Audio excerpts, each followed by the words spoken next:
Good morning. Today is Friday, February. Take two. Good morning. Today is Friday, June the 12th, 2020. It's 9 a.m.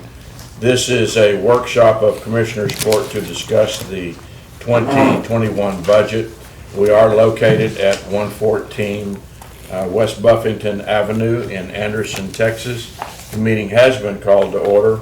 The meeting is to discuss and review the Grimes County FY 2021 budget request and employee performance reviews. Okay. First up on the docket this morning is our tax assessor collector, Ms. Mary Ann Waters. Ms. Waters, let me give you some preliminary information. First off, we're not talking about any employee evaluations this morning. I'm sorry? No merit, not merit. We're not discussing any merit raises or any type of increases other than those increases that have already been approved through Commissioners Court, i.e. moving people from 2 to 3 or 3 to 4 and so forth. Those have been implemented in my preliminary budget to the commissioners because those positions have been approved. But it's not all official until it's all said and done. I want to give you a couple of preliminary things. You do have a copy, Mary Nichols, does she have a copy of? I think Jesse did Jesse bring you a copy? Yes. Okay. Yes, of this. Yes, You ma'am. gave me that yesterday.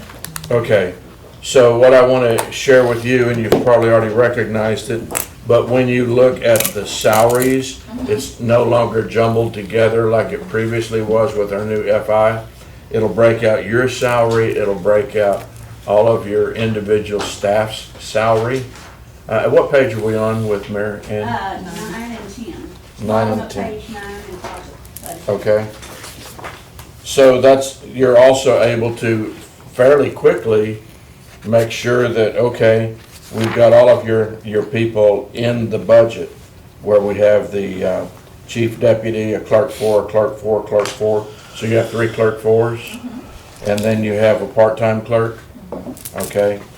And then when we flip the page, we get into the elected official and an accumulation of the other rates.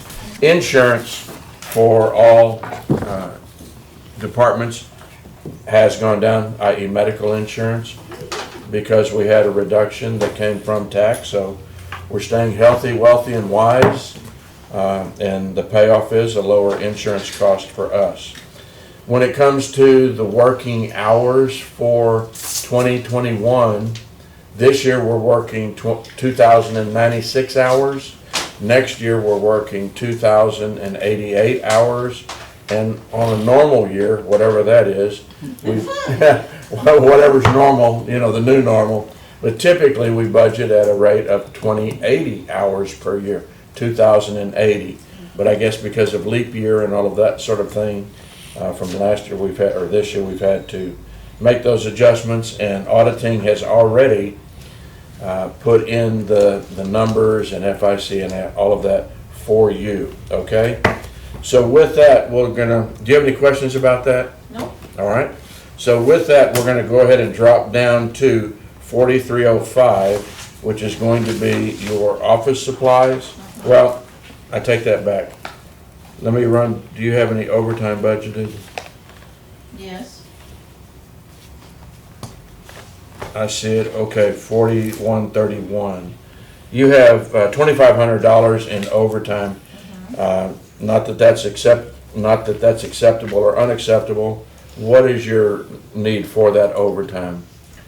Well, the thing with overtime is we have to rely on the customer. Yes, And ma'am. we get customers that come walking in our door at 4:30 when we're closing, and they got a title, they may be 20, 30 minutes waiting on, and you don't know when that's gonna happen. We try to encourage them if they have a title to be here before 4 o'clock, but they're not always, Most of the time, we don't have overtime, but I would like that to be in place just in case, because, as our times just changed here recently, you never know when something is gonna change that we're gonna actually need all that overtime. Have you looked at changing your hours where you have people come in staggered where they could work, somebody could work till 5 o'clock?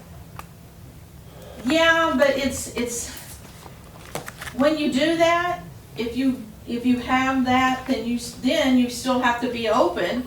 If you're gonna make them stay longer, gonna be open longer, it's still gonna make the chance to be overtime, unless you still But keep it your. might not be as much. I if mean, they know that you close at actually, 5 we o'clock. only used as of. 1,044 so far year to A date. thousand, Yeah. yeah. Oh, I'm looking on the wrong line, yeah, 1,044, but we still have 3 months to go. I mean, I could probably drop that down to maybe $2,000, but that would be the lowest I would go on that. Okay, well, we'll take it.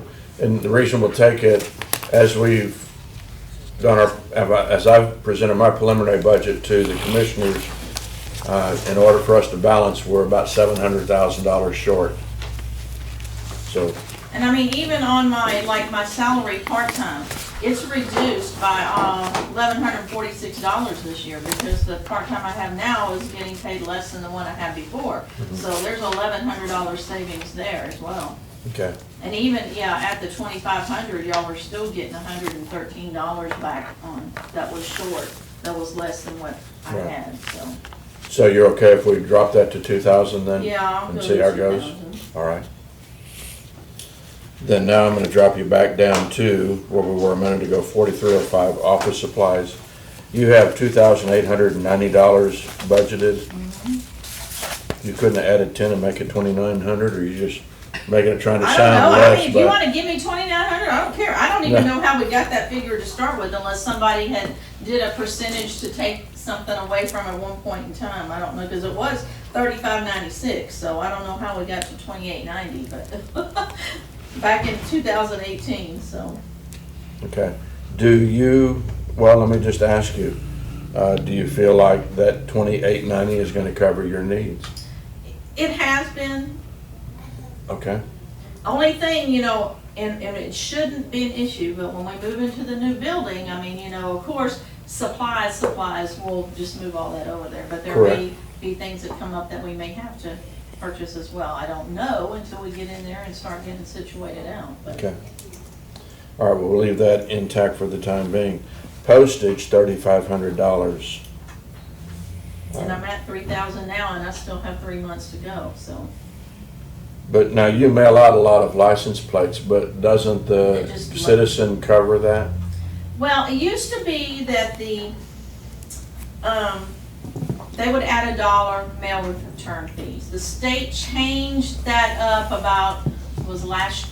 probably about 2 years ago. They give us a P&H, which is, it's not postage and it's processing and handling fee.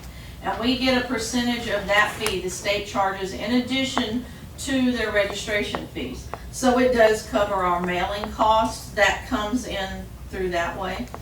Okay.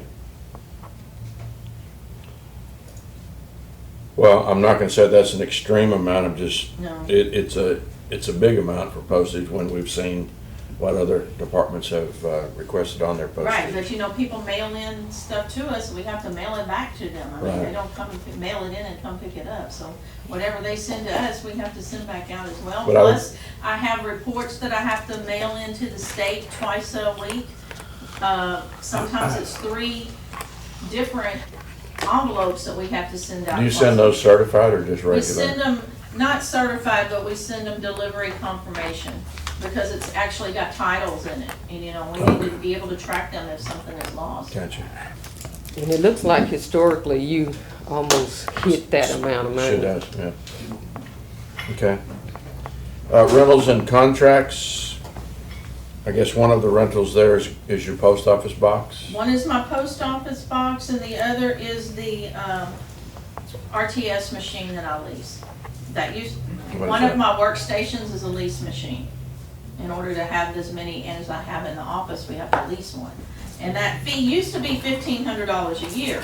But 2 years ago, they went down and they were saying, no, we're really overcharging y'all $1,500 a year. So now they've dropped it to $361 a year. So now they're only overcharging us $361 a year, Well, right? no. Well, what they were doing now, they said, they took the price of what the equipment cost and it's 5 years that we keep it and they figured out how much it is a year and that's Right. how we came up with the $361. And when we get over to the new building, do you feel like you'll be able to do away with your post office box? Well, if y'all were gonna have mail delivered to that building, Well, that- probably so. That's our plan, I mean, and we hope it works out, Yeah. but, okay. All right, and commissioners chime in, don't let me just, okay, I'm just I'm just following right now. all right. I have something I wanted to discuss. Well, yesterday Commissioner Cox made it, it's his show, well, y'all are all in this, y'all are actors in it too, so. I don't know, that may have came out wrong. Well, I mean, you're the chairman of the, you're the, Chairman of the Ways board. and means. you're the presiding I'm officer. okay, and it is my preliminary budget, I understand, but, you're not gonna hurt Yeah, my you're the budget feelings. officer, so yeah. Well, it but is. they're not gonna hurt my feelings if they ask questions also. All right, repairs and maintenance, we have amount of $500. Yes, and that's because I have a fax machine in my office that we own and we don't have any maintenance contract on it. But it's been there since before I was there and in 8 years, we've only spent $100 on it to get it fixed. So, that's why I wanna keep that 500 in there just in case that thing goes down again. I've got a little money that I can get it repaired. With today's technology, you probably need to buy a brand new fax machine and you can probably get it for $250. Well, if that's what comes to comes, but if Yeah. it ain't broke, I ain't gonna fix it right Well, now. No, I understand that. How much fax business do y'all do? But you know, you'd be surprised. There's a lot of people that still fax stuff to Really? us. A lot of dealerships will just look up our fax number and they'll send us stuff that they want us to look at and give them a quote and make sure we have everything. And instead of emailing it, they fax it, so. Okay. All right. And I guess that's reasonable then. Now, this year, you've already spent $950. Part of that is included those shields I had put up in the office for the girls that I Okay, paid for. splash guards, so Yes. we need to get, I don't know, we're gonna end up ultimately taking that out, so it's not a historical number per department when we start looking again next year? Take out what she spent for the splash guards. Yes, ma'am. So did you submit those to Mary Johnson? I submitted them, whoever I gave them to, I coded it as COVID. You did? Uh-huh. So we'll need to reclassify those expenses into Fund 80 and ensure that Mary Johnson has that to give us reimbursement. Once we reclassify it, then her budget, her experience will go down. Okay, because we don't wanna mess up next year when we're Sure. looking at your budget Sure. and we have some But yeah, but confusion. that's what that expense is. Okay, is what I- fair enough. And I think 950 was the total amount of that invoice, was it not? Yes, sir. I remember seeing that on the expenses.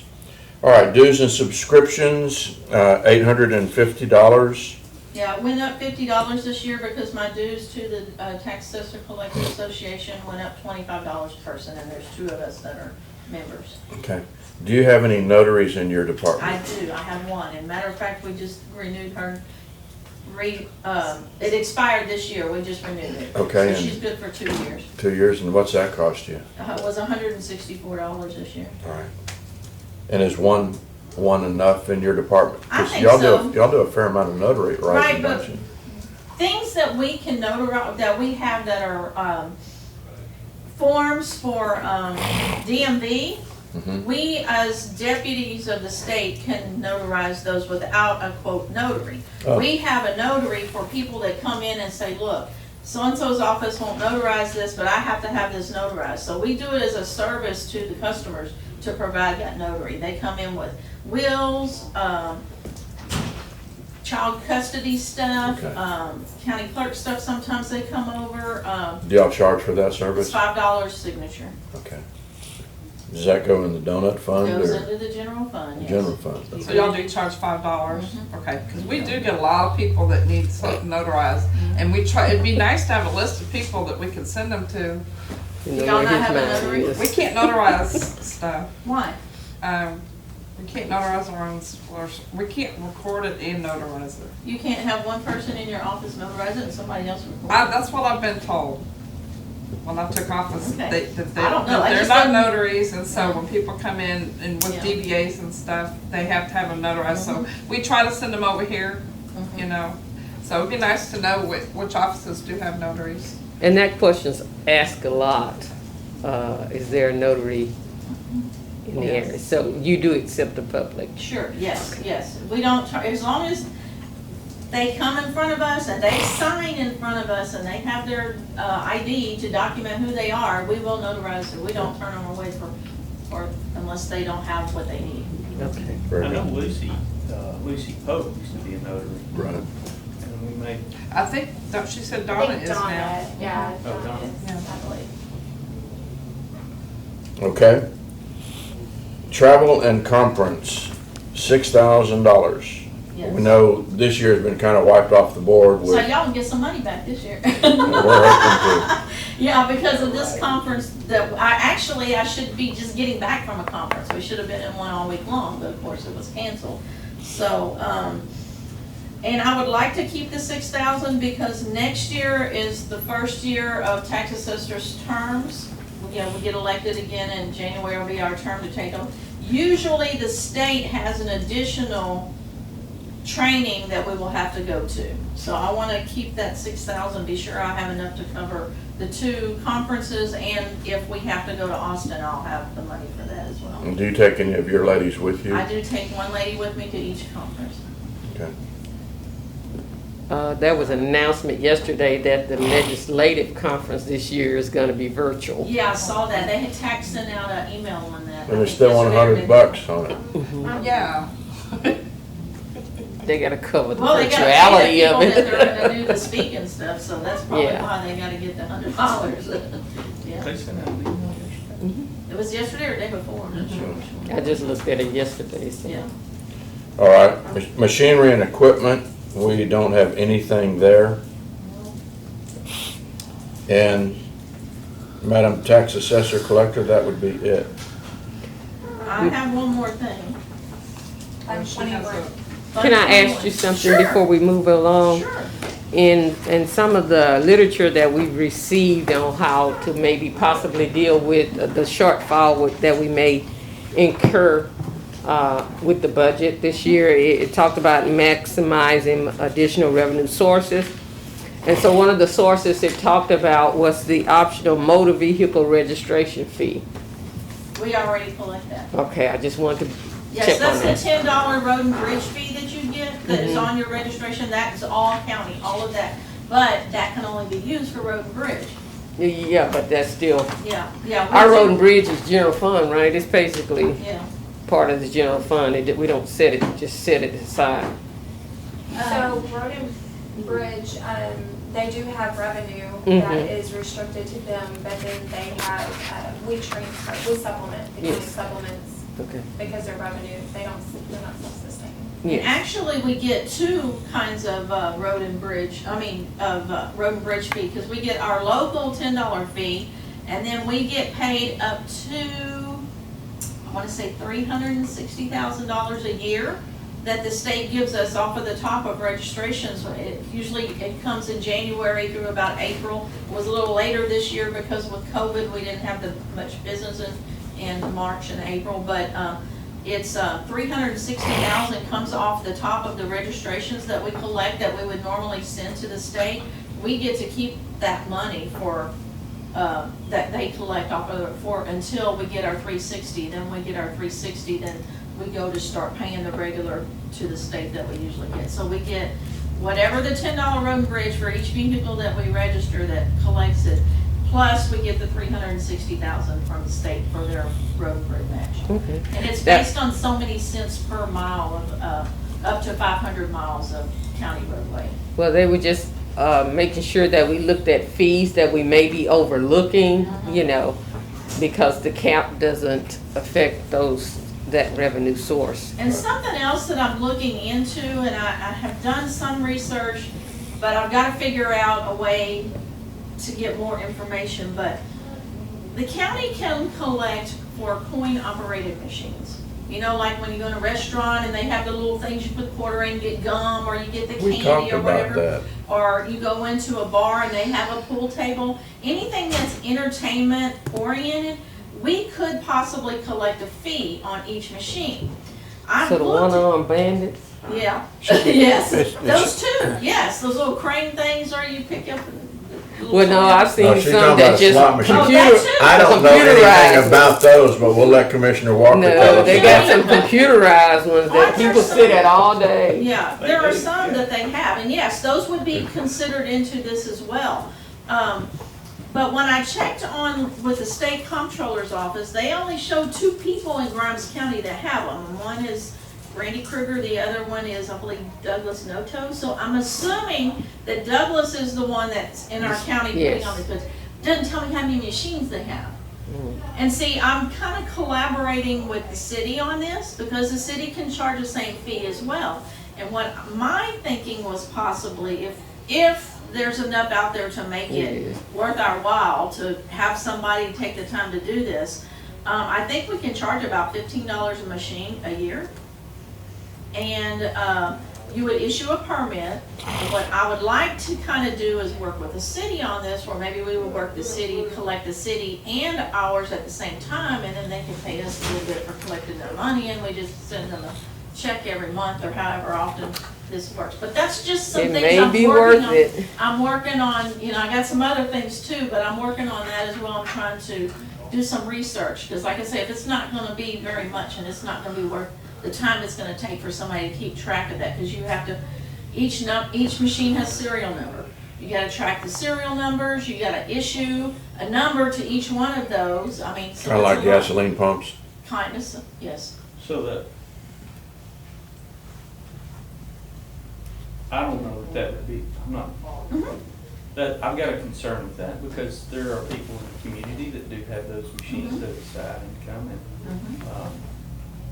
some of those people, when you start collecting taxes on it, it becomes, I mean, they don't make enough Sure, to and I offset understand that that as well. expense. Yeah. And some of the people that do have those machines, in lieu of a tax, buy or support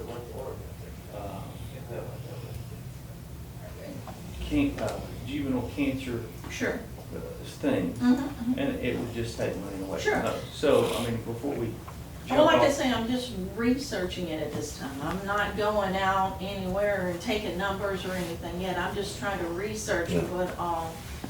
And I want to say you, Vanessa and yourself have done a great job of looking at fees, but overall, we do have to go back and look at all county fees to make sure that we're up to date on what we're collecting, what's out there, because, you know, as we move forward, with the restrictions, caps, we have to look at additional revenue streams. We have to think outside the box too. But as Commissioner Cox said, if it's gonna be more of a cost. Well, the if people it's I not know that got the cost-effective for machine, I people- doubt if they're contributing to what he's talking Yeah, about. yeah. I know some Ones people I know. that are contributing. Yeah, so And it's that's- yeah, it could be a that's fine. win-win or not, you know, And it's see, just that's worth investigating. Right, right, and that's what I said, I'm just in the research phase right now, because there's a lot, like he said, those that the money goes to cancer, or, you know, whatever the case may be, or cause may be, we gotta know all that, we need to look into all that before we make a decision that this is what we actually wanna do. And I said $15, you can go up to $15, you don't have to charge $15 a machine, you could do less if you wanted, it's up to y'all if we do that, what we charge, so. I mean, I guess it's a discussion. It could be a punitive issue. I mean, we don't have that many that, even if you went up to $15. Yeah, but see, the thing is, I don't know how many are out there. That's what I gotta find out, because, I mean, you know, like, you have them in your restaurants, you have them in your bars, you have them in your convenience stores. I mean, you know, I don't know where, you know, they might even have them in the barber shop, you know, if they have some, you know, you've got to find out where they all are, to find out how many you have, to see whether it's gonna be worthy of even messing with You it. could ask my grandson where they're all at.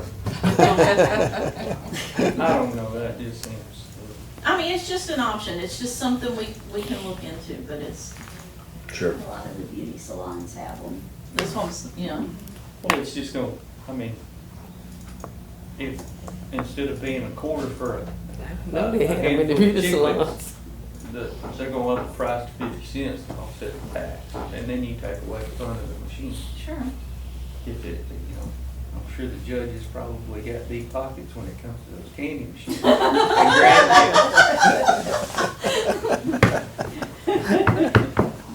Anyway, my 2 cents for what it was. Anything else? Is there anything we forgot to ask you, you forgot to tell us? Can I- Okay. Fun? Just a quick, boat tax, or we're breaking even on those, doing good? Well, we were doing really well until COVID came up. And when we came up with COVID and we were closed and doing everything for mail, I stopped it. Because there's too many variables and too much information you have to know from them. So we've started back up, and just last week alone, just with, what we processed this week has been probably about $700. So that's what we collected total. That's not, our share of it. But it's coming back quick. They're starting to come back. So really, it's gonna be hard to say if we're gonna break I think we will.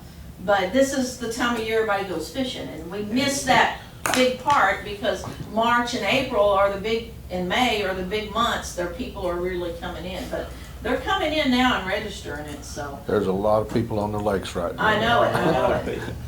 And I'm hoping that, you know, like I say, this year kind of put us back with having to be closed and everything. So I'm hoping that if, you know, at least by next year, we'll have a good stand on it. Yeah. What page is Fund 21 on? 38.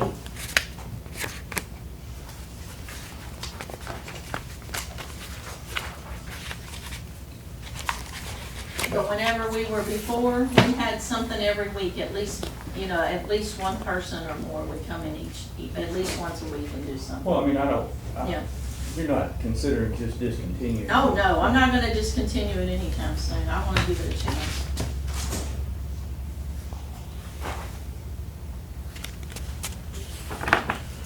What is the number on the fund again? 21? What page is that, Jesse? Do you know? 38. 38. It's 38.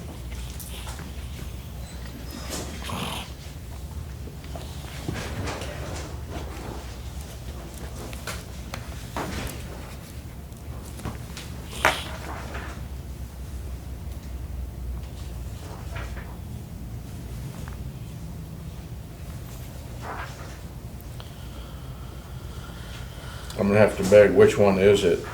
Because there's, 415? 00210415. the 4360, Yes, okay. Yes. and 82 cents. And that's 45,000? Yeah. Yes. Okay.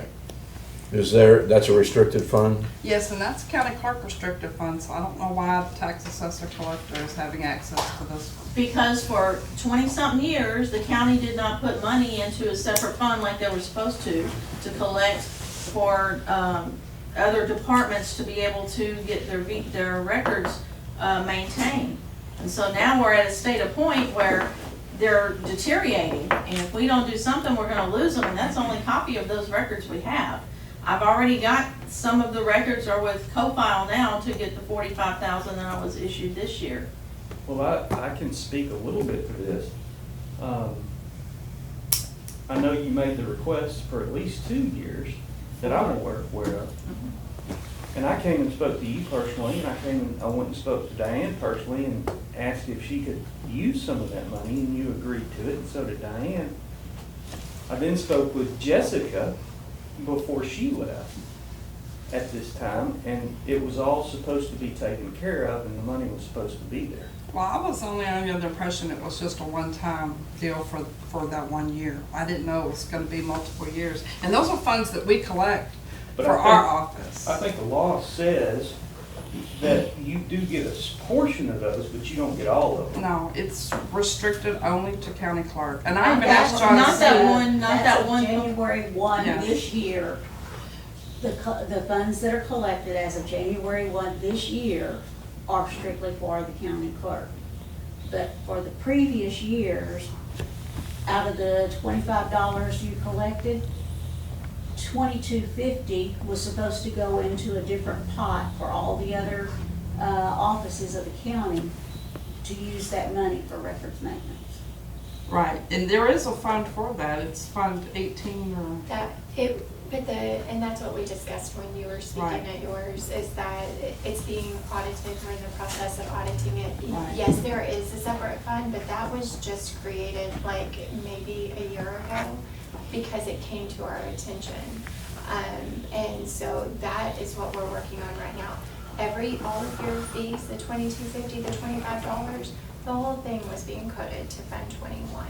And that's also due to how your system is set up as well, because like we said earlier, it's your system, when you collect a fee, it's set up to where, okay, this is supposed to hit Fund 21.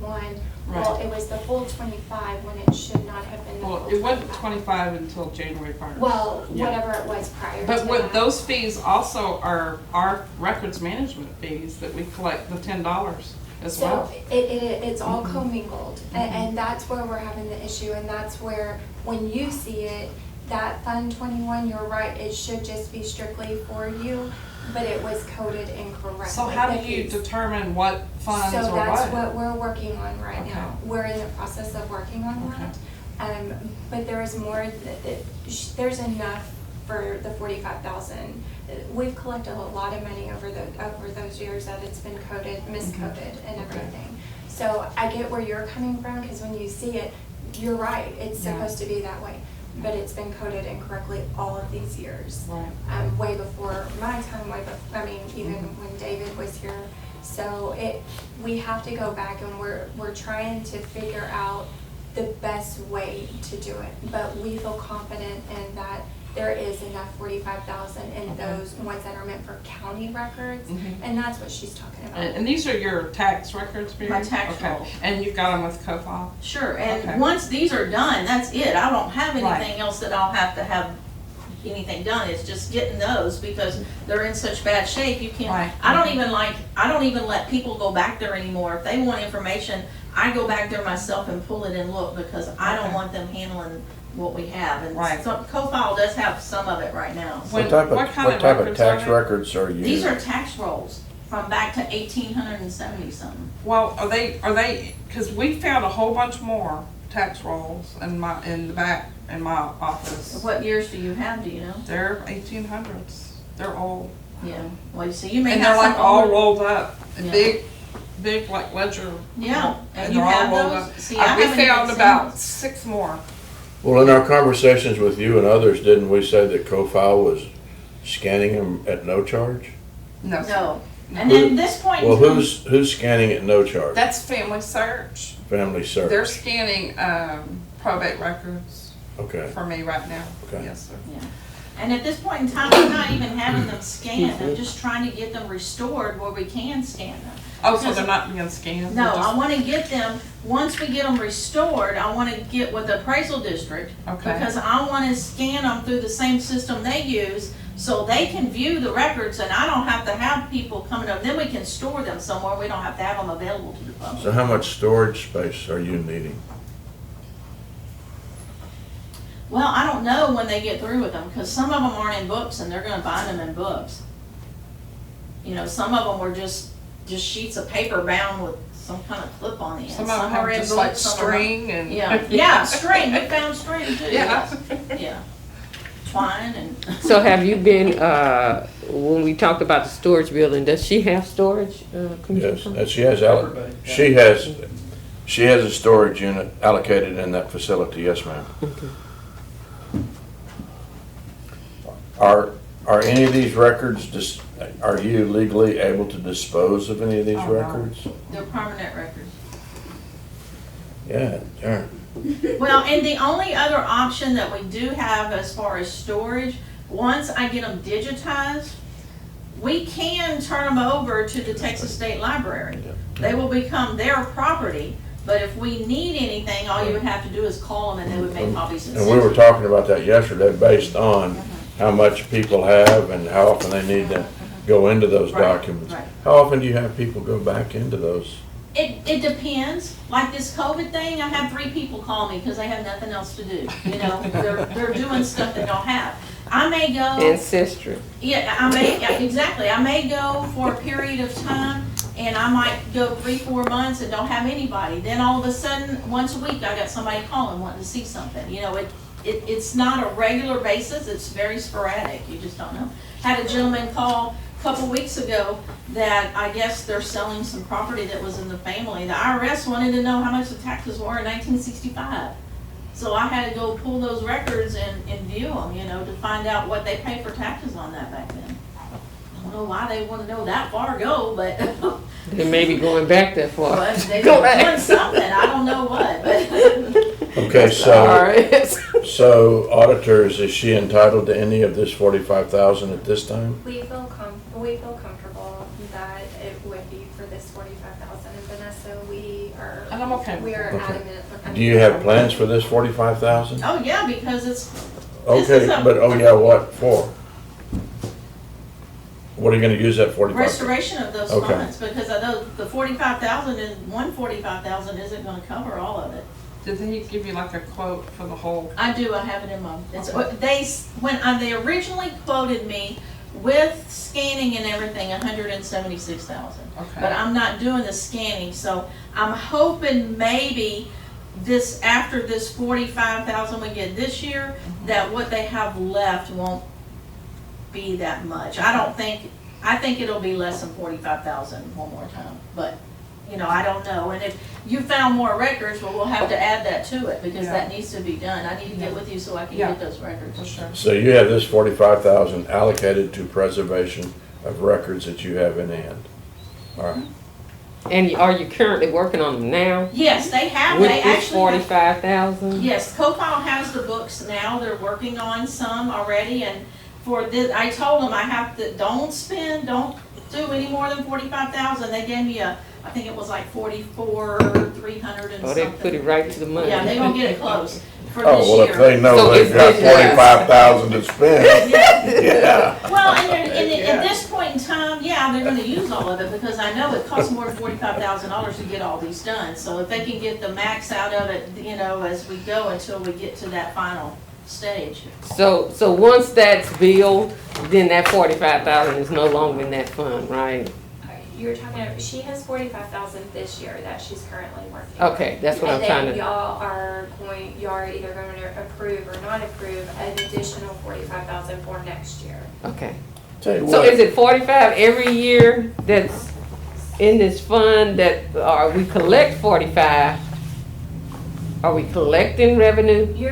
We collect, yes, like Vanessa My mentioned, office does. they collect revenue. Okay. And what we were talking about is going and dispersing those fees to the correct account. Okay. So we are gonna do that research on that portion. And then of you'll it. know what's actually in And this then- particular one? Right, because different statutes, they state that, you know, a portion can be used for counting records, so any type of counting records, and then it's very specific that says this portion can only be used for county clerk records. And that's what we're researching as far as going back and trying to look at those older fees and see. But there's been a lot of money collected that's been put into this account. there's been a lot of money spent on record. Preservation. Maybe we need to have a records retention department and hire a person and buy a piece of equipment and do our own. That's fine moving forward, but when you got all this old stuff, you gotta do something. Well, Well- no, that's what I'm talking about, playing all this catch-up. Yeah. Because we've spent hundreds of thousands Oh, yeah. of dollars Yeah. in the last 2 to 3 years in this records management. And if you have, I believe, and I don't want to stick my foot in my mouth, but I believe if you have a person specific dealing with the records, you could use this fund, I believe, to pay their. Yes, you could, to pay their salary. Yes. You sure could. Right, and now, would it sustain it? So it would for maybe a year or so, but the way we're spending it, we don't receive enough revenue to probably offset all of that each year. But that is a possibility as far as if you have someone specifically for that purpose. And didn't we pay somebody last year from your, That was a special project. yeah, that's what I'm That's why saying. it was, Yeah. yeah. Yeah. Jesse, should we, if, just following up on here, would that person be, could we use those funds to fund that person? Mhm. And they do entire records management All and county construct it records. for the county? Well, Retention, that's construction? where it could get sticky Yeah. because it can only be used for a county clerk employee. As far as the Fund 21 goes. So there needs to be a lot of research done, and really we need to be, y'all, I would ask for a little more time for us to get this to where it's coded correctly. And then we can say, okay, with it being coded this way, this is how much would specifically go for county records, this is how much we would receive for this. Let us do that before we start digging around and everything. Just because we could talk scenarios all day long, but Right. until we really have good numbers to work with, it's kind of a moot point. And this person would only be maybe doing scanning, they couldn't do preservation. I mean, you still have to go to these outside professionals for preservation. Because And that's that's what you're doing is a whole preservation. different animal. But, as far as just scanning, we do our own scanning in our office, so. But it'd be an interesting investigation to determine whether or not we could actually offset some of the hundreds of thousands of dollars by hiring our own person to do, and creating an expert in that particular field to do scanning, preservation, destruction, keeping up with all the department retention records. all- That would all be of it. awesome. Some counties do have a records management office, just for that Officer, yeah. purpose. And I mean, because it is at this point, I mean, going forward, we're obviously hopefully tracking down the road for more technology-driven management of the records, but Right. we still have We still got a lot of work to do. buildings full of old records. Well, it seems like until you had, and I may be sticking my foot in my mouth, change in office, I know these two ladies have pushed very hard for preservation of records. And so you've had funds just sitting there for years that nobody even Right. took advantage of to And- use to and there's- preserve them. There's no denying that. I think y'all have done a yeoman's job. It's that we've spent a lot of money along the way helping get caught up. Because your predecessor undoubtedly didn't stay up to speed. Your predecessor didn't stay up to speed. And now before we get in trouble, we need to get caught up. Yeah. So, And with the move, this is the right time to look at what we can preserve, what we can't, what we can archive. It sounds like something y'all, since you're gonna be checking with archives, is that something? well, since we've taken the jail away from Commissioner Two, I think we could give him this project. What did you say? Because since we've taken the jail away from Commissioner Two, we can give him this project. He's like, "Can you just-" Well, Chad's not here, so he can't speak for himself. Those donuts you brought yesterday didn't last very long, did they? But he's already checking with the archive situation. It could be a few more questions you could ask while you. All right. Well, I think whenever Vanessa gets those folks down here, the people that have records, it doesn't, we just have a little committee meeting or have a little meeting with all those that it pertains to and see what kind of picture they can lay out. for us. And it may be worth it, it may not be. But All I right. think Discussion for another day, I guess, but it's worthy of a discussion, so. We're good? We got clarity. I'm good, y'all gonna give me the 45? Or Fund 21? Well, should Or we- it's supposed, let me put it like this, it's proposed that I will get 45,000 for a At this time, yes, it Yes, is. that's my answer to my question. Because we can't do anything else with I it. know. can't, we put, what, We feel very comfortable that okay. Thank I'm you. not opposed to it, I'm opposed to it, I just wanna make sure everybody's on the same game. Somebody dial 911. She's Thank out you, there, guys. sorry. Thank you. Thank you. Sure.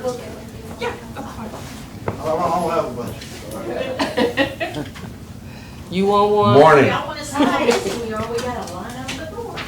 Money, money, money. You have 10 minutes. That's all I need. No, you Good go to, morning. you go to 9:30. I mean, good morning. I said good morning. Mr. Walker's very optimistic. He gave me his number. He said, if y'all finish with Cat Lee early, call me. He'll be glad to come over. Right there. Cat, to update you with, Jesse, what page we're gonna be on?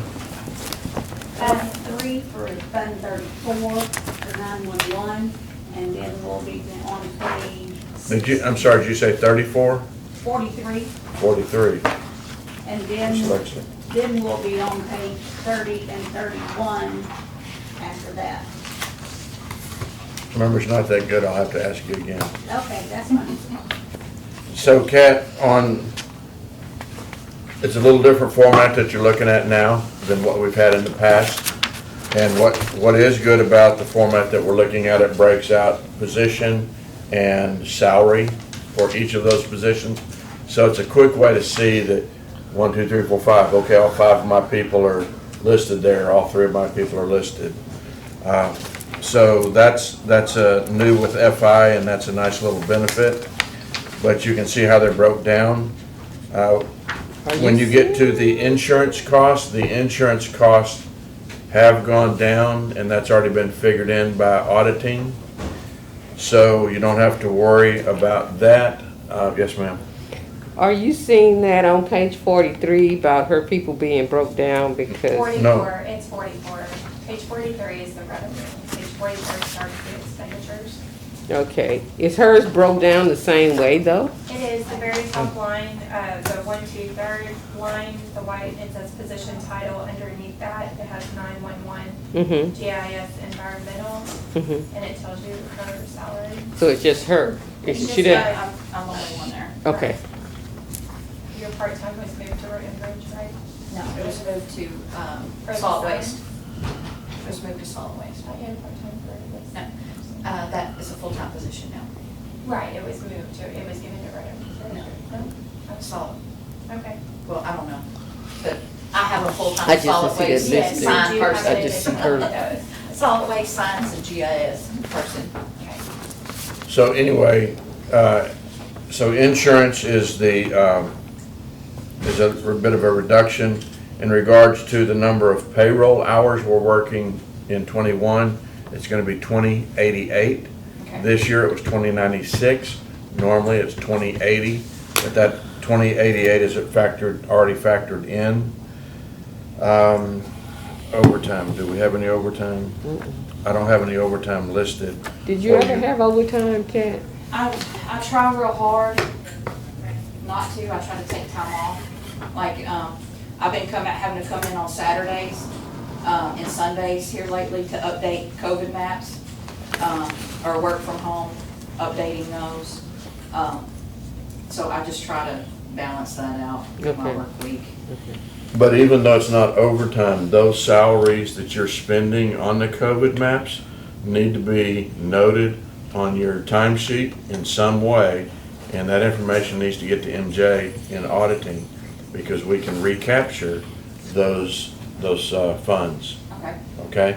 So if you have to backtrack to, what is it, March the 25th, or you can ask Mary Johnson in auditing, going back to what date, but hours that you've spent dedicated to that, even though, because if you weren't updating these COVID maps, you'd be doing something else, right? Okay, so the time spent on updating the COVID maps, we need to track that so we can get our reimbursement, Okay. even though it's not over 40 hours a week or anything of that sort. And she created the map. Yeah. You know, it took time to create that map. So whatever time is dedicated to that, Kat, please make sure that auditing and payroll know that, Okay. okay? And that would apply to you and any of your staff, Yeah, that would be me and Philip. okay? All right, so I think with that being said, we're gonna drop down to line 4305 to your office supplies. You have $590 there, Mhm. okay?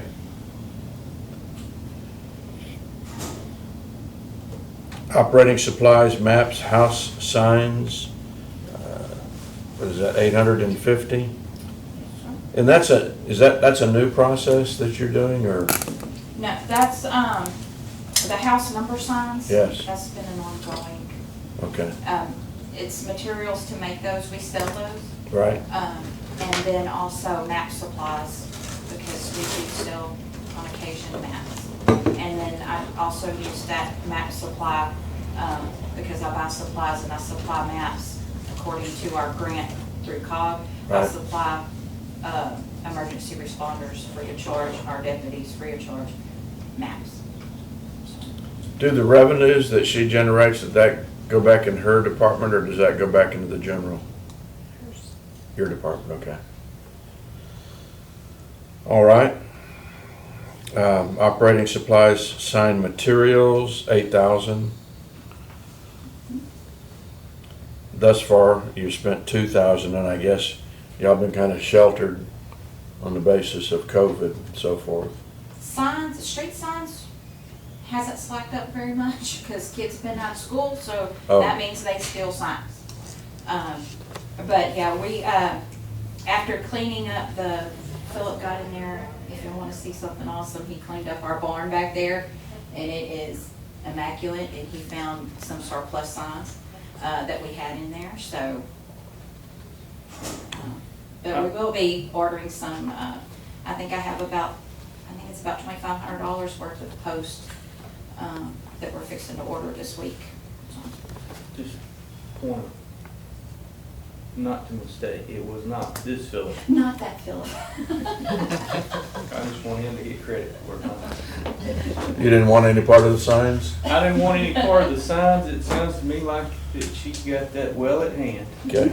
Let me ask you this, though. If you've got $2,500 worth of posts, then you're buying that off of this year's budget money? How long is that gonna last you? Could last me 6 months, could last me, It's one of those unknowns. it's one of the, it just depends. But I don't wanna strip your, signed materials, but if Because you, that's signs for the whole, that's not just street signs, that's traffic signs, stop signs, child at play signs, right, you know, delineators, the whole shebang there. and you think that 8,000 is necessary for the year?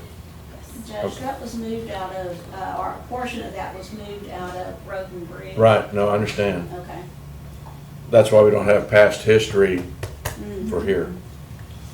Okay, postage is 100, that's for your PO box? No, that's actually for postage. I think the Oh, PO okay. box comes out of, Reynolds Reynolds and- and Contract. Okay, And I am trying my best to do away with my post office box for 911, and just going to one post office box for all of my departments. okay, and that's why that here on the rentals and contracts is zeroed out. Mhm. Okay. Repairs and maintenance, we have $400 in there. Yes. Repairs and maintenance vehicle, we have $800. How many vehicles do you have in your department? I have two, one for 911 and solid waste, Uh-huh. which is, and one for my environmental and septic. Used to, just my 911 truck was 911 and signs. But now, my 911 truck, because Philip is my solid waste person, he uses that truck also for solid waste. He goes and takes care of my dump sites, so that truck is getting utilized a lot more than it had in the past. Okay, okay. Fuel, $3,500. That's an increase by 1,000. Yes. And just for the same reason, he's Part of using the that's truck Phillips more. on the road more? Okay. Yeah, we used to fill up maybe 3 times a month. Like last month, he filled up 6 times. So we're using more fuel in that department now. All right. Dues and subscriptions, $175. KTB, Keep Texas Beautiful, has increased their dues by $25. They're $175 now instead of $150. Okay, that's the only dues or That's subscriptions, the y'all? only dues. Okay. And this is for 911, of course. All right, uniforms is 300. Yes. Cell phone, air card is 1,000. We spent half of that already. Travel and conferences, 2,000. Does that just apply to you? That applies to me, and when I go to the Keep Texas Beautiful Conference, I take, this time it'll be Philip that'll go with me this time, which it's a virtual conference this year due to COVID. But they're probably hoping next year they'll be back on track. $800 for tires and tubes, that'll buy a set for one of your vehicles. Machinery and equipment, 1,000. What do you have in there? Machinery and equipment, that covers if I have to buy a new generator, chainsaw, weed eater,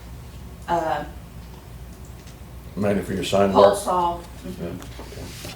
new drills, and we go through at least one drill a year.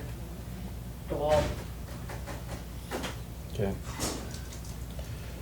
Reverse 911 is 6,200. That's a contract, is it not? That's, used to be 7,500 or 8,000. Yeah, it used to be close, it used to be 7,500, we went with a new company, Hyperreach, and now it's 6,200, I think. And they've been working okay, have they not? Yes, it works great. All right. Salary hourly, that gets into the 8,000. That's just taking history from previous budgets where we've combined it above. Is there anything else in this budget that we kind of scanned over that needs more conversation? I don't think so.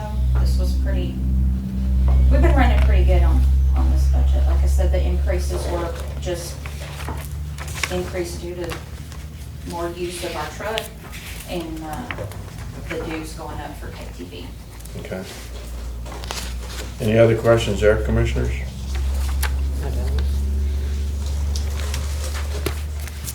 All right. What's the next page? 30. Page 30. 30, let me backtrack. I told you you'd have to repeat it. 30. Well,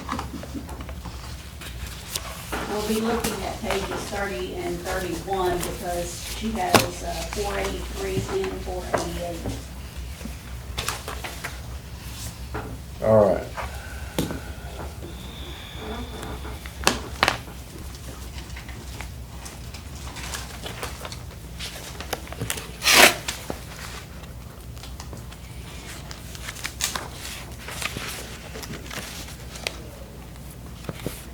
So you said 40, I'm sorry, 483? Mm-hmm. Okay. So again, we have the breakdowns of the salaries and so forth. Go down to, or let's see, do we have any overtime here? We do not. Okay, office supplies here, $940.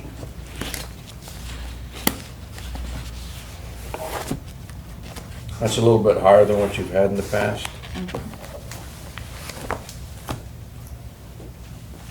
Okay, share with us why. I think we increased that last year, on last year's budget. And I know some of this is hard to accumulate since we've spread apart and brought back together and so forth. Yeah, so- it is. I think we increased that because of, I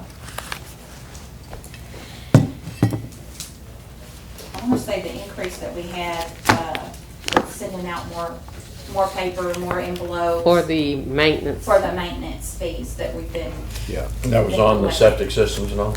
yes, Yeah. yes, Okay. yeah, And that would attribute 1,200 on the postage below. yes. We send out an average of 50 invoices a month. Now that we've got Lisa in that position and she's really jumped in and kind of going above and beyond, digging through, making sure we've got things in our system that hadn't been there in the past. We're trying to play catch up with that. And so it's increasing our invoice volume that we have for that $15 maintenance fee. And then she's also gone through, and we're finding maintenance contracts that people don't have updated maintenance contracts. So that's an additional revenue that she's finding through those. Okay. Rentals and contracts, 475. That's our safe system. That's our software program that we use to handle our maintenance and our tracking for complaints and permitting and that sort of thing. $1,500 on maintenance repair. 3,500 on fuel here. That maintenance repair on the vehicle, that 1,500, Yep. my vehicles, and I looked again at the mileage. We're running right at 80. I've got a little over 80,000 on my 911 vehicle, and I'm running right at 80 on the septic vehicle. I've had the environmental vehicle in the shop twice, and they can't figure out what my problem is. So put it in reverse. It's got to be a transmission problem. You put it in reverse, and it like sticks for a minute, and you have to fight the wheel, and then it catches and goes. But you gotta think, those vehicles don't just go on county roads. That vehicle goes across pastures, all these private roads, you know. And it's a 2,500, is that the 2,500? Yeah, it's a heavy vehicle, yeah. Yeah. So it takes some abuse. But it's not trading time yet, is it? I might be looking next year at trade-in time for that one. And looking at mileage on my 911, because it's getting some miles put on it now that it hadn't in the past. Okay. All right. Cell phone, air card, nothing there? No cell phones in that department. Okay. Travel and conferences, 2,500. Yes. That's for travel, for continuing education hours, for my license, for Angela's license. And So there's two of you that are involved here.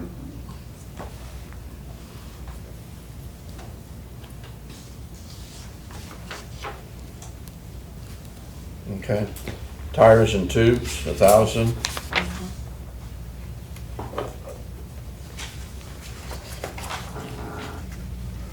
Machinery and equipment, nothing there. we don't have any equipment other than our computers and our and our probe Okay. and a shovel. That's all we have. All right, anything else in that department that we need to be concerned about or ask about? Do you take pictures with your, this is garbage? Okay. Well, this we do because of our environmental cases. We just either use our personal cell phones because it's just easier, and when you go in and doing a kind of like, I want to say like a drive-by, it's just a little bit less conspicuous. It's safer for us just to snap pictures with our cell phones. Or sometimes I use my iPad that I have for 911. I'll use that iPad to take pictures and things like that for our inspection. But that was garbage, so that's environmental, so that's why I was curious. I thought I'd seen cameras used Mhm. when you do inspections.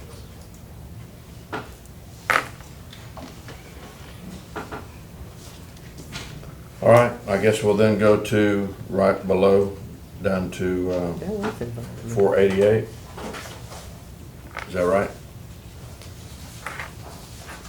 Yes. All right, so the solid waste coordinator, is that Philip? That is Philip Petrasa, All right. just clarifying. What grade is he? He's a grade 3 Okay. because of handling all the monies. What is Philip's last name? What'd you say his last name was? Petrasa. Pedras.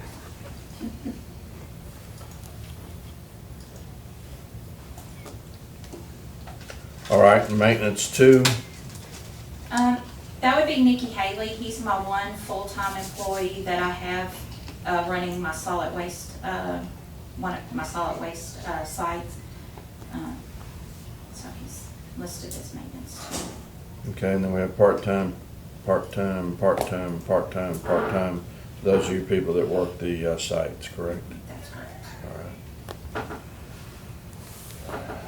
And I will say, since we increased the hours over in VDOT's last year, we're running roughly around $2,000 more than what we had this time last year. So,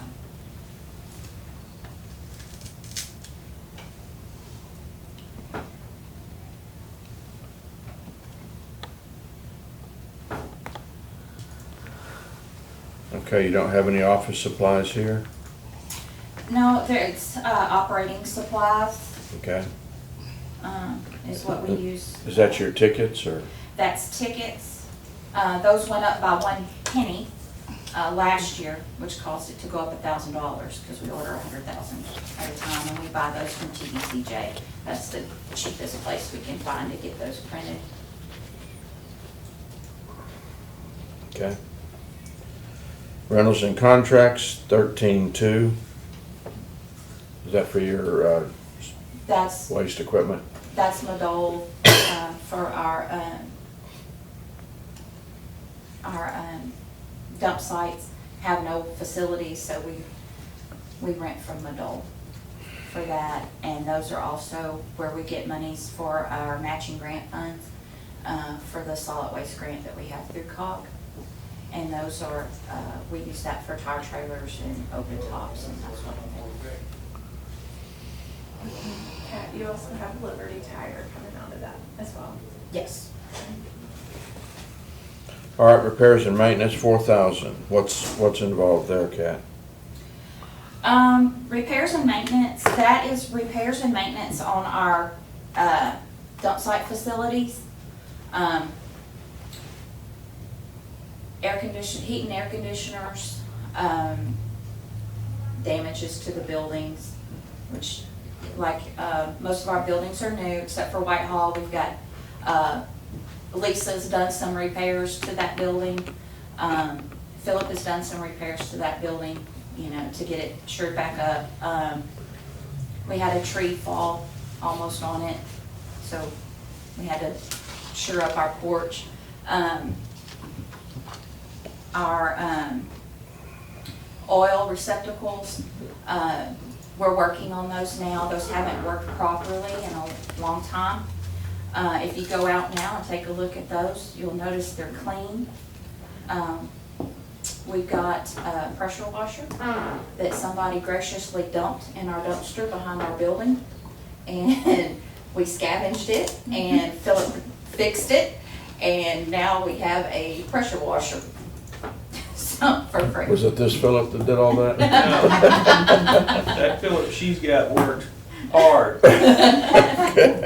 So, we. No dumpster diving for you, huh? Well, no, I hadn't. Okay. I So- appreciate the guy doing it. I mean, don't get me wrong. So here we now have a pressure washer, and so he's cleaning those up, and he's working, we're gonna have to spend some money, and we're trying to figure that out, what we're gonna have to do to fix the drains on those. And it's a process to try to figure out what's gonna work and what we can do to keep it compliant with TCEQ. So we're having to do a little work on that. And that's what some of this money's allocated for? All right. Yeah, because our oil receptacles were purchased by the county, and they are pretty beat up. They're cracked and that sort of thing. So we've cleaned those up. We're gonna try to do some repairs to those, doing some fiberglass work to them, because they are salvageable. To replace one of those is about $4,500. We looked into that last year. And we thought about even doing away with collecting the oil, but there is a need for it because it is utilized at all of our sites on a regular basis. It wasn't the difference of you trying to recycle what you have about $800 versus $4,500? Somewhere in there. Some need a little bit more work than others. Basically it's a plastic clamshell, and when you open it, there's a metal container inside. And through the years, just neglect, and those have kind of eroded away. But I think we went and looked, and my Philip said he knows how to do fiberglass work, so he's, gonna repair those, and so we can keep that. How do we dispose of that oil once we collect it? We go through Rogue. They come out and they collect that oil. Now, we do have invoices from Rogue. Usually they will collect the oil for free. I was gonna say, But we also, because the drains haven't been working properly, we have to have those pumped out. And so there's a charge for Rogue to come pump those out because it does have petroleum in it. So that's about $289, I think, was the last time we had Whitehall pumped out. So with fixing those, that's gonna be a savings for us there. Is oil, is that free of charge to dispose of oil, or do you have to buy a ticket for that? It's free, it's supposed to, they come and pick it up for free. No, if I wanted to bring oil out there, what do I have Oh, it's free, to do? Okay. that's free. And having those is a little check plus for us when we do grant. Grant, yeah. When we apply for grants, that we do offer some sort of recycling to the county. So it's the only recycling we have at this point, but at least we have something. And we were awarded the last grant of, what was it? Yes, we were awarded the last grant for a cleanup event. And it was for open tops and tire trailers in 3 different locations in our county. And it was supposed to be in April. We did put that off because of COVID. We put it off until October, and that's kind of what all the other counties did that kind of got that grant. They just put it off until the fall. So we're gonna jump on the bandwagon with Keep Texas Beautiful's Fall Sweep program. And we're gonna have those starting in October. I think the first weekend in October, second weekend, third weekend. So, In order to, we talked about branding and getting some signage, you had to have a project that you can report that you've been actively working to, do something beautiful, some beautification within the county. right, these programs, these cleanup events and things like that, and I was looking at some other options. The more we do and the more that we talk to other groups that do cleanups and do beautification programs, it doesn't necessarily have to be Grimes County doing them, but Grimes County as a whole. So if we have a Girl Scout troop that's doing some beautification project, if we could get with them and get their information, we can accumulate all that and put that all in for an award through Keep Texas Beautiful, and then they award beautification projects, starting at $100,000 and going on up. Those are those monuments you see, that say Washington County or Right. Navasota. Right. Yeah, and that's not monies that's given to us, it's just that amount of money towards a project that TxDOT comes in and does for us. What about the trash pickups along the roadways? When you see the sign, next 2 miles covered by St. Mary's, or next 2 miles covered by, Joe's Crab Shack. Those are TxDOT projects. So we don't get to count that. No, we do have a program that was put in a long time ago that not a lot of people know about, to adopt a county highway, county road. And so I'm thinking if we can get some PSA and start promoting that, that would go a long way.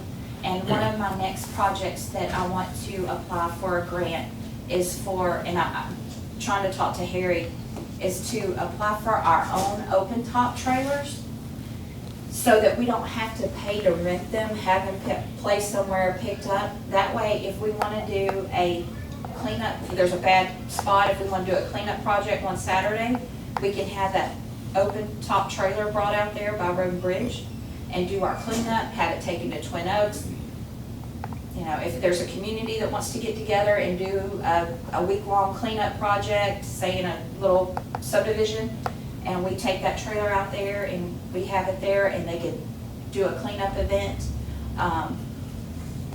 that's on my agenda for next year's grant, is to ask. Which is For money open now, spent. grant, and we're in the grant cycle now. Is there any grant money, or have you thought about, I know I've spoken with you, some of the obstacles, but technology, that's a big, I mean, I get asked about that all the time, because the county at one time did do that. Yeah, we, Post Oak RC&D has, enough funds for that, but they were not available this past time. The only thing I think we could have done was a cleanup event, if I'm not mistaken. And Yeah, that's monies, you would- Post Oak RC&D is monies from basically TCEQ fines from, industrial fines and commercial fines that they've done. And it's a grant that we don't have to match or anything like that. But right now, because we talked about this in one of our solid waste meetings, and one of the gentlemen there, Ron, he's over, Schmidt, yeah, Ron Schmidt, he's over our, the company that we use for our solid waste, and he said a lot of companies are cutting back on that because China quit taking our recyclables, so now there's like a stockpile of all these recyclables and there's nothing they can do with them. So they've stopped, a lot of the companies have just shut down right now because of but that. Twin Oaks still receives them, Yeah. any kind of electrical or computer waste. And they do have I think they do 2 cleanups a year, like collections, Twin Oaks does. They're over in Brazos County. Okay, I'll get you off of, go ahead, Judge. We got an evaluation next week. We'll get to talk more about that. Okay. All right, uniforms, we have 1,500. Yeah, in the past, our employees have not been identified. And I think it's very important that all of my dump sign employees, if you're gonna hand somebody money, they need to be identified as being a county employee. So I have extra monies in here for more shirts for my employees so that they're identified as county employees. And also for some vests. Because, you know, some people come flying through there sometimes. And then for some jackets for colder weather, so that they'll have the county seal on them, so they know that those are county employees. Like I said, I think it's very important if you're gonna hand somebody money, they need to be identified as county employees. And that also, this uniform budget also buys uniforms, shirts for Angela also. So when we go out in the public, we're identified as employees. And I think that's helpful. What do you do with I don't know, what do you do with those when they're employee leaves? Well, now the t-shirt, now what we have, we don't put our names on them. Used to, we had names on them. And they're bought outright, they're not rented. So they were just kind of, They're supposed to be turned Yeah. into HR. Yeah, so, so I have no clue if any of them have been turned back in. To be Well- honest, that was before my time. HR needs That was to before her have a time. list of Yeah. employees that have those, and So- that way.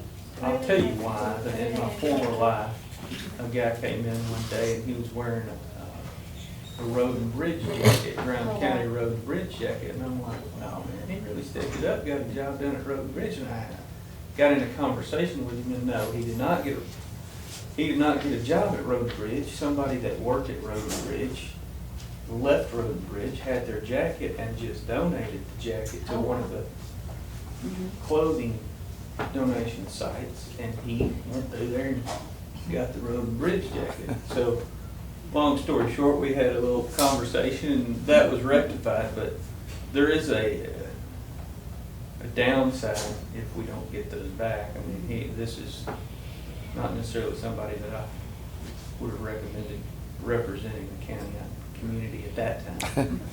Well, what you might do is get with Toledo on your way out and just make a notation that people with solid waste, et cetera, have been issued uniform shirts, and we need to collect those upon whatever reason, whether they resign, termination, or retire. Yeah, we do know how many shirts each employee has, so. Okay. Fair enough. Cell phone air card, $650. That looks like one phone. Yes, it is. Philip Pedraza has a cell phone. Okay. Because he's on call 6 days a week. Utilities, $2,800, and I guess that's for operating your different solid waste stations. I will say that we've cut water. We had a water meter at one of our dump sites, but we had no hose bib. We had no water lines. So we finally figured out that it was us paying for the water, so we had that shut off because we Okay. didn't use it, so. Next one's a pretty big hit, solid waste pickup. We have it for $80,000. You've been $70,000, $73,000. That is a number that we're under contract with solid waste. I'm sorry, Texas Commercial Waste, we're under contract with them. And the number goes up and down depending on how much they pick up and what the charge is over at Twin Oaks. Because they weigh And their fuel charges. they weigh the refuse once they get over there, do they not? Yes, they do. Okay. And looking at that, another factor, if you watch the news, this is just something that I picked up on. The forecasters are thinking that we're gonna start having an El Nino year, which is gonna put us in a drought. So when drought happens and we go into a burn ban, our numbers go up. So that number is gonna fluctuate. Yeah. Did you see any increase from Twin Oaks? Yes, Twin Oaks did have an increase. We got notified of it last October, right after October, because I remember I went over and talked to Mary, and I was like, I know we just, redid our budget, but, they went up on theirs and notified us after our budget went into effect. But And I saw an article about it affecting garbage, COVID-19. Because they go through the garbage, they handle the garbage. So I just wondered, did you see any well, we additional? have had an increase in our like VDIs and Stoneham, those two. I don't know why those two, but we have had an increase since COVID started. So it's kind of, I guess more people, they're at home more, they're generating more trash. So. Are your employees wearing gloves? Because that is a way to be contaminated. They have gloves, they have masks. We bought them camp showers so they can wash their hands. They have hand sanitizers Y'all have that because coded? of money. Did y'all code that too? Yes. Because of money, handling the monies. We have had them to stay in their huts more. I told them, who your customers are that you need to come out and help. So we kind of tried to get them to distance themselves a little bit more that way. And then we have one more. We have machinery and equipment for $800. ACs. That's for an AC unit or whatever that goes in or out. Yeah, that would be AC units, that would be, I'm looking at buying a lawnmower. Because right now, we were using, Diversion. we got our weed eater that we're using. And Philip actually brought his push mower from home and push mowed because we don't have anyone, Mr. Love, have anyone to really help out right now. So we've been doing that on our own. All right? I can guarantee you that is not this Philip. Pushing the more, oh no. All right, well, we got one more to quickly go through, that'll be 425. That's on page 14. That's No? not hers. That is GHRC, that's Laura Meeks. I think you've done all three of hers, right? Oh, okay. Well, shucks, I was gonna ask you about a new van. Oh, Jesse, you speak to hers? yes, so, So we're through with We're Cat, good? thank you. Okay. Thank you so much. Harry's out there Harry too. is Yeah. standing in the hall. It won't take. It won't take. Alright, let me get to her budget. But it is 425, right? It is Mhm. 425. Page 14, Yes. I'm catching Okay, on she there. has a coordinator, and the coordinator is partially supplemented by Grimes County, and then the other part is supplemented by a grant. She has a GHRC driver, and the salaries aren't put in there because they are split, so I just put the amount based upon what we're gonna receive. I do believe that she is looking into, because of the COVID, I think BBCOG has said, okay, we're not gonna do our meetings, because normally we have it around this month. And, just said if we could do with keeping it the same, then that'll be good. I think she's still kind of looking at that, she hasn't committed to that, we can keep it the same. So you go into, her hourly, it shows $7,000, and that's just because of the difference. The part-time is 88. So let's get down to, operating supplies. There's 2,500, but she sent me an email yesterday, and she's wanting to change that to 3,500.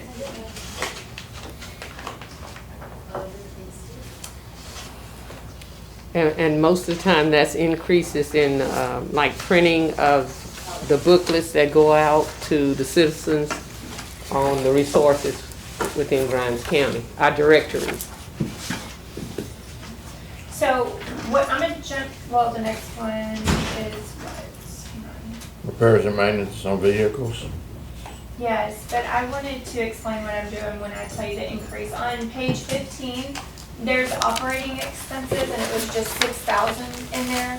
What I've asked her to do is to go into that and see if she's gonna be utilizing that differently. So what she's doing is breaking that 6,000 up and placing it into these other accounts. So the increase of the $1,000 that we just discussed, that's coming from that $6,000 line. All right, Overall, she's not asking for an increase in her budget.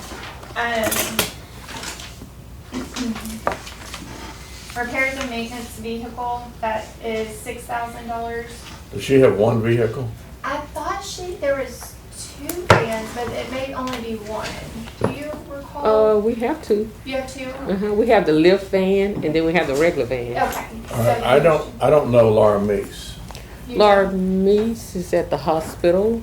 Her staff member is Nancy Frenzel, Brandon. Frannick. I need somebody that does this food delivery and what have you to set up an appointment with me and visit with me, because in our BVCOG meeting on Wednesday, Tom Wilkerson said he's having money thrown at him from here and there and what have you, even to the point of, Commissioner was on the call, even to the point of replacing vehicles or getting vehicles for some of these food groups. Okay. So this might be an opportunity, if they have a high mileage or a high maintenance vehicle, for them to replace it. So who would take responsibility for having Laura get in touch with me? We both can. We can make sure she gets the Okay, just hook something up with Cherie, and I'd like to do it sooner than later. Okay. Of course, we keep having these budget meetings. Yeah, but, I think the earliest would be Tuesday, right? Because we have a meeting on Monday. well, and then Yes. we have evaluations on Wednesday, so So we Monday do. afternoon or Maybe she can Tuesday. just call you after hours. that's, Okay. she wouldn't be the only one. But I mean, I want to find out what they got going on, then I want to give her this information so she can make some contacts, because it sounds like a good opportunity. And Yes. she is constantly in contact with, at the COG, Ronnie Gibson, I think is over the whole senior mills, and then it used to be Stacy Urbanchik that we used to do our budget meetings with, but I think that was changed, so I don't recall the new lady's name. Okay. But they are in constant contact, so, Well, it might prove to be nothing, but yeah. it might prove to be something. I'll have her call you. And anytime also we have food donation, they also have a small food bank there at the hospital, where if somebody comes and says they're hungry or don't have, they can supply them food. Okay, Um, all right, didn't mean to derail you, go ahead. That's okay. Fuel, it shows 4,500 on y'all's, but she's gonna increase that up to $5,000, which again, that will be taken from the operating line. So she's gonna increase that by 500. Travel and conference, she wants to go ahead and change that to 1,500. Their travel and conference, it's her mileage. Right. And she's always going over her mileage, but she only turns in up to what is budgeted for that particular account. Tires and tubes, she's gonna increase that to 2,000.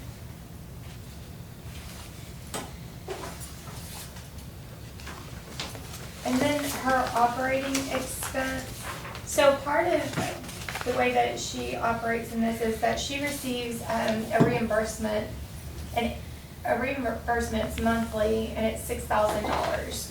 So it is partially covered by that. Let's see, so we're on operating expense. We're gonna change that from 6 to 3,000. And basically that line item is used for whatever doesn't fit in the other line items. Your T1 line is $2,000. What is that? Where That's you- that Telehealth that's for medicine, hearing impaired. telehealth. telehealth medicine, where you can go see a psychiatrist. It's a via- computer line. Give me the It's a number. computer line. And that's gonna be it. Okay, thank you. King of the Roads is here. And he brought Patty, and they're sitting in a different place, so is this divide and conquer? Is that the motive here? Crossfire. Yeah, crossfire. I don't know, do these guys get on the camera if they're sitting there? He does. Harry does? Um, Patty doesn't want to be on camera. I sent you an email, and I talked to Mr. Herring, so, did you see my email? Oh, yeah, about the clerical, yeah. And Harry, I'm gonna disregard this note about calling you early, in case we get done early. But I did get it. You're pretty much right on time. All right, I went on 490. Yes, it's Fund 20, and the listing of personnel begins on page 35. But I did 490 from memory, I'm proud of myself.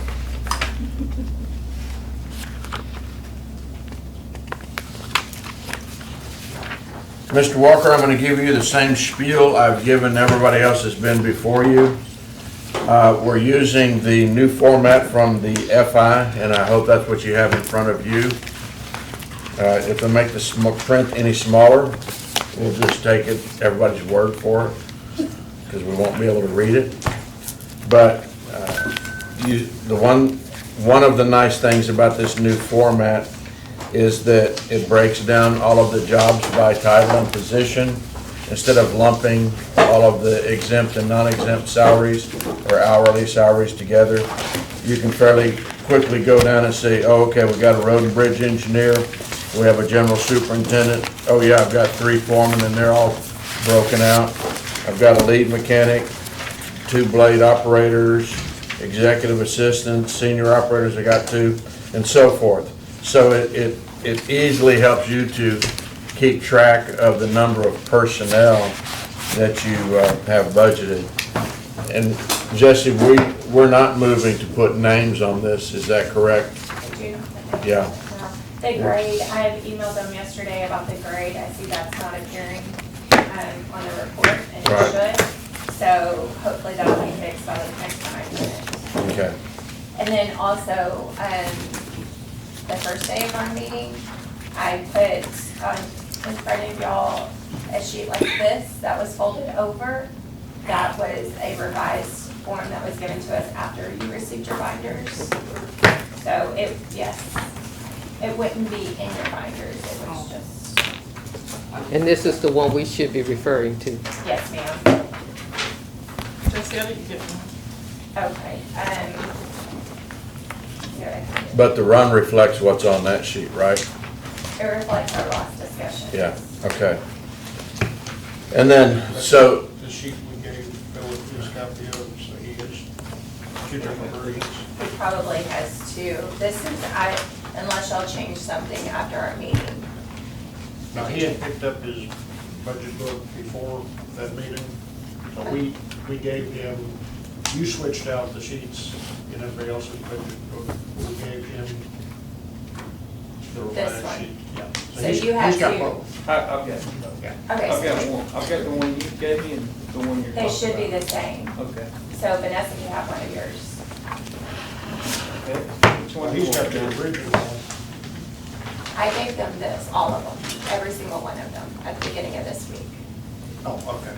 Yeah. Because when we met, I had already given the binders out. yeah. And so I made copies for everyone to give it to them on. but the new runs that we have reflects that information. Yes. Yeah, I don't have the notes on here. I don't have the follow-up notes. My notes? Your notes Oh, okay. on the one that Mr. Walker did. Oh, okay. My notes made. So continuing on with my comments, Harry, again, we're still not talking about any increases in salary or merit increases. What we're doing is trying to get a balanced budget based on what everybody submitted. Right now, I don't know where we're at, but we started at $700,000 short. So, as you look down this document, you'll see that the group insurance has gone down, and that's been figured into it. The other thing is the hours for 2021 are going to be 2088 versus 2096 as they are this year versus 2080 as they normally are. So that's all been calculated in by the auditors, and those adjustments have been made.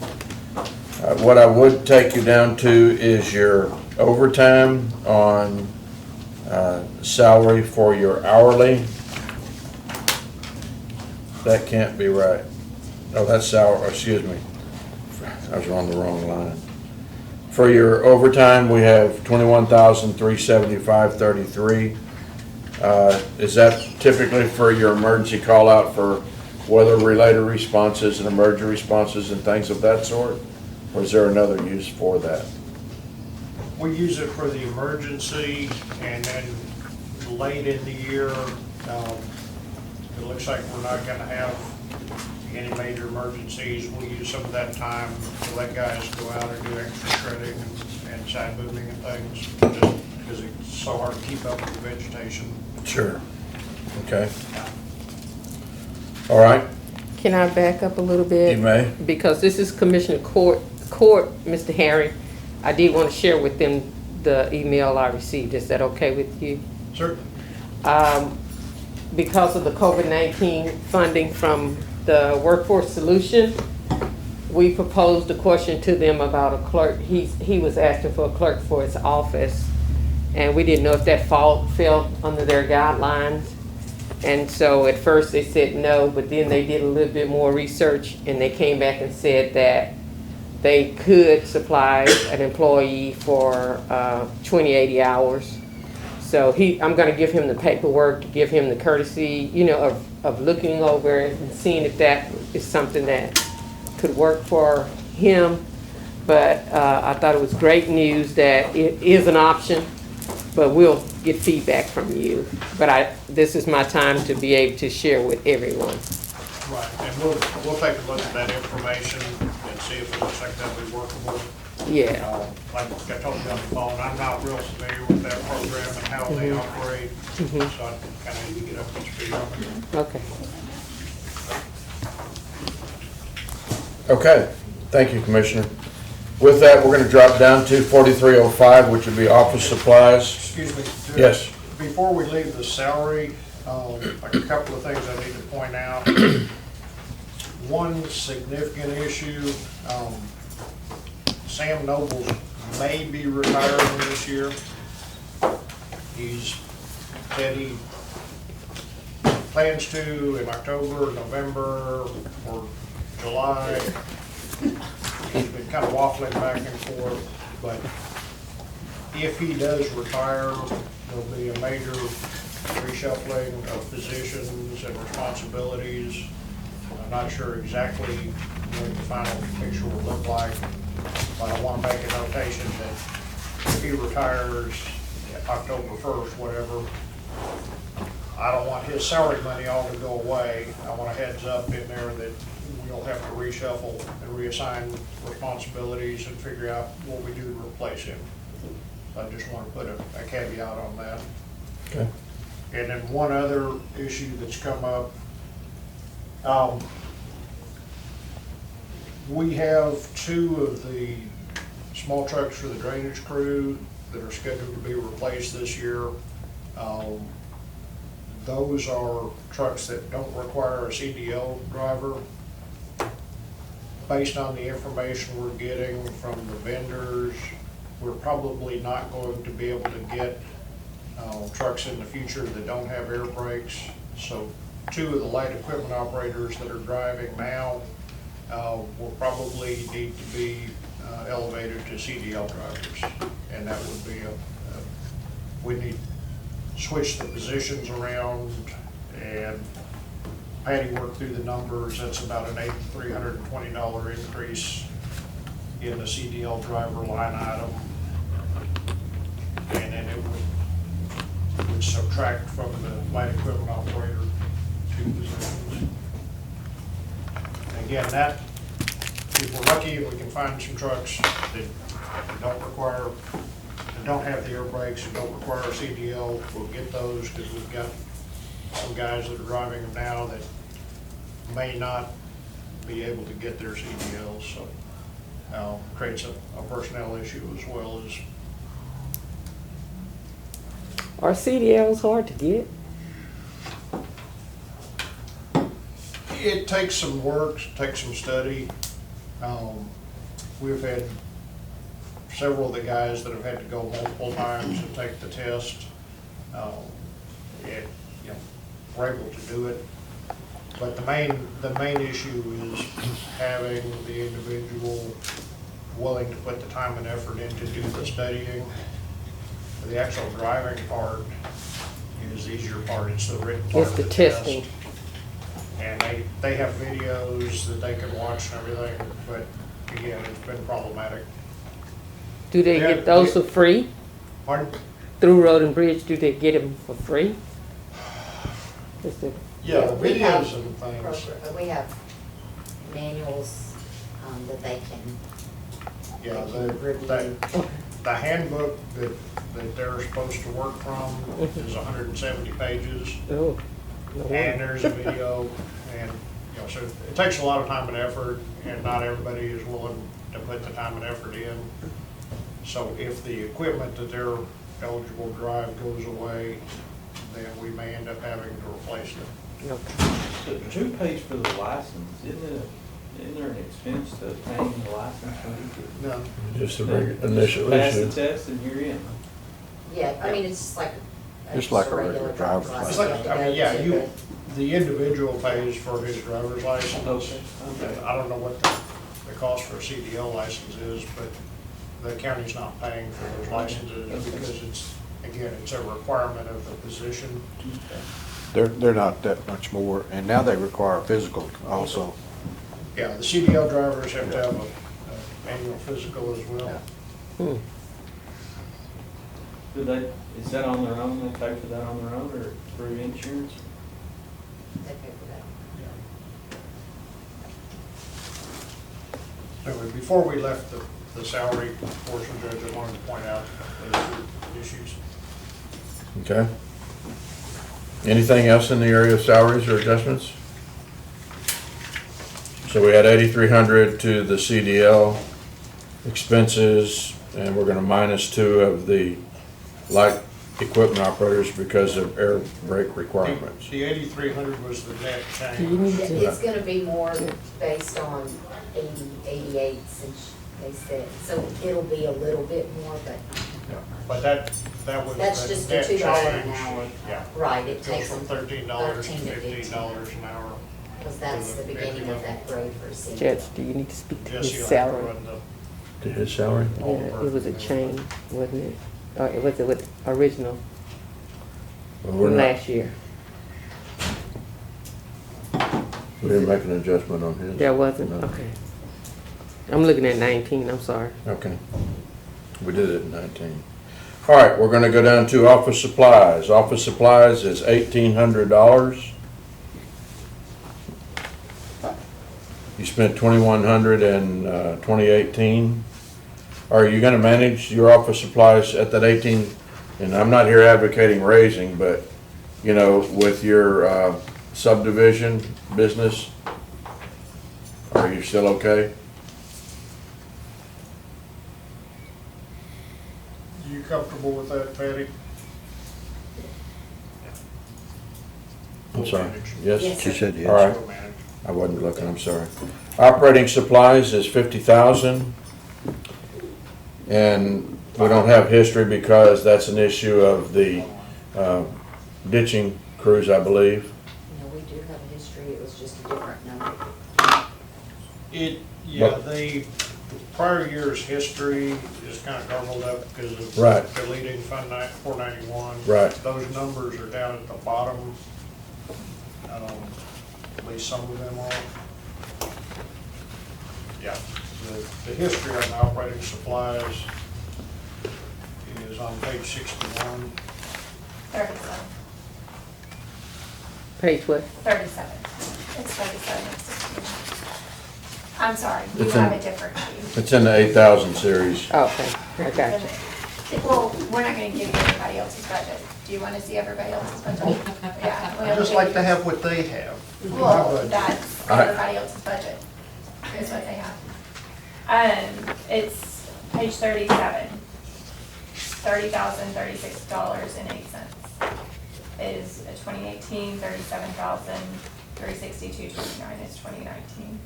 It's on this sheet here as well. Okay, so you just want to give us a quick rundown of some of the things that you have in that 50,000? That's all of the minor supplies that the crews need. It could be, oil filter, shop rags, lubricants and things that, anything they use that are expendable supplies.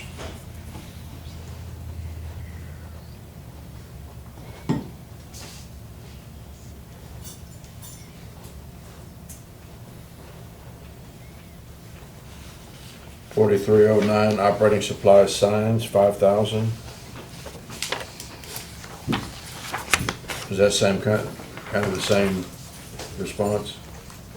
Yeah, and that, again, we've shifted a lot of the sign work to the 911 group, but we buy the brackets and posts and things that they use for the, like, bridge signs and Right. things. Do we cement those in? Pardon? Do we cement those in? Some of them, Okay, depends on what they are. gotcha. Postage, 500.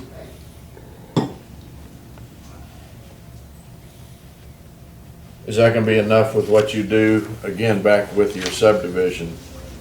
And I'm It's not advocating raising up, it's just that I wanna make sure. It's a You thought. guesstimate based on the subdivision changes. Yeah, we'll just have to see. Okay. Drug and alcohol testing, we moved that to HR, gave them that responsibility. Contract labor is $80,000. That's what, limb crews and tree crews and, That's primarily the shredding, that's the biggest part of that, and then the tree trimming. And the shredders just started this week. So we're just getting into that. We normally don't start that work until June.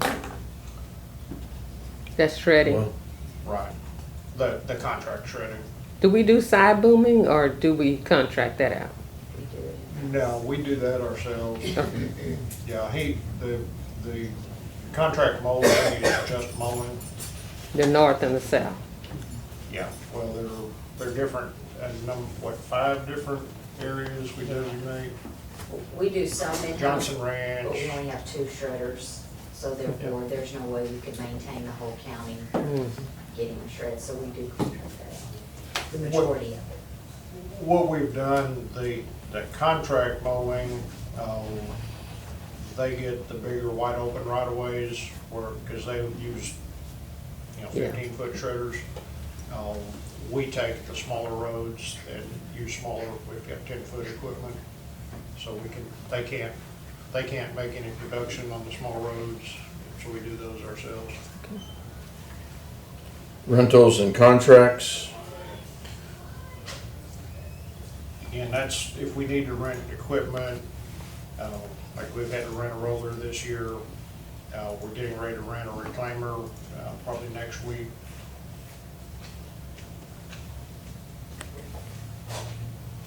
Is Greg paying for y'all's iWork system? You know, where's that coming out of y'all's budget? Yes, we've sent him an email requesting that he add that to his budget. Okay. Was that ever in that line item? We And then paid there was for a it in years contract. past. Yeah. That's And the then PO box. contract portion of it. Is that a subscription? It's What? a software program Software. that we use. Yeah, it's an annual subscription. Repairs and maintenance, we have 0 there. It moved to 4412. Okay, repairs and maintenance vehicles. Wish we had 0 there. We have $225,000. And that's when you say vehicles, that's all your equipment All the also? equipment, all the trucks, the maintainers, all that. Do you have any equipment that we need to put into auction or anything like that over there? We might, when we get ready to start replacing equipment at the end of the year or the beginning of the new budget, we'll have some of the old equipment, we'll do trade-ins on, but usually we have a few things that are suited for auction.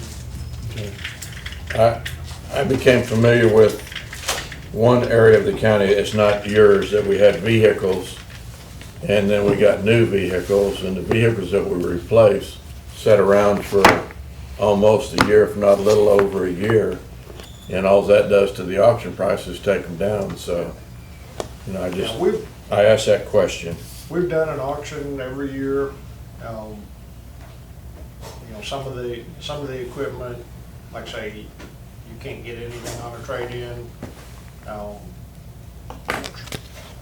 Passenger type trucks and things, we put into the auction.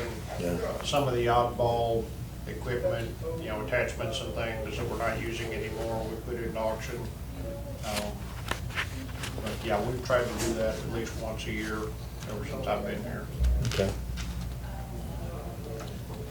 Any questions on that, commissioners? On the fuel, $215,000. That's just to keep you guys rolling. And we cut that line item Yeah. significantly because of the fuel prices. If you look at the history for this year, we're actually down significantly. It's the silver lining with all the other stuff that's going on. Right. Fuel prices have been low. But it's already climbed back up to $1.79 average throughout the state, so here we go. We're, the budget analysis I looked at this morning, we used about 46% of the fuel budget, and we're 2/3 of the way through the calendar year, Yep. fiscal year. Okay. So we're in pretty good shape there. Professional services is 18,000. And that's mostly Paul Malik for the bridge designs. Occasionally, we have others. It just fluctuates with how many bridge replacements we need to do more than anything. Okay. Dues and, go ahead. Did that recent inspection affect that line very much from textile? Yeah, we did several unplanned designs on bridge repairs this year. So that kicked it up. I think we did a budget amendment on that already. For your textile, yes. Yeah.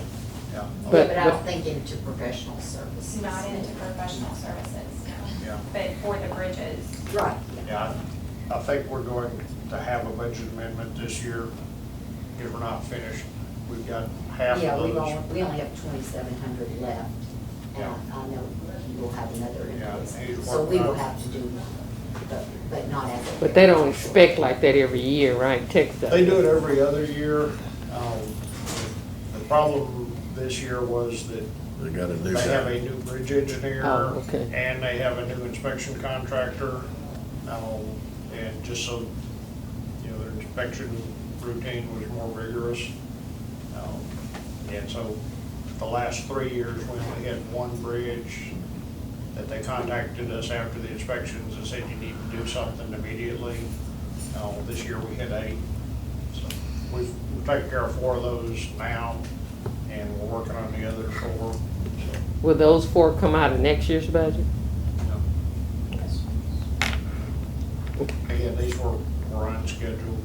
What we have scheduled in the budget, in that there's one line item where we, in the special projects, where we put the program bridge replacements that are associated with the textile bridge program, where they're doing a bridge for us, we're committed to doing the EMP projects, the equivalent matching projects.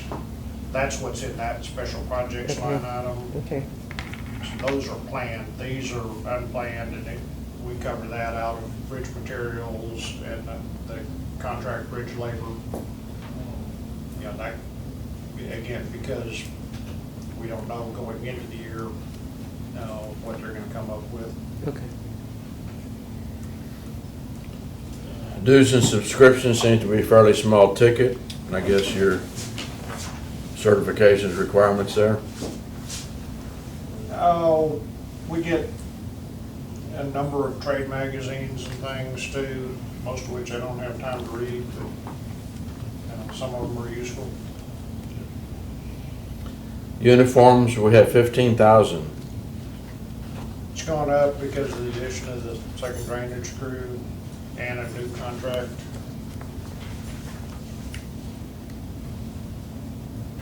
How many do you have on staff? 41 now.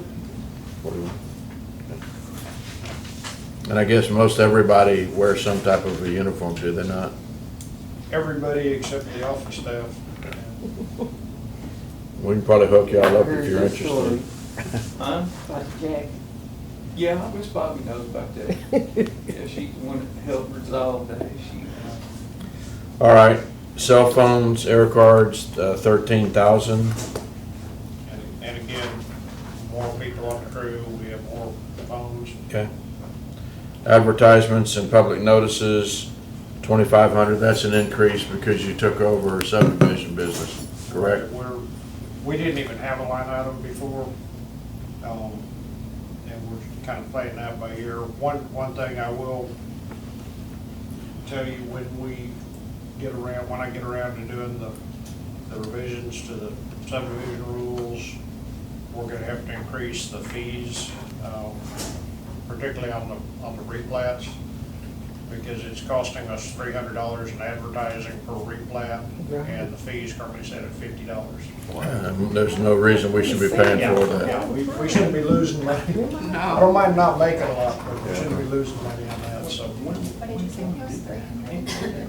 The advertising for the replats, it costs 300. right at $100. That's per what he's saying, ad he's for gonna bring replat. it, he's bringing that. Yeah, and the fee, Was the for some highest- reason, the fee on the replats is less than the fee on just a plat. $150 for regular plat, but the replat that you have to advertise 3 times is only $50. Do you have to do anything on the plat, on an original plat? As far as notifications or Not for anything? advertising, we don't have to have public hearings or anything, so When are you planning on making that change? Is that gonna be pretty quick? as soon as I get time. I mean, will you bring that before Commissioner's Court? Oh, yeah, oh, yeah, yeah. No, I had hoped to have it done this winter, and my schedule has gotten away from me. Not the, I got you on the changing of the rules. I'm talking about the fee. Right, that has to come up. What my plan is, there's a package of rule changes related to what the legislature did last year that I have about 90% ready to go. I'll put the fee changes in that, because that's not controversial stuff. It's what they told us we have to do. And then come back with a second package of rule changes with actual policy changes. That may be later on next fall. I'm hoping before the end of the fiscal year to have the routine changes, and I'll include the fee in there. Is that always the case? So Dave Lilly, when he was doing it, was he getting that advertisement?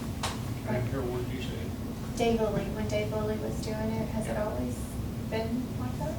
And that was always my question, are we collecting enough for as much as we were seeing that come through? That's what I was asking. I mean, even currently, we've done a budget amendment already, or done a line item transfer once. Commissioners gave us $1,000 for this current year. Yeah. Well, we've already surpassed that and only have $500 left, so we will have to do another line item request. And all this is strictly advertising. for And that's what he was subdivisions. asking you, can you do that now? Yes. Change that now so that you don't Yeah, have to. I mean, we could do it now. I I think guess that- there's no reason to wait. Even without the rules. Vanessa makes more on the plats than we do. She's aggressive. Well, could we legally change, can we leave everything the same except for the fee? Bump that to 300? Yeah. Or whatever, what's Yeah. appropriate, or is there a limit?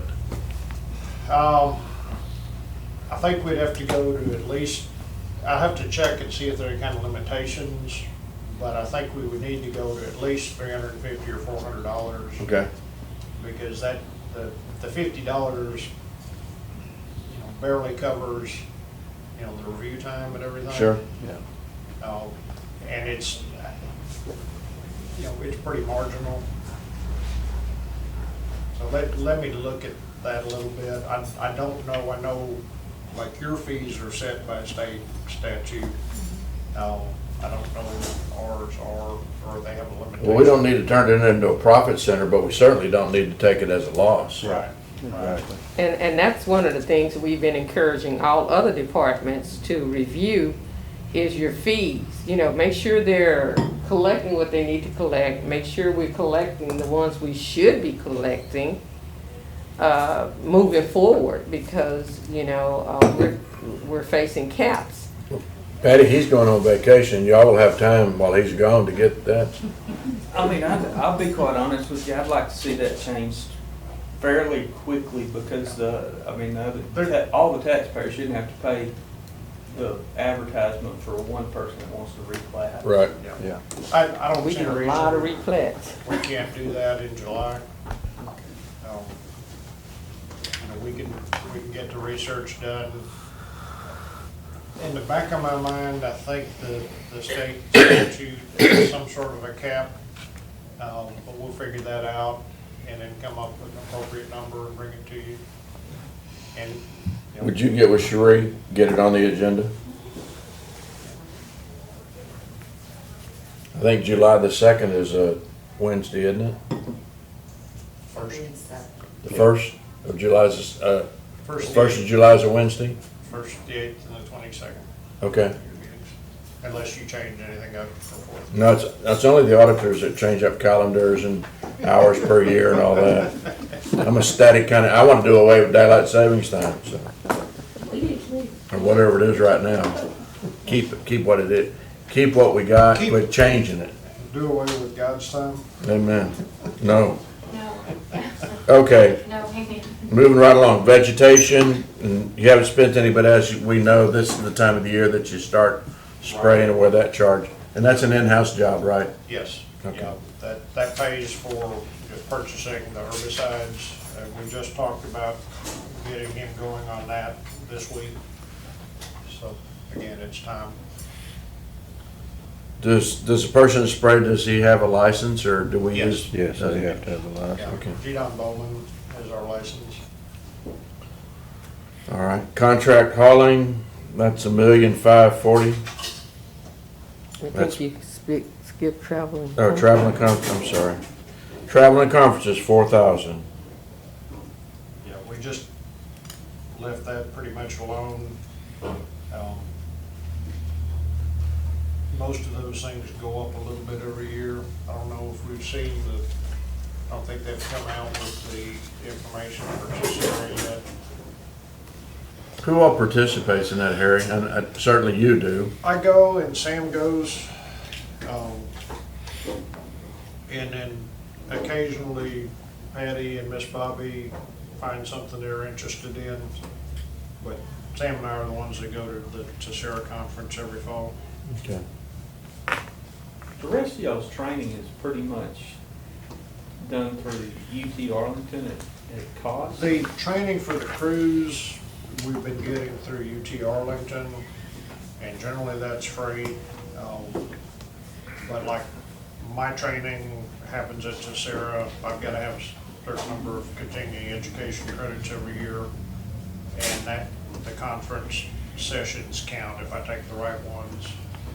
So the one thing we do need, well, that's not the same line item, but we do need to talk about the training budget, but we'll wait till we get to that. But yes, the UT Arlington classes are free, and we've had 1 or 2 classes a year, depending on, usually 2, depending on what they have available in any given year. You know, they have 3 levels of motor grader training, and they have grade all training. And like this year, we did one on just proper practices in loading and tying down loads for transport and that kind of thing. So they have good courses. Generally, they come to us. Once in a while, we have to send people like College Station. But it's been a good program for us. And they can earn different classifications going through those programs, right? They can earn different classifications Yes. going through those trainings. Yes, they have a whole variety of different courses at different levels. And so if you have an operator that you're anticipating moving to a new piece of equipment, we can put them in that class and get them his basic training, do those kind of things, or just enhance their skills.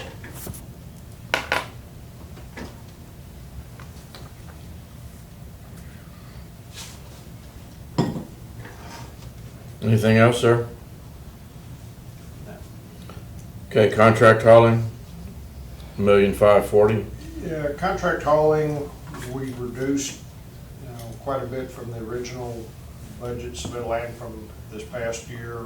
Again, because of the fuel prices, if the prices stay down, we hope to be able to recoup some benefit out of that. Okay. Culvert, 65,000. How much of that's new, how much of that's replacement? Or is it all replacement? It's all replacement, pretty much. And it's because, I don't know where I saw Well, it, but, we put in new culverts in new locations, if that's what you're talking about occasionally. Right. Generally, it's replacements, though. okay. I saw something recently, and I don't know where I saw it, but this says, please make your turns wide enough so it doesn't crush the culverts, because we y'all had just put in new culverts, and I don't know if somebody did it on purpose, or somebody cut a trailer too short, and they're already crimping the culvert. It's a chronic problem, Everywhere. particularly around here, people haul, pull so many long trailers and Yeah. things. And if they're not driving carefully, they'll cut those corners and these, corrugated metal pipe culverts crush, at the drop of a hat. And I guess if you put some type of a support, then that's gonna be a blockage for wood debris and limbs and stuff. We put markers on the culverts. Yeah, You see those white posts? Right. And they just run over them, but they're plastic, they're designed not to damage the vehicle. It's to, advertise to the driver that there's an object Right. there. but I'm talking about within the culvert itself. Yeah, But the now, opening, that's not practical. it'll catch too much debris and plug the culvert, Yeah, yeah. defeat the purpose of the new. Yeah, what you see, like TxDOT does, they'll use those concrete sloped ends for Right, culverts. and then put the bars on. And those are much more durable. Once you start putting bars on them, then they catch debris and create problems too. But the smaller pipe, like 24-inch pipe, they use a sloped end without any kind of bars. Right. And we actually have a few of those that Magellan gave us when they were cleaning up their project. So we've got once in a while, we have an opportunity to use those, where it makes sense. Sure. But those sloped ends, a pair of them, is like $2,500, and they're pretty expensive. Really? Yeah. And many times, like, you did out in Glenswood, you cut once they make that cut, you don't have that problem anymore on the regular culverts. They don't have an opportunity because it's under the road then to bend them, but he's Yeah, had cut a few. That's generally what we do when people cut the corners and bend down the ends of the culverts. We just go and cut them out, and then they're less susceptible to being damaged. But it also leaves a hole there that if you're driving your lawnmower or something and not paying attention, you can fall in there. Makes the trailer people drive a little More careful. more yes. careful because they'll cut a tire on it. Yeah, too. yeah. 'Cause they do a lot of turning around on roads too, Yeah. companies that are, People have used our culverts. All right, oil and lubricants, we have in at 12,000. I guess that's just a historical number that we use. Historical. Okay. Road materials, 950,000.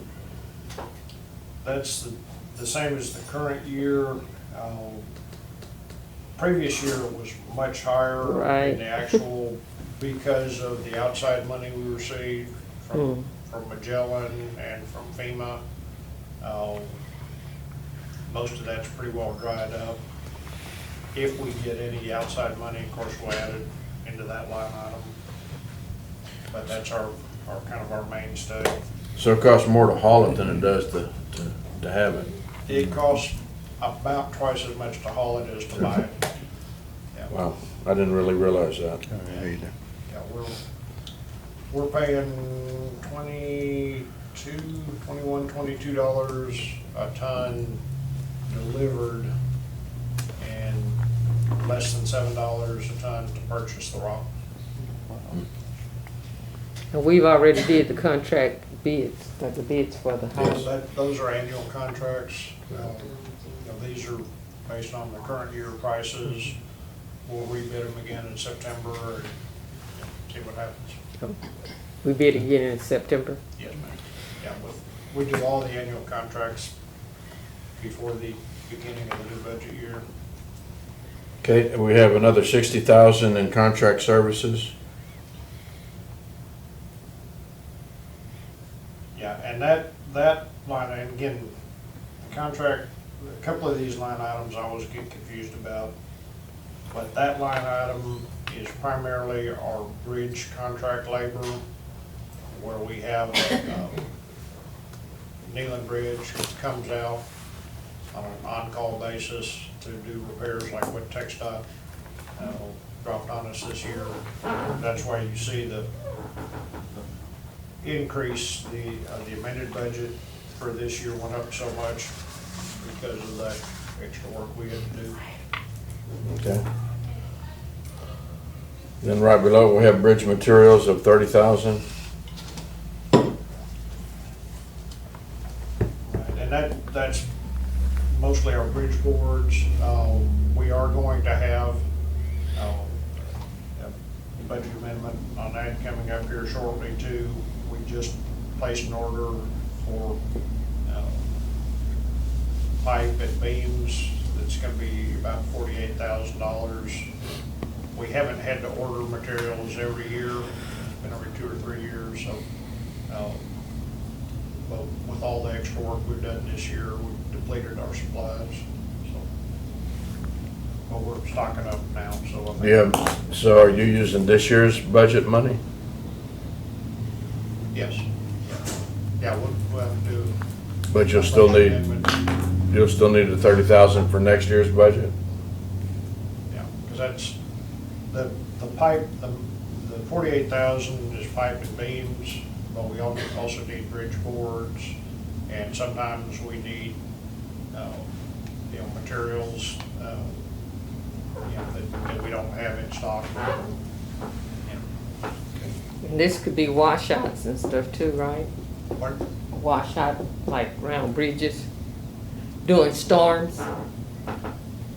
Yeah, if we get a big storm or something, we end up doing more bridge repairs, we use more out of those line items. This year, again, it's because of TxDOT's bridge inspection program, we're gonna do so much. Tires and tubes, 50,000. Now, y'all aren't the ones running over the culverts, are you? Okay, just checking. We cut that one down, just in trying to trim the budget, Right. dropped about 10,000 out of that one. Okay, utilities, we're at 10,000. Right. Your new barn ought to be a little more economical, don't you think, than your old one? Or is it? Hopefully so, hopefully so. All right, training, we have nothing there. Okay. Training, I mentioned before, I would like to go ahead and put that $2,000 back in there.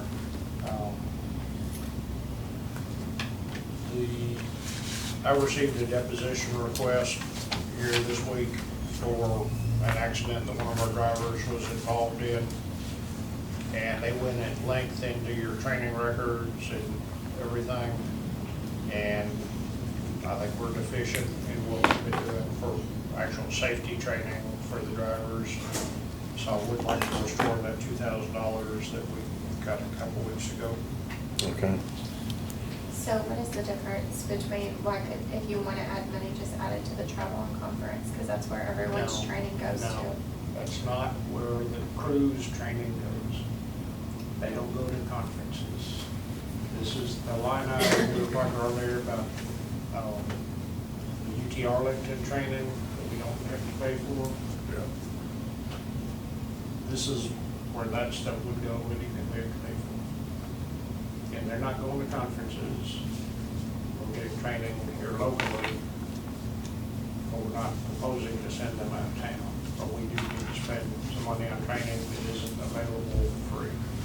So you're doing it here locally? They're training all, they don't travel at all? Well, I Because mean, you just they may said the go to one in Bryan, Arlington. They may go to Bryan or someplace in the local area. We're not sending them to San Antonio for a week, is what I'm saying.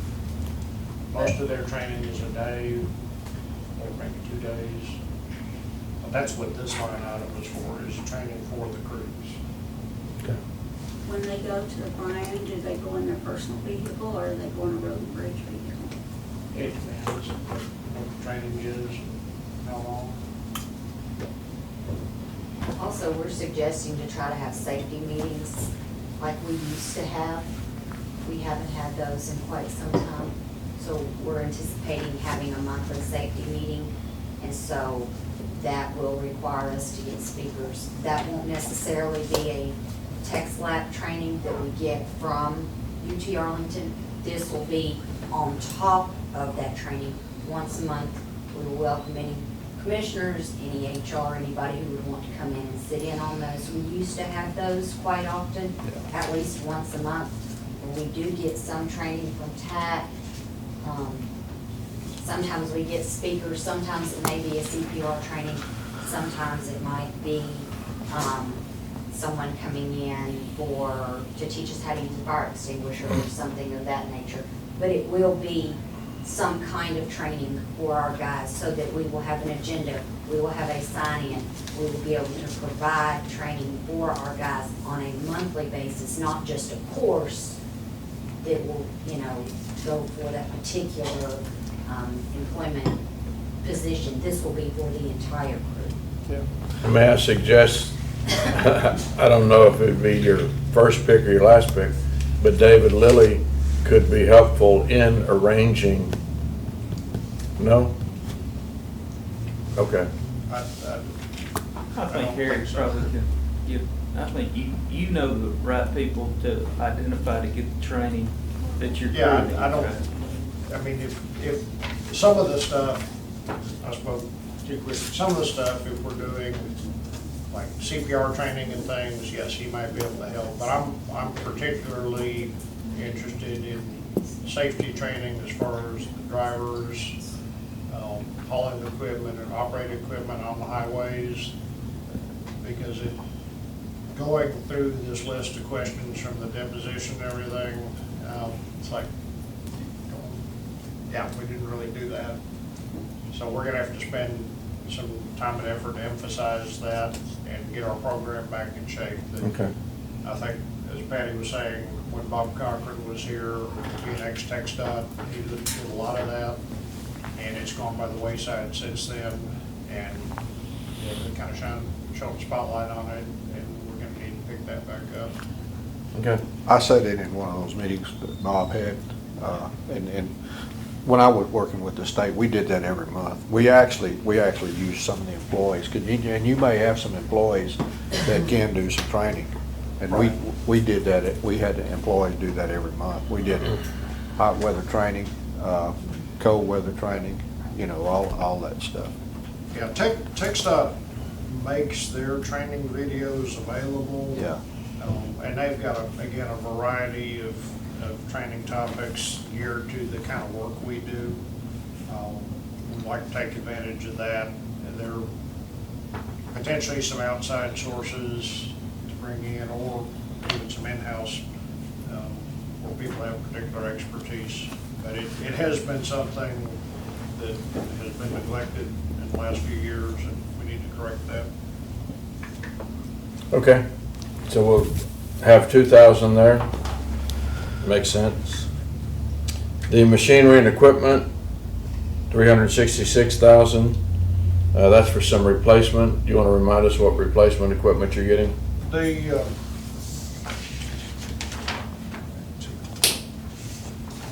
What we have on the list, the biggest piece of equipment is a maintainer.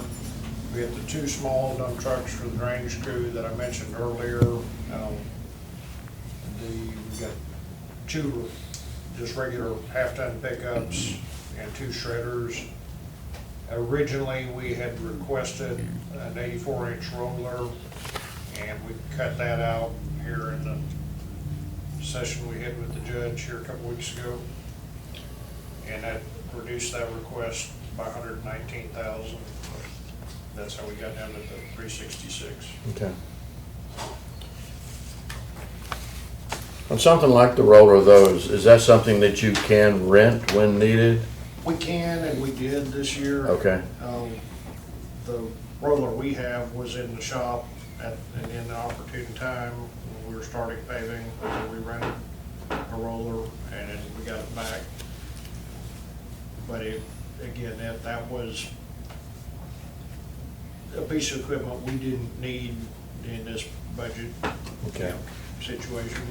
All right.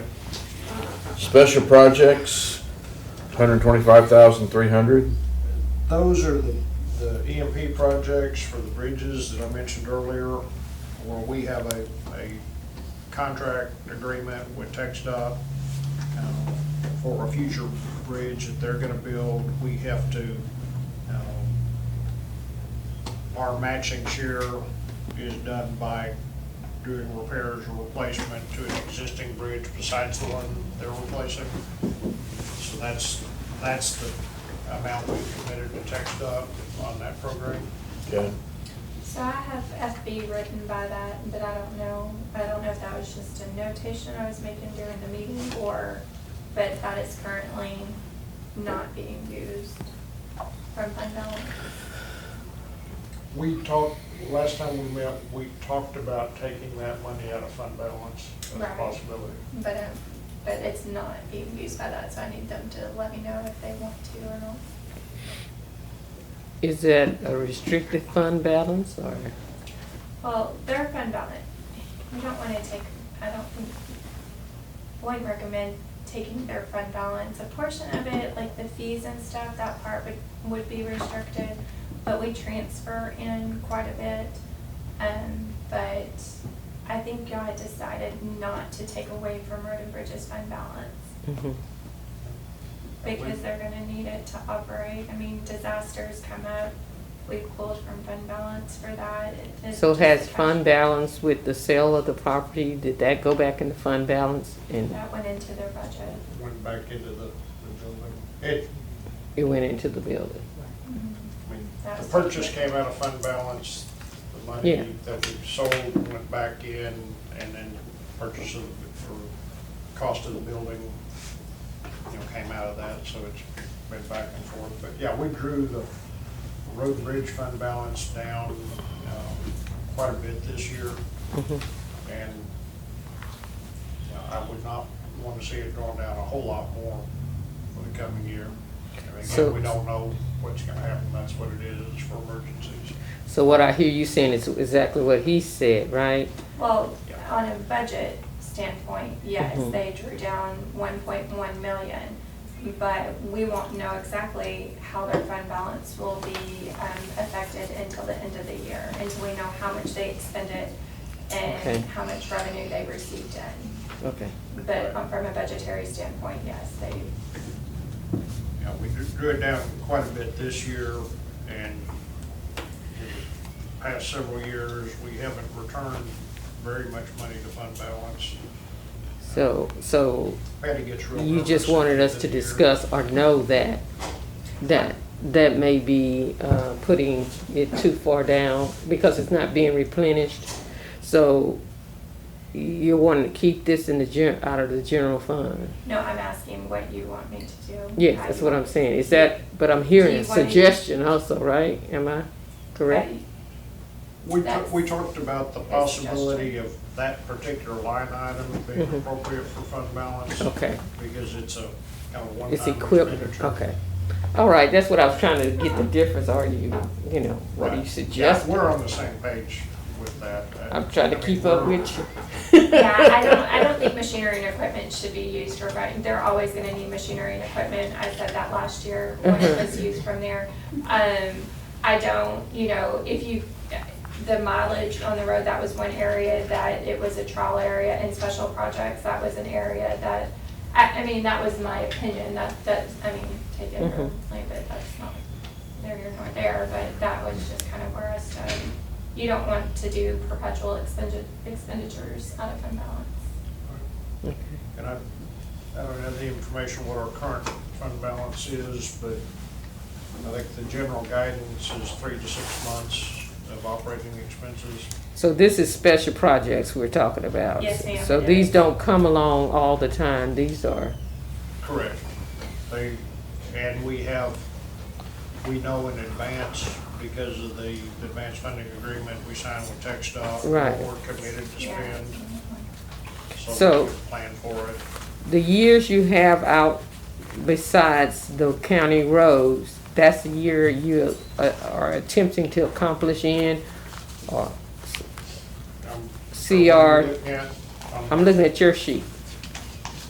Is it your sheet, his sheet? Where it that I says know? carry forward to 2022. Yeah, Yes, we have 3 EMP projects we're committed to right now, and we were juggling, rather than trying to do them all in one year, we pulled one of them forward and did it this year, do one next year, push one off till the year after. okay, so 323 has been pulled forward, right? Well, 323 is the one we're proposing for this coming budget year. 204 was pulled forward, and we've finished that work. Okay, And then 112, we're gonna push off until 2022. okay, And then there's high likelihood that, This is at the, over the winter, we'll have a new advanced funding agreement with TechStop for future projects, and we'll add to that, but but this is the timeline. yes, ma'am. The three, the 3 projects we have, we basically do one this year, one next year, and one the year after, Okay, just to spread them out. Now, one of those projects, one of our projects that, not the EMP, but TxDOT's bridge replacement that the EMP was tied to, is one we're having to actually repair now, because their program is on a 5-year cycle, and they won't be ready until 2023 to replace that bridge. But their inspection said, no, we can't wait that long. So we're having to do work on that now, and then it'll be replaced in 3 years. okay. So these projects are basically mandatory to continue to work with TxDOT. Yes, the TxDOT's bridge program, there are 2 components. The bridge program, they go through every year and assess bridges all across the district, all 7 counties, and determine which ones need to be replaced within a 5-year cycle. And then they submit a proposed agreement to us. We have a matching share, which, because we're considered economically disadvantaged, it's 6%. And so when we sign that agreement, it'll say, okay, Grimes County will receive a bridge replacement on County Road 201 from TxDOT, and the county will do an equivalent matching project on County Road 323, for example. Rather than writing them a check for our matching share, we do other bridge replacements. And then the other part of it is their bridge inspection program, which they do biannually. And they'll come out and inspect every bridge in the county that's over 20 feet long. And they'll rate them from a structural standpoint. And like, if they have control, because they're the state, if they tell us, like this year, they said, okay, you've got 6 months to replace these bridges or else. Now, in the past, we've had them come in and say, you have to shut this bridge down immediately. We did one, the first year I was here, we did one on 215, but they said, close it now. And we did, we replaced it immediately, but we don't have discretion in that part of it. We don't have to sign agreements with them to replace the big bridges, but that just means, we're giving up 94% of the cost of that replacement project. So your initial line of thought is to take that money out of fund balance, right? Rather than leave it in as a line item in your budget? I don't think that's his thought. I just had a notation there because it was discussed. Yeah, I don't, when I put the budget together, I'm not proposing where the funding is coming from. The auditor's office has certain criteria for how you manage the fund balance, and they suggested that that particular expenditure would be appropriate to come out of fund balance. Well, if we did that, and I'm just throwing this out there for thought, we took that out of fund balance, why couldn't we put back in that $80,000 for the pavement projects on the next line. Well, you can, I mean, if we don't pay it out of the operating budget, we pay for something out of fund balance, It was just, y'all are at a deficit, and it was just a way to help decrease the deficit. And that's it, you're over $700,000 short. So either way it goes, that was just an option, and when we discussed it, it was, I just had my note there, that's it. But it was a way to try to help come down off of that deficit. and again, there are guidelines on management of fund balance, depending on who you talk to, but they like to see you maintain anywhere from 3 to 6 months worth of operating expenses. And certainly in road and bridge, you know, we're subject to the whims of Mother Nature. You know, we could get hit with some significant damages and need to draw from that fund balance. So you don't want to draw it down all the way. Right. But it had gotten up to over $3 million Yes. here the year before, and so we drew it back down into that, I think 2.7. 4 months or so's worth of, last time I looked at it, I think we were something like 4 months operating expenses in fund balance. So, yeah, you can shuffle money back and forth, but you don't want to withdraw that rainy day fund completely. Put it that way. Where is that, Jesse? In that, in the capital. His is not gonna be with all the others. Mhm. I just had it open and then I shut it. Okay, I didn't know what the page number either. Just give me 1 second. It's 2.7 is what, at the end of fiscal year 19, it was 2.7. 2.7. Yes, 2717. And we took $1,000,001. Well, we didn't, okay, so again, we've got to, you plan to take a, yeah, I just want to be careful with how we present that. The 2.7, it's 2717067, and that is at the end of fiscal year 2019. What, page 11? That's what you're asking, I apologize. And so fiscal year 20 planned to take, if all the revenues and expenditures, they end up matching exactly what we budgeted, then it would be a reduction of 1.165 from that fund balance, if everything worked out the way it did, The way we're planning now, for fiscal year 20, okay, that we're currently in. that we're currently in. Yes, ma'am. So that amount will be reduced by the end of this year. Yes, ma'am. What did you say it would be reduced to? It would be reduced by 1.165.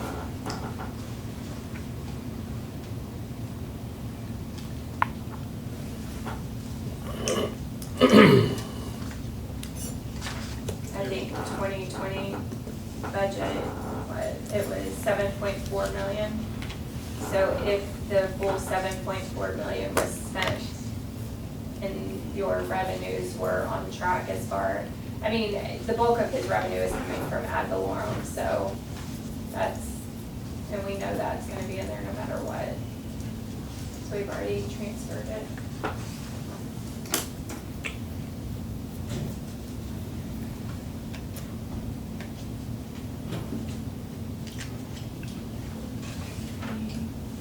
The revenue accounts, I believe. So you can.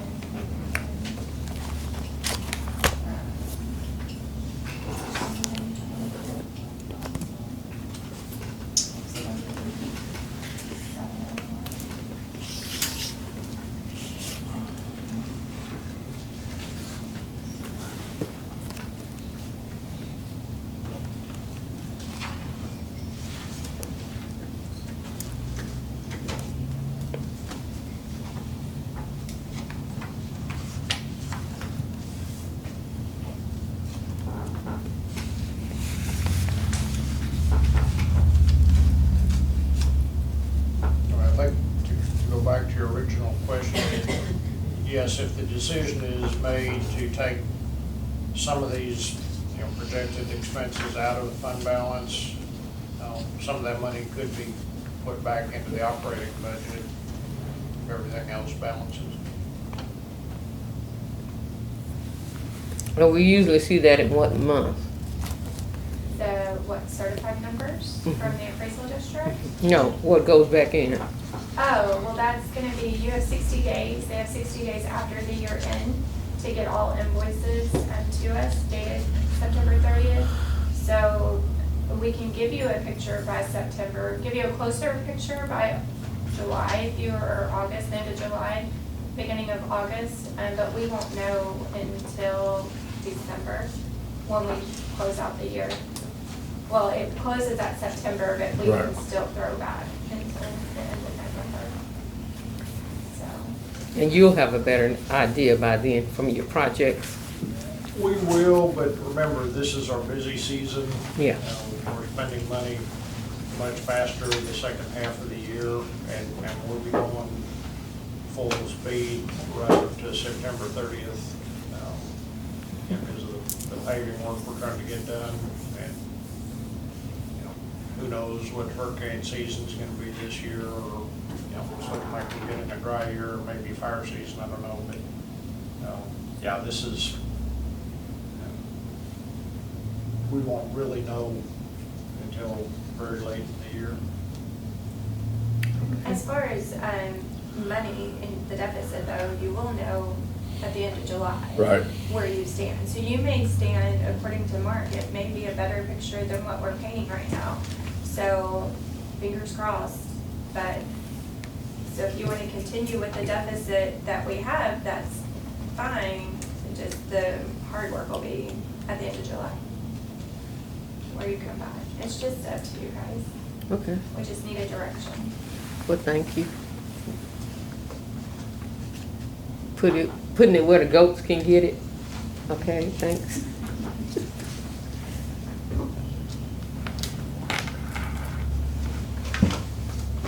So why is everybody looking at me? You can move along if you want, huh? Well, if they want an answer on where to put the. Right. Are we gonna leave it in the operating budget, or are we gonna get that out of fund balance? What I thought I heard was maybe two different things, but I hear Mr. Harry's concerned about it being too low, perhaps. Well, we need to be careful not to draw it down too low. But as Jesse said, we won't really know until the end of the year what the new fund balance amount will be. Which is cutting it really close for us. 5 or something right now, plus whatever we don't spend out of the current budget. And I can't tell you right now, 'cause we don't plan to not spend anything. I mean, what, I 2 years ago, didn't think you maybe did. turned back. I didn't think you was gonna let too much roll back. No, I mean, 2 years ago, we only turned back $25,000. Yeah, that's what I Now, was. we've had years when, I think last year was quite a bit more Yeah, because we last had year was money coming in late from outside sources. But yeah, I put the pressure on Patty at the end of the year. She gets stressed out when all the bills haven't come in and we're trying not to run over. But Well, that's just like he was going in a direction a while ago. He said, he was talking about taking the 80,000 reduction. You never did finish your point on that, did you? Well, I think at least it's been my impression that the goal of the court was to enhance the mileage of roads that we pave. Mhm. And we had started down that road, so to speak. And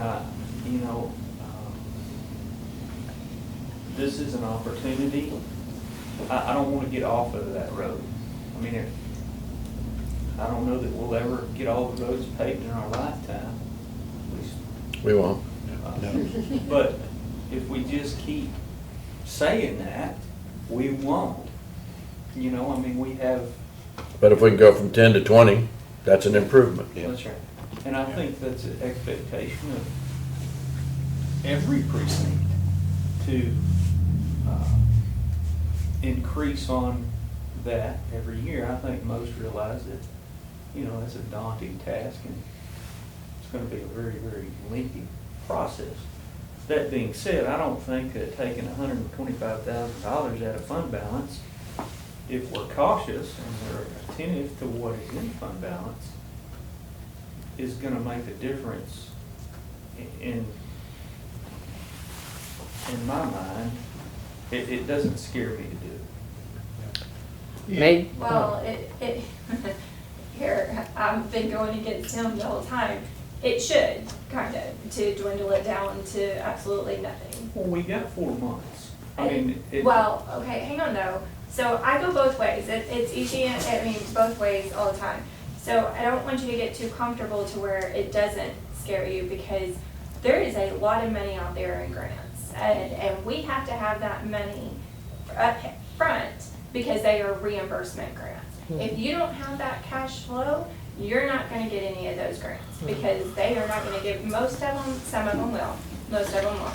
Or you have to go through a lot more vigorous things. But so you have a $7 million budget, yes? You have a $7 million budget, and so you annualize, or go back and figure monthly, and that's what, 550 something thousand, or 500? It's about right, 5.5. Yeah, so that's right, so for 4 months, that's 2.3 million, right? You're at 2.7 at the end of fiscal year 19. 2.7. If they expend everything that they, which I'm not sure, I don't know, I don't work in that department, you're gonna be below that. So if you're gonna, my thing is if you're gonna take out a special, I mean, if you're gonna take out of fund balance, you want 4 months. Don't go lower than 4 months. Well, And we're already gonna probably be lower than 4 months. Because of what we budgeted in the Last year, 2020 budget. or this year, yeah, this current year. Yeah. So when. When you're talking the 4 months, you're talking the general fund? I'm talking his fund. His fund. Yeah, 4 months with just his fund. So after looking at this, because we were talking about it, I didn't realize that it was that low, as far as that goes. Now, this $7 million budget, you may not, your capital lease, you can back the 239, that'll be done at the end of fiscal year 20. There's items in here that you can reduce down, so it may not quite be fully a $7 million budget. But look at it as a whole and just make sure that you're getting, that you understand it. Because that scared me, your statement kind of scared me a little bit, because you do want to have fund balance in there. I mean, and you want to have at least 4 months, so. I'm not disputing that. Yeah. I agree with that philosophy. But Okay. I also agree with the taxpayer's philosophy that we're not a bank and a savings account, and they pay taxes and they want us to expend the money. Oh, definitely. And I don't, based on the interactions that I've had personally, I've never had anybody come up to me and say, you need to quit spending all that money on the road and bridge department. So, I don't think you'll ever hear that, ever hear that. I've heard it. and so that goes with, I'm not, I mean, I think it is not, it in my mind, it's okay. I'm not, that they have their own opinions, I'm sure, but Yes. Because over the years, I actually have heard that. But I think it was because maybe their roads weren't being addressed. But we have to keep in mind that we are still operating with a deficit right now. And I think that's the goal, is to try to get back in line so we can come out with a balanced budget. Could you explain to me, perhaps we can move to the next, and that may highlight what he just said. You have some notes here, Jesse's notes, Oh, gosh. but because of that line coming in the next line, this new road projects, because we find ourselves in a pandemic, plus a 3.5 cap, can you speak to the new roads projects that you're working on And why you reduced that line? Well, we reduced it to try and get the budget back in balance. I mean, what you're looking at is $460,000 less than what I originally submitted. Last year, we set up, or the current year's budget was set up to try and get 20 miles of paving done. You know, when everything went south there, we went ahead what I had proposed was basically a level budget from last year, which would have gotten us, again, plus or minus 20 miles of road. We reduced it substantially in these numbers you're seeing, and the biggest chunk is out of those line items, because that's based on going back to about 10 miles of road work, which had been the goal, previously. But there was only 350,000 budgeted in 2020's budget for new road pavement projects.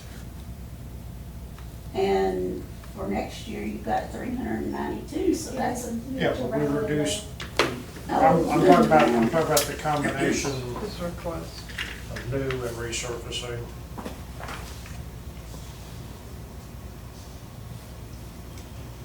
And Okay. again, we're,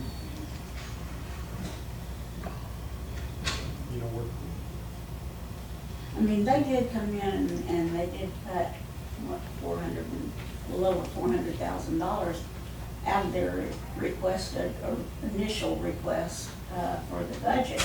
And I'm greatly thankful for that. And we've talked about over the years, you can, we even had some times where we stopped projects because we weren't maintaining old projects. And yes, we want to see more miles done, but at the same time, you can't not maintain. I'm not saying that's what you're saying, but at the same time, I appreciate their effort in trying to help us in this deficit situation. People still want to see their services go forward. Maybe everybody might not get the advantage of taking, they may not have the advantage of riding that paved road that you just put in over there, and I live up here and my taxes went over there. So people view things differently, so my main thing is we have to come up with a balanced budget, and right now we're dealing with a lot of uncertainties. So at least the effort is there by Road and Bridge to try to put us in line. And maybe after we hear some of the numbers, we'll know if we're in a better situation or not. But thank you all for the effort. We try to set goals and try to move forward, but it doesn't always pan out like that, whether it be natural disasters like we're in or whether it be weather disasters, so I've heard it both ways. and again, the combination of those line items was the $80,000 reduction Commissioner Cox mentioned. And again, $80,000 doesn't get you necessarily 10 miles of road. Yeah. Again, Yeah. the cost per mile varies depending on what we're doing. This year, we did about half of the 20 miles was in level up work. So the rather than repairing the road, 100% of the footage, we're doing repairs on the bad spots. We were able to do a lot of mileage that way fairly economically. Some of the other projects, we have to do much more expensive per mile, so it's not a direct correlation. Again, with the roads I've listed, and I've got a new sheet. We are doing some roads this year that we had postponed back in the spring. When all the budget started going south, we've gone ahead and picked up some of those. We're putting them back in. we won't get to 20 miles this year. We'll get more than the 10 miles. I've got one major project just went out for bid. Actually, they had it in the paper to next Wednesday, but we're just going out for bids on a major project that it may or may not come in within our budget. We may end up having to split it up, between budget years. So the $80,000 doesn't look like 10 miles worth of road, but again, it's because of the nature, just based on the average of what we do across the board, that's less than a mile and a half of road. So what is your goal with the budget that you're proposing? These numbers are based on 10 miles. Just based on 10 miles? A combination between new roads and resurfacing. There are some additional roads that are not listed on your notes. The primary ones being County Road 201 and 202.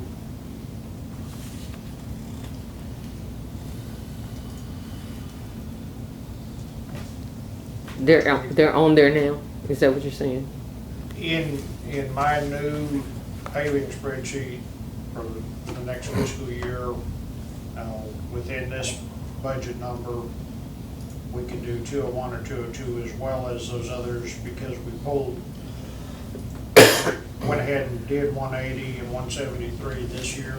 We're in the process of doing them. And now I've added some things. I didn't give you a listing of the resurface roads, but we added some additional roads in there too. And again, depending on how the bids come in on this one project, may change things again. Are you gonna get that list over to us? I can, but like I say, We know it's a it work. won't mean in a whole progress. lot until we get bids in here in the 9th. Okay, we can July. wait. I just kinda wanted to know when you did kinda come up with one that was workable, that you think is workable, then we'd like to review it too. Okay, yeah, here, give us an opportunity to receive these bids, and that gives you a lot better picture of what we're able to do with this money.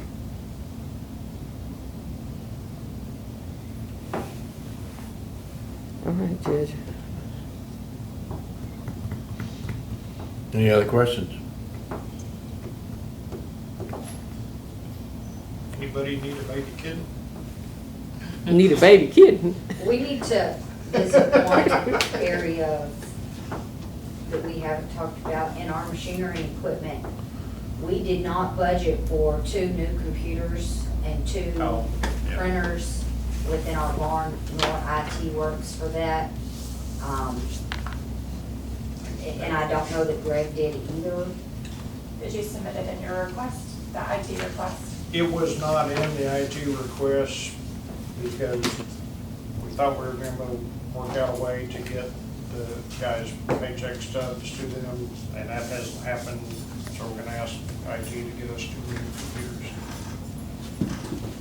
Do you have the money in your budget to transfer to his this year to I get just it? tell him what I need, he Yeah, figures out the no. money. Well, no, he doesn't have any more money right now, so I'm asking if y'all Neither have do we. the money in the budget. So you No, this probably would be need, something completely new that has never been budgeted, nor do they have computers at their barns now. So this is all brand new. New internet, you'll it'll need be to- internet, it'll be so talk to computers, Greg. it'll be. So Could we get the possibly numbers and then Greg can use get that for that. COVID because those guys can't come in Yeah. and We could try. Do what? possibly get that through the COVID deal, because these will be, they won't have to come in to give their timesheets, and they can get their pay stubs out there instead of coming and picking them up. Right. We could try to do it that way and get it. Yeah. I'd have to talk to MJ in regards Are you gonna take that responsibility? to. Is that really a question? No, just. No, it is. Yes. No, I mean, if you want, I'll get Patty too, or I will, or, Yeah. I'll bring it up. If she has any questions, she can, Okay. call Ready Bridge. all right. And Patty can follow up with MJ on that, on the COVID-19 money. Is it- Yes, I'll tell her when we go back, and then if she And I- has any questions, she can get with the road and bridge department. and- Okay. Also, I will have an office in there, so put me down for a computer too. So 3, Yeah, 3 of them. And let me say this, so. Oh, no, I better needing back 3 off. computers, internet, and I was everything. gonna donate some money. So I'll probably just tell her to call y'all to make sure that everything's in there.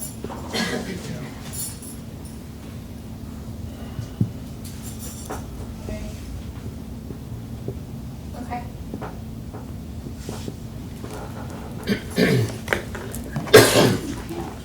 Well, I'm not sure what we've decided on the 125. We haven't yet, I don't think. What, well, On the what? what I said, I'm not sure what we've decided on the 125. what if we leave it in there for now without the fund balance? That's what I'm thinking. And then when we get the numbers, we can come Yes. back and revisit. I agree. All right, Got it. good. That's mine. And have we had enough discussion on 4601, 4602? That's 10 miles of road, right, Harry? Yes. All right. Then we will go to Property repair. property repairs, 5,000. That's where we have incidents where we need to fix fence Air or, conditioning goes out, or fence gets run into, Yep. anything like that. all right. And And that's where we conclude right there. Do we have any funds? No. That is the 127. That's it? We still got He's 25, packed we up. still got 25 minutes to hash this out, Harry. All right. If somebody will take the baby kid, and I'll stay for 25 minutes.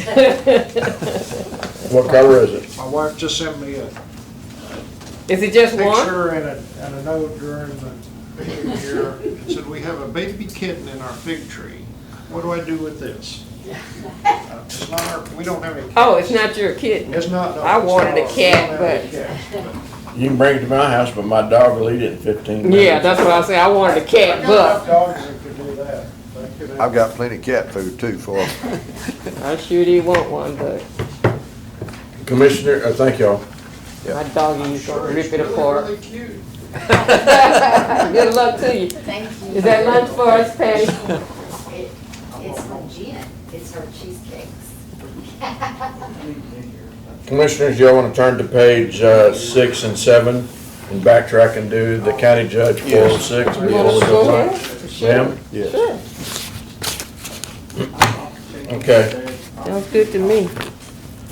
That means we Judge, go we're not home. talking about any raises or increases at this time, and you'll notice that the insurance has already been reduced. Thank you, And Judge. if you'll go down to overtime, 4131.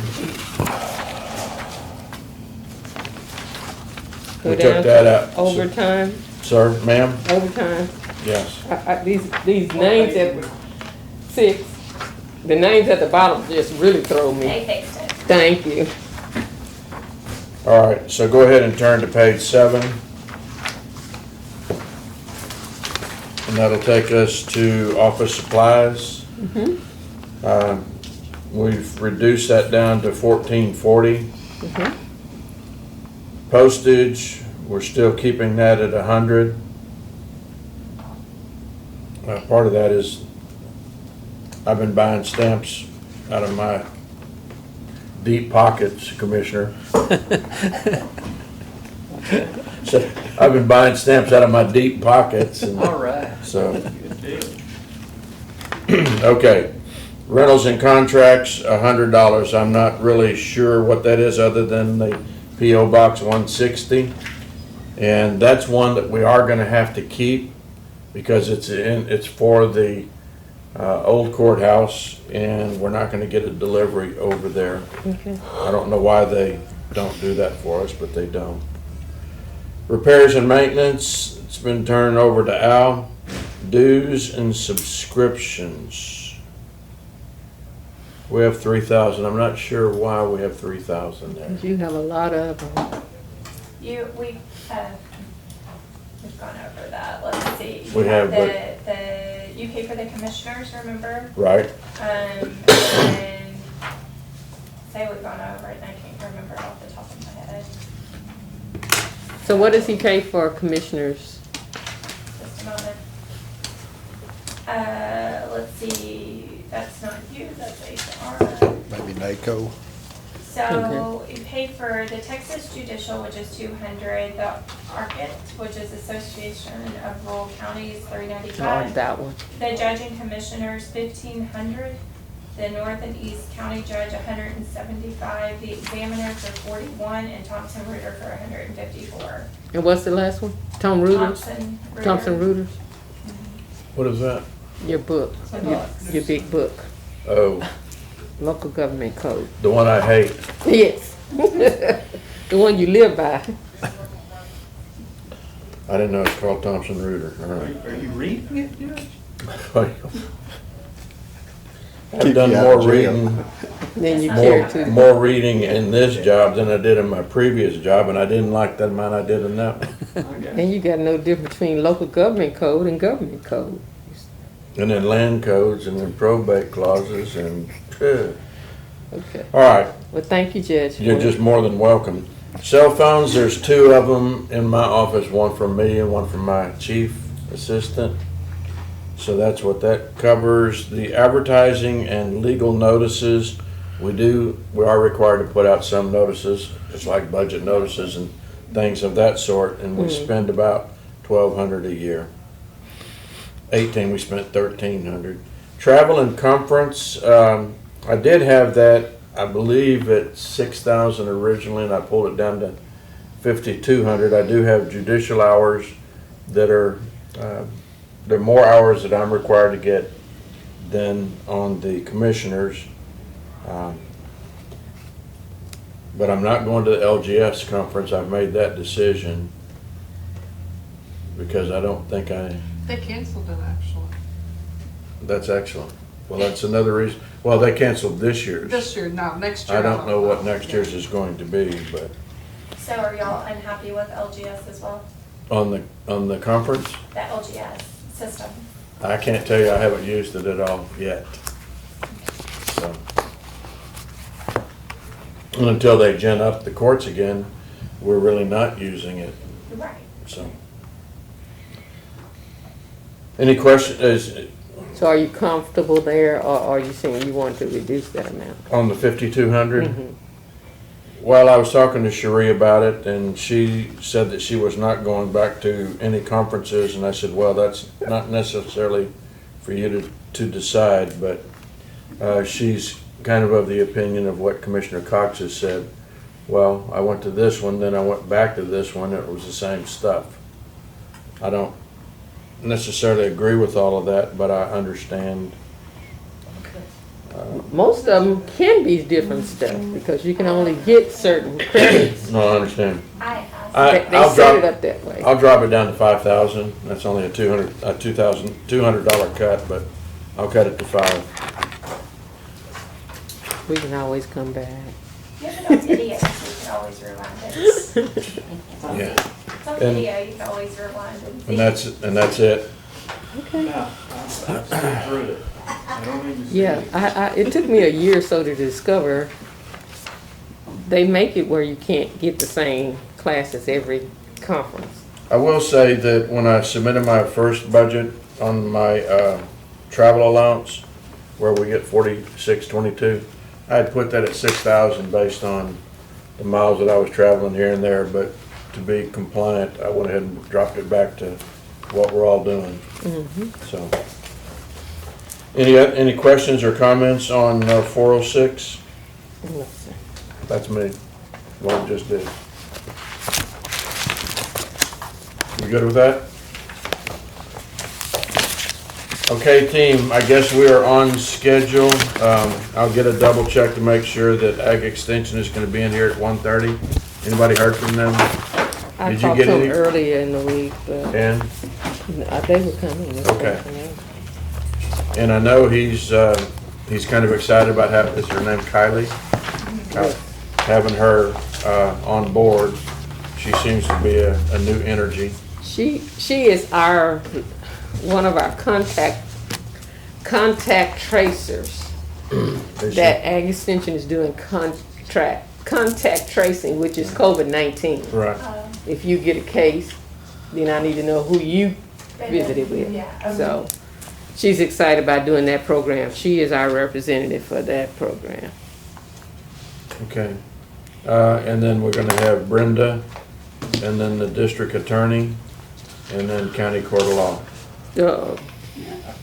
All right. With that, how long? We're scheduled to get back at 1:30.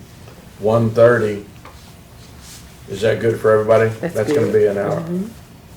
Mhm. More than an hour. Hour 15. All right, we're going to, for those of you watching, we're adjourning this meeting until 1:30.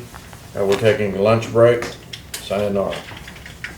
Can I make a statement without y'all responding, or do you have to put it on the video?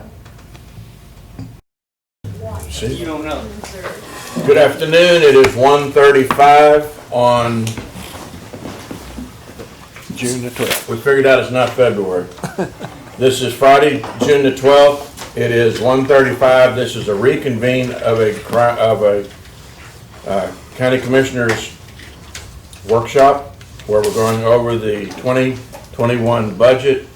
Let the record show that Commissioner Mallett is not present, and at the moment Commissioner Walker is not present. There is a quorum with Commissioner Dobianski and Commissioner Cox and Judge Faust, and we are now going to review the proposed budget for Ag Extension, and that's going to be our department number 466. Mr. Holman, if you would like to step up to the sacrificial altar there. It's kind of dangerous with this It's a big. little bit daunting. Yeah. Watch that we- line. if we- You got a line change right there. Well, I just learned the board shift too, so I gotta. If we take you down, we see that you brought reinforcements, we'll bring her up, so. All right, in all seriousness, we are looking at Department 466. The format that you're looking at is Oh, wait, he doesn't have this one on. I got the old version. Yes, you do. okay? I apologize. Wait a minute. I have it here. Give my card in. Let the record show that Commissioner Walker is now here, but she was, 4 or 5 minutes late. Thank you, Judge. You're welcome, Commissioner. It's Friday afternoon, we have to have a little levity or we're All gonna right. go nuts. All right, give you a moment to get familiar with that, but one thing that's different is that we used to have, whether they were salaried employees or hourly employees, they were kind of grouped together, and it was difficult to determine, are all of my employees in the budget, or if they are or aren't, who is and who isn't. So you'll see that the extension agent is there listed, the extension agent is listed, and then the clerk 3 is listed. So those are the 3 of you, yourself and your the other 2 that are on staff in the office, okay? I don't know if I don't know if it is as important. Does it apply to them on their insurance? Not to the agents, but to the clerk 3. The clerk 3's insurance rate has gone down because we try to run a healthy county, and well, we do. And we haven't utilized a lot of insurance money, so we have been rewarded by a lower rate. So your clerk 3 will enjoy that. The 2 of you, if you'll get healthy, you can be a part of us too. Okay? All right. In all seriousness, let's get down to the business at hand. Drop down to that line 4305 for office supplies. You have office supplies submitted for $1,950. $1,950, and that's a little bit lower than we've had in the past, so I would suggest that's acceptable. However, you did make a comment to me at one point with Kylie, right? Kyla. Kyla, with Kyla on staff, that you were doing more No. engagements and more activities and things of that sort, so, We are, but that 1950 I think would be just fine, because we've never hit on office supplies, we never really hit our max on what we had been using previously. And Okay. a lot of her stuff comes out of our 4-H budget as well, that we do fundraising for in the county, so we can balance that to make that work. okay. That sounds good, and then your posting is $150? Yes, that should be just fine, because we'll have postage for stock show type stuff that goes in and out. Okay. Definitely need By the way, congratulations as your participation in the fair. I saw where the sales was almost $600,000. That's, that. I haven't looked at the numbers yet, but everybody's told me. well, that was on Facebook. It was $597,000 and change. So I don't know if that's a record, but it's absolutely, I don't know overall if it is, but there were certain species sales that were records. So Mhm. we were pretty excited about that. yeah, very good. I'm glad it was pulled off. Oh, yeah. All right, rentals and contracts, nothing budgeted there. You don't have a PO box, do you? No. Y'all just have a mailbox out there? Just the one mailbox that we got out there. Okay. Repairs and maintenance, there's no monies there. Right. Is that an issue there, Jesse? Is No. that repairs and maintenance that we would have taken out of there? No, Yeah, that no. would have been for, I believe for the vehicle, if y'all were gonna, correct me if I'm wrong, but we had put that in there because they were talking about giving you guys a vehicle. But then they decided to keep their own. That repairs and maintenance was when we redid an office out there. That's why you see that 6,000 over there. 654, when we changed the Okay. garage into another office. Right, okay, but we also talked about putting one in there for a vehicle as Oh, well. okay. We were gonna use that as a line item. Yes, I just- for the vehicle. I'm just double checking to make sure that we didn't move money out of there over to No. Al Peeler's No. budget since the change we made. Now, And we need to move it back to Commissioner Walker's. Okay. I do want to bring up, there's no line. Y'all don't have a line, and it's not a phone line, right, in that back office or a fax line. It's something in the one we did. We set a phone up in there recently. I say recently, it was beginning of the year. So it does now have a Yeah, phone it line? has a phone line in Okay. there, and I believe internet connection as well. Okay, all right. I just want to make sure that was taken care Every of. now and then the phone rings back there. Okay, all right. All right. We don't And answer it the wasn't rings Master every now and Gardner's then. phone, right? Am I thinking about Master Gardner? No, in both offices, there's a phone line. There's a phone line now? For that back office, and then where we moved the Master Gardeners on the Mhm. outside, there's a phone line that's connected for a direct line for them too. Okay, all right, good. Dues and subscription, we have $850 there. Do you have a breakdown of that real quick? Other than the fact that we used to have just $550 in there, but we've upped it $300, I believe, and did that. So it Canva, you have Canva, which is Yes. $119.40, Epsilon Sigma, is that Yes, how you- Epsilon Sigma Phi, which That's is one of our 100. professional extension organizations. My TC AAA, which is Texas County of Agricultural Agents Association, another professional organization. TEA 4HA is another 4-H agent association that we are both a part of. Yes. And now with Kyla being on board, we have TAE FCH. Or Oh, FCS. I don't have that one. Are you sure these aren't your fraternity and your sorority? It kind of sounds like it. I don't know. Whenever we signed on to the job, they said, get on board with these. What they are is memberships that we get on, and we serve as treasurer on those committees, presidents on those committees, and we move up our career ladder by being on those Okay. committees and serving on those professional organizations. The Sigma Phi one sounds like a dang fraternity. It does. It does, yeah. Well, what was the one that y'all added, or? Oh, it did. TAE, what is No, that? Fixing to ask TEAFCS. if they were still in college. TEAFCS. Texas Extension Agency. Yes. And how much is that one? Because I didn't have that listed on here. That one's, you said I it think- was like $220. Well, no, that was for the conference, but when I became a member, I think it was only $100 since I was a new member. They took off $150, so I think, or they took off 50. So 150? I think so is what it is, but I have to go back and look. Okay. I think I only paid 100 for my first year. So let me read off what I have to you, that way you can tell me if I'm missing something. So obviously the one we just talked about for 150, Canva for 120 basically, the Sigma for 180, the Chamber, which I think you were gonna talk to McNally, Judge, I about have- the Chamber. I have a meeting with him this next week. Okay, that's included in theirs, and the TEA. So you guys are chamber members? Yes. Okay. Yeah, I didn't realize that was built in there though until we had had that phone conversation. Right. In May, whatever that was. So it's never gonna be TAE, it's gonna be TEA, right, 4HA? Yes, TD. Okay, I read that. The 4-H one is TAE 4HA. So you had it right. It's, All right, There's too so- many acronyms. I have 220 for that, 110 for each of you, or the examiner for 41, the TCAAA Yes. for 100, and the CSE district number 9, that's the EAFCS, that's the one you just said. I only had that as 100, so I'll change that to 150, and then that will make your total 860.40.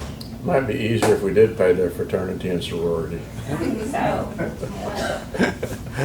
all right, so how much do you have Depends on what budgeted? agent you talk to, that's what those are.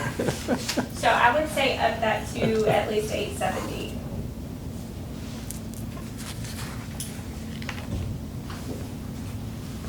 And let's see how we go. Do your- 870, Yes, sir. so we're trying to reduce the expenses. I get that, but they'll go over budget. if- We can make up. No, we're good. so if We're good. He's just giving you a hard time. Okay. We're $700,000 short right now. 20 bucks is not gonna matter.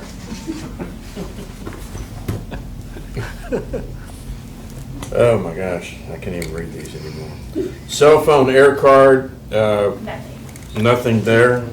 So y'all are, those are either paid for elsewhere or you're using your private phones? We're just, yeah, I mean, we use our I use my cell phone for everything. Okay. So y'all don't have to have air cards when y'all do presentations out? No, because we just pick up on whatever building's Wi-Fi or whatever they have, and that's how we've been doing it. Okay. Travel and conferences, $13,000. That is. This year's been reduced, so we can't go by this year's history, but But theoretically, in a two-agent county, 13,000, we'll push every bit of that to go to all these fraternities and sororities and things like that. toga parties. We will push every bit of that with both of us. There'll be things like the 4-H one that we can travel to together, which helps reduce that cost. But we will push up to that. So, judges, when you are on camera, Eric, he's just playing, he's not going. Yeah, it's all just. You really think Eric's gonna watch this? You might now. You never know when Eric's actually watching. I'll be quiet right now. Well, we haven't uploaded it yet, so you're still okay. Get back, rewind it. All right. Start over. Stock show expenses, 4,000. What does that encompass? That encompasses the hotels, because where we stay at the hotels, when we are eating at the stock shows, our meal comes out of that budget. It's mileage too out of there, but it's really the hotel bill. From auditor standpoint, is it important to segregate that from travel and conferences? Or is that something that we as a court would probably like to know? I think that that's just the way that, because this was set up many years ago. Okay. I think it was done so that they could see how much was actually being spent on going to the stock shows and helping kids get ready for the stock shows and stuff Mhm. versus the regular More of travel it. conferences. Okay. That's fair. And I will attest that years ago, when they did have two agents in that office, they went through all of this money real quick. Oh, yeah. It can add up, but I mean, Y'all got two, will it 4,000 be enough for y'all? yes, it'll be, because we can, like the stock shows, we can go to together. Well, now we'll have to obviously me in a different hotel room, so that would be 2 expenses. But the travel is one, The mileage. mileage is one, so. You're sharing way too much information. I gotta stop. There's some things we just take for granted, okay? Do you have Eric's number, Joe? I got it in my phone. Eric, tune in, you're not gonna believe this, Here buddy. we go, this is crazy. Eric, Grimes County. Oh, my goodness. All right, student intern, we do not have anything there, I guess because you've got a full line of staff now. 500 on machinery and equipment. That, to my knowledge, is repairs on, for example, the copier and things like that, for the best of what I've understood that to be. That's where you buy equipment, whether it be chairs or tables, Yeah. travel tables, anything like that. That's equipment. So if you think you're gonna have repairs to equipment, we need to budget for repairs, take it out of machinery and equipment. Because machinery and equipment is actually purchasing equipment, So repair would come out of that. so repairs would come out of repairs and maintenance, which you currently have zero budgeted for. So do you feel like you do more repairs and maintenance, or? No, knock on wood, we don't, so. You're talking, you said something about the copier, but we pay a monthly maintenance on that, so the copier shouldn't cost you anything for repairs. I was saying, I assume that that's what that Oh. is. No, that's what your, like I said, mostly tables, chairs, desk. And we haven't had to buy any of that in a long time. No. We got more chairs than we know. Well, I'm gonna say, if you need more chairs, I've got a real good deal on 7 to 900. We got more chairs than we know what to do with. So, Okay. I think the judge knows the guy. Coolers, anything like those things you're buying. That makes sense. I never really knew. Seriously, I mean, your chairs, are they the fold-up type? Yeah, there's fold-up type, but there's also some like, kind of Like the that, kind in the just conference okay. room. ones, Okay. you know, cloth back and Yeah. seat chairs that All are right. a little funkier looking. And they are the ones that bought the, all the tables and chairs in the conference room in the back. That's Ag Extension. Well, I've only been invited to that conference room one time, so my memory is slight. Yeah. Shaw's building? And the ice box, and the TV. Hey, all that was Y'all bought have a before I TV? got there. I didn't- Yeah, because they do a lot, they were doing presentations on screen. No cable, right? And, no cable. So- And they have that rolling board, whiteboard. So, yeah. But they also have like folding tables like that they travel with Yeah. and take to shows and set up. So that's where that kind of stuff came out of. Okay, so we good with 500 on machinery and equipment, or do we need to move that? No, as long as that's we- All right. We should be fine. Wellness program, $1,500. That's mostly some of the stuff that, Miss Carla will actually pull from some of that on some of the programs she does, and that goes into the FCH side of things, so any of that stuff I was talking about with, when we were talking about office, where's that, office supplies, thinking we would need to maybe up that for some of her stuff, not necessarily, because Kyle would pull from there as well to do some FCH programs. Okay. And I think, y'all teach a diabetic class, what, 3 times a year or 4 times a Yeah, I'd year? have to ask Carla how many times she does that. I know it's at least 3. And she That'll does come out of there as a well. summer camp. I don't know if it's still scheduled. The 4-H one? Mhm. That one, yes, but we can pull a lot of that out of our 4-H budget. Mhm. So we're lucky in that sense that And then that's where it stops. Any of the 8,000 numbers, we're not reviewing that because that's just In there. gathering information from the previous software. Is there anything that we forgot to ask you, or anything that you think we need to add that has come to mind since you submitted your budget? No, the only one I was a little worried about was honestly that machinery and equipment, because I didn't actually know what we're pulling out of that. But now that we know what's going on there, that clears that one up. Because all that stuff had been bought before I got Yeah, 'cause see, at one time before y'all came, what was, can't think of his name, but he was like where we have the bar at. They do class demonstrations on cooking. You have a bar in there? Well, they do the class demonstration. So that's why I didn't get invited. They were wanting to do the mirror where you sitting at a seat, you could see them actually cooking the food and stuff like that. And then at one time they were gonna cause they would bring over hot plates. They were actually going to add a stove in there after they did but you know. Okay. Before me, I didn't know doing all that, so. Yeah, that was back in 2016, 17, somewhere around there, 15. But no, Alana? other than that one, that was the only one I really didn't understand what we were pulling out of there, but now that I know. Before that, we had rolling chairs in there, and they were dangerous. People would get in them, and they'd roll from under them, those old chairs. Alan, thank you. Yes, sir. Thursday morning, 8:30. What are we doing there? Oh, I know. Keep an eye on him. Yeah, that's what I was about to say.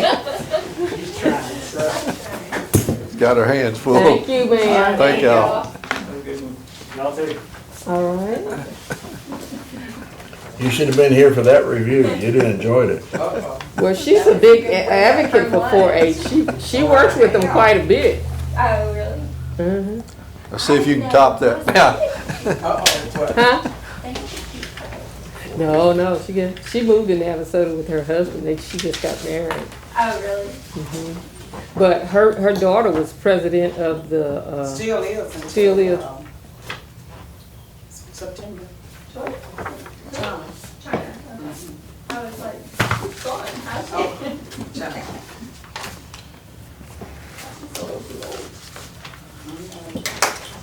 How old is she? He's a lot.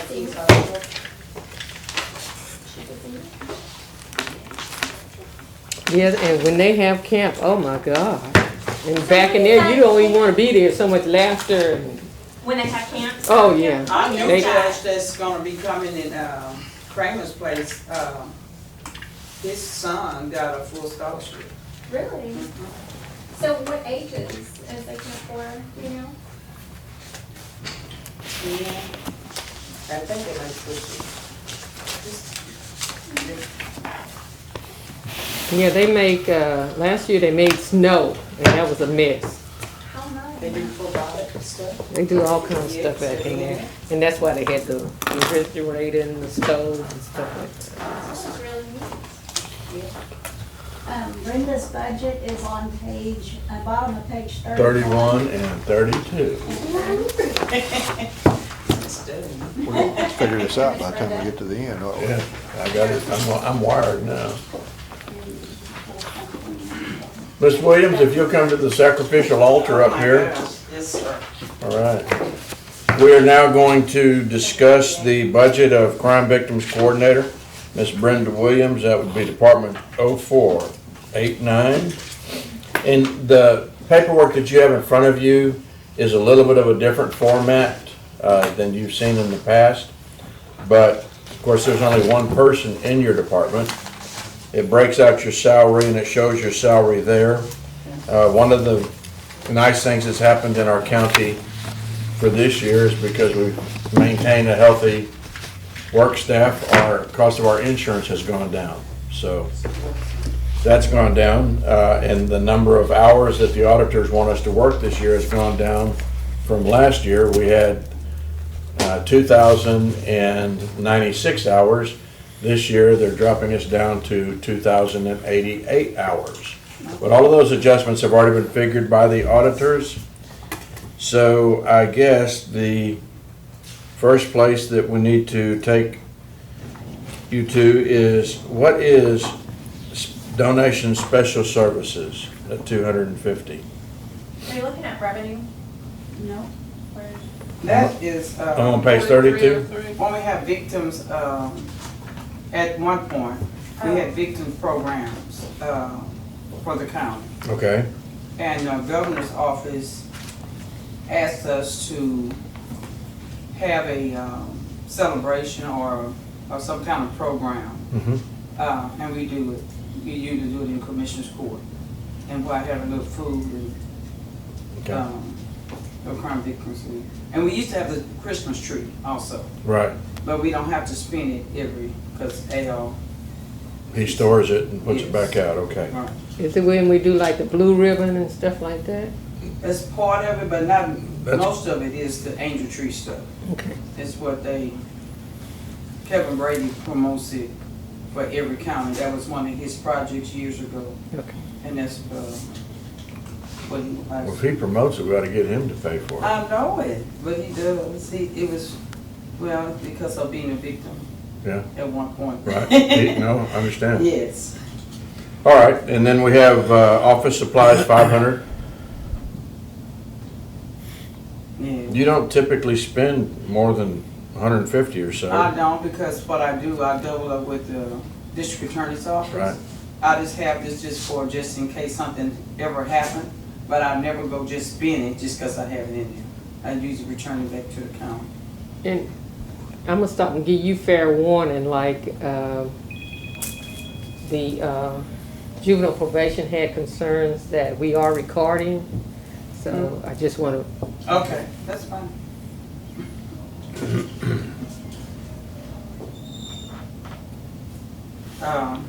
Yeah, I won't call anybody name, thank you.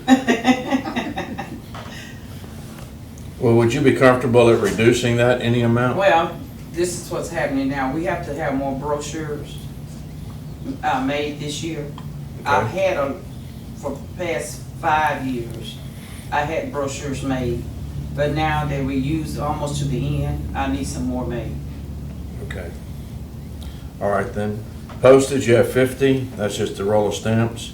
Repairs and maintenance on vehicles, you have 1,500.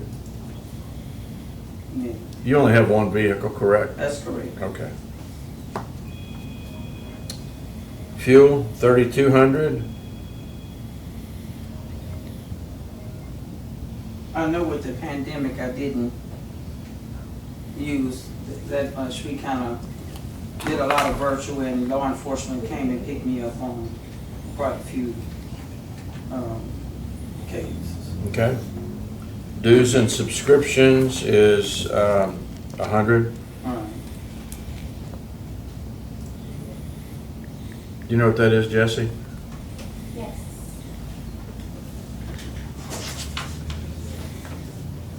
That's for my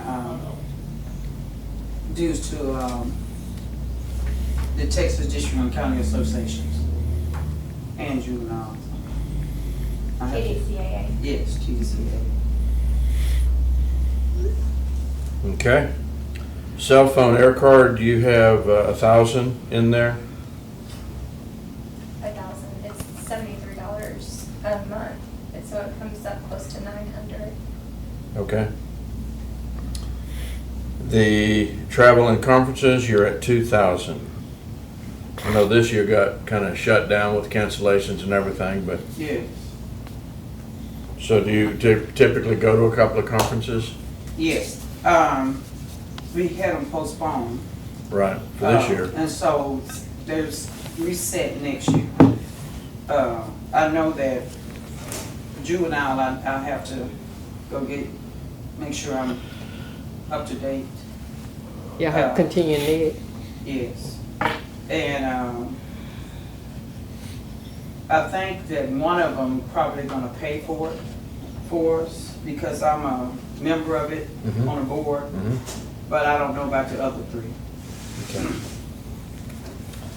Direct victim expenses, we have $15,000 budgeted there.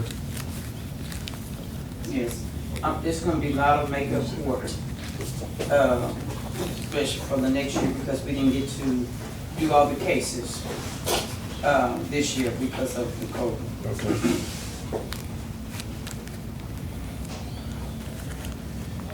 Miscellaneous, 15,000?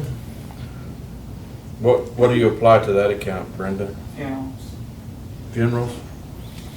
that's, I thought we had a paupers line somewhere. That's it. That's We it? kind of keep it Keep it on the cheap. down low. Gotcha.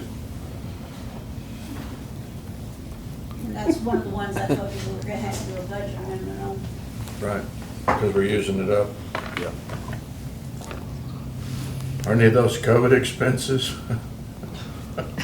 You might have some COVID deaths. No, actually, you're laughing about it, I actually went to go research to make sure that they wasn't, because they said that we could apply Right. that to. And I don't mean to be No, I know. crude or rude about that, but, Right. I mean, I'm COVID aware. If we're spending a nickel on COVID, I want it captured because I want it reimbursed. And Right. If we had any association there. And The only death I know, can't ask them, but I can ask them, the funeral home services. yeah, And they can give me information. well, we've only had, of course, those are the ones that have been reported. We've only had one death, and that was at TDCJ, so. Yeah. Brenda, where do they bury And those? some of the I other mean, is ones, it you at don't the know if they families? were or not. Yeah, true, that's what I'm getting at, yeah. Is it- Where The do they cremations. get buried? Navasota has a paupers area. They're in Navasota City Cemetery. On those, Also, I was curious. on those, Brenda, when you have a family claiming that they don't have the money, but there is insurance, is there any way, if they have Yes, insurance, that we can find What out? signify us is that when anybody asks for a death certificate, Oh, okay. and I always put y'all office on notice Yeah. to make sure, because that tells me they just didn't want to spend their. Yeah, and they want to collect the Yes. insurance, yeah. Yes. And usually I rely on the funeral home directors, Yeah, because they pretty much will tell me this really is one. I don't really rely on the family. yeah. Okay. Tires and tubes, 900. We have no consistency. People either go 800 or 1,000. Well, you can make consistency, I mean, that's, if you wanna say. Yeah, I know, but you come in with 9, so I don't, You have different tires. Quality of the tires they buy. well, I know that, but I'm still Maybe wherever we go, we may not all be going to the same place. undoubtedly. Yeah. The roads, dirt roads. Okay. All right. Nothing on machinery and equipment? Not too sure. That's it? Is there anything we forgot to ask you or you forgot to have in your budget? Not this moment. Any other reductions you care to make? No, sir. I would like to make them, but I will return it if I don't need it. Okay. Well, there might not be anything to return because we don't have it. All right. But I would, I'll return it. I've got some that I'm returning, don't I? Yeah, she said she would. I know she'll return it, but we're looking for 700,000 to balance our budget right now. Sorry, sir. Don't have anything this good. Brenda, thank you for your time. You're welcome. Thank you. Here's where we're gonna find You know, it. you got 700,000 laying around somewhere. I was about to tell her that. I think it's like, you can get her to act like you let me know how you did it, because 20-something years. She already know I told her. Right. They just drove the vehicle with me, so. He and we worked together every day, so I didn't got anything from. Well, you a part-time Uber driver now? Something like that. Judicial chauffeur. Judicial security. There you go. My bailiff has got a broken wing, so I got him helping me now. Yeah, so I get. All right, we are going to look at the district attorney's office. We are on page 16. So, John, you'll have to come to See, I didn't hear it coming our way. the altar. Sir? I didn't hear it coming our way. Absolutely, absolutely. John, does he have a copy, Jesse, of the new format? Yes. Okay, Somebody delivered it. so what you will see is it's a little, I gave it to my mom and told her to tell you to bring it. I haven't got there yet. I'll tell her to bring it down. Okay. your Sorry. mama is not behaving. No, I'm the one that's not behaving. Her mother is, they got a handful to keep me straight. Just remind, we do have video that's going out to the world, so. John, if you'll look at your report, it's in a little bit of a different format, but it's a more helpful format, I do believe, because where we used to just clog all the salaries together, now you have a breakdown of salary and you have a breakdown of the individuals. We're not putting names on here, but you can do the deciphering on that. Yes, sir. So where you have the assistant district attorney, assistant district attorney, assistant, you've got 3 assistant district attorneys. Currently, you have 1 DA investigator. You have 1, 2, 3 clerk 5s. Then you have the state supplement and expenses, etc. But that would say, compared to what you had last year, you're 1, I guess, investigator down, or is that going to be in a grant area? It's in a grant area. Okay. Wait a minute, the one that's no longer here? Well, he was here when this was submitted. Yes, he's the one that's on here. He's the Right. one on here. Okay. And he's under. John's the grant. On the grant. Okay. All right. Then the other thing I want to make you aware of is that because we've had a healthy environment for Grimes County, our overall employee insurance rate has gone down. Jesse has already calculated that into the information. Okay. Also, the number of hours that we're working this year, in 21, is different than what we're doing this year. This year is 2096. Next year is 2088. And then whenever the auditors deem it appropriate to put us back at the normal 2080 hours, they'll advise us of that. Okay. But those numbers have already been calculated into the salaries and things of that sort. Okay. So with that, I'm going to turn the page, Commissioners, to 17. Wait a minute, let me flip back to the overtime. Did I skip that? John, do you remember what month you came to court in regards to the, was Mom still over at the office when you came to court? Or was she out? Got 18,000. It was all about the same time your mom went to him, the one who taught me the poaching term that got in the paper. So I should have. And then Tammy came to us, and then sometime shortly after Tammy came to us is when I came to court, and we talked about the division of job duties, and So she was already hired. I was just trying to it's get a all, time. it all was within a 6-week period of time. Probably July of last year. In July. Hello, how's everybody? Good, Good. good to yo mama. My mama Yo, is mama. here. Yo, mama. Here you go, sir. Or you want to do it? You wanna talk? Present this? Yeah, I want to see if Murphy gives you as bad a time as she does the other one. Oh, yes. Let's want to see how that goes. She would. Worse than probably. All right, let's go back up to salary overtime. We have $18,000 in there.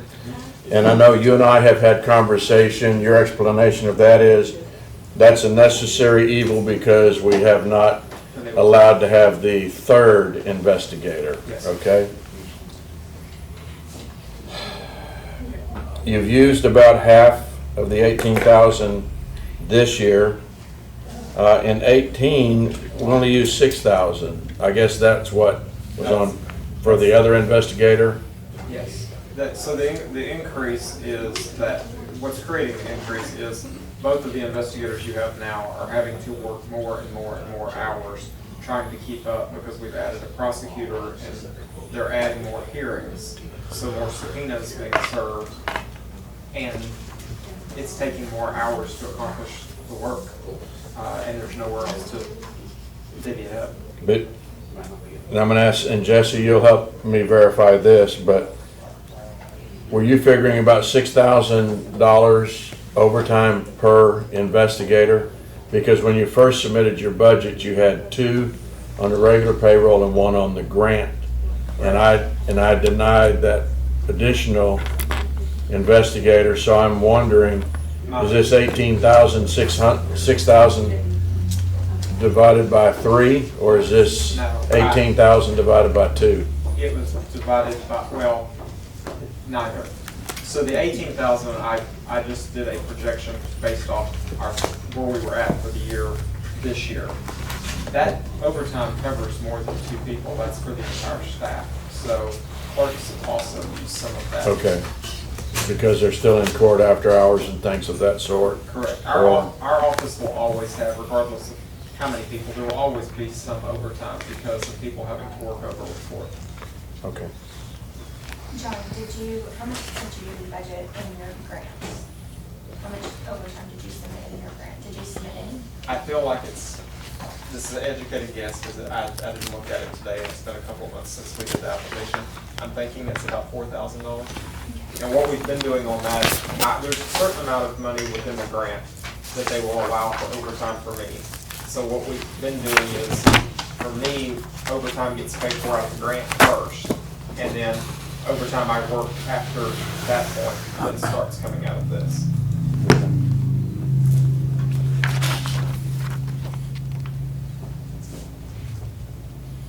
All right, now we can flip the page. Any commissioners, any questions on that? We can now flip the page. We will go to 4305, that's office supplies. We have $4,000 scheduled in office supplies. Last year, or rather in 18, I should say, you spent $1,268. Say that again, I'm sorry. You spent $1,268. Out of this current year? And in 18, and in this year, you spent thus far $1,267, yet we have $4,000 budgeted.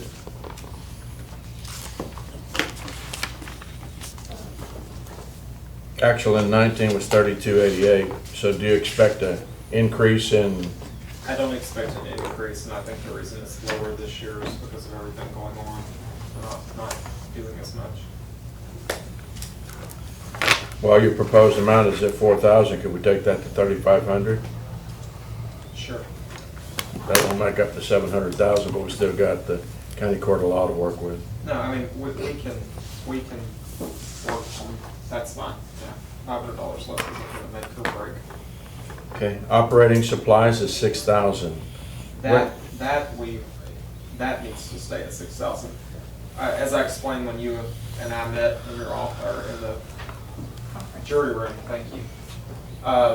The reason that keeps going up is because we're having to buy more and more and more USB drives and external hard drives that we have to send out to the defense attorneys.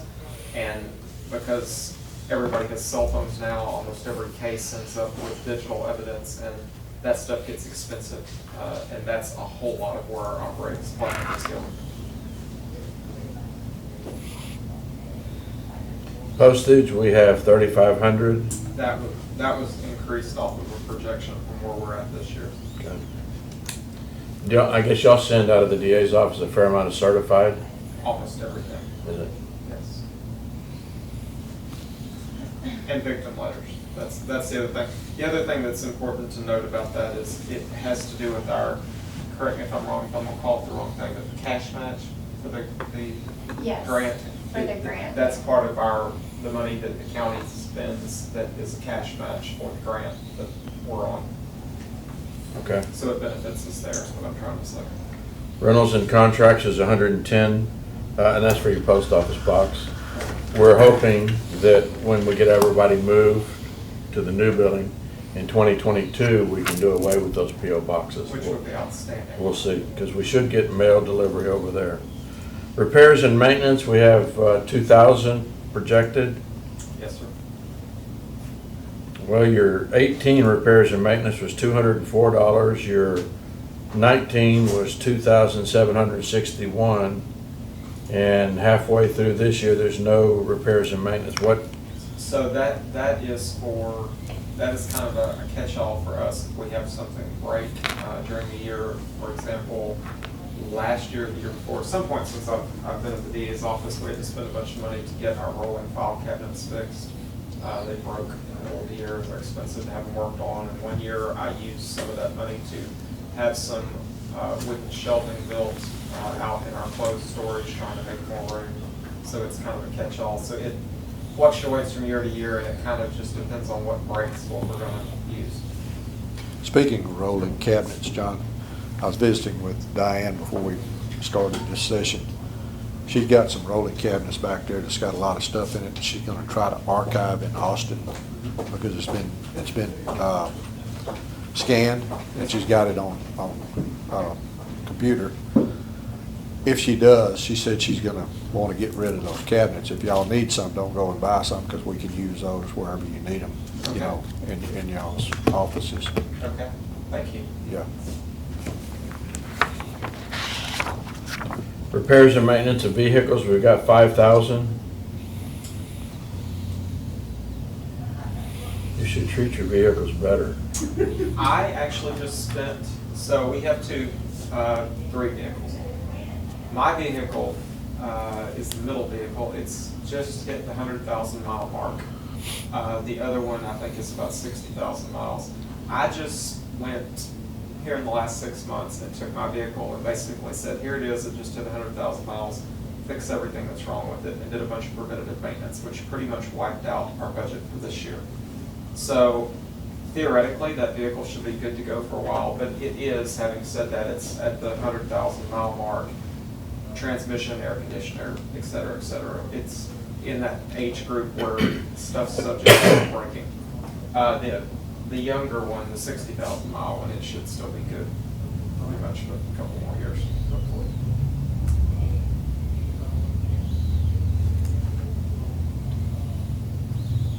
Well, I guess I'll go back and ask the question though, since you had all that done this year on your vehicle, would you expect then to still need that 5,000 between your vehicle and the other one that's still younger?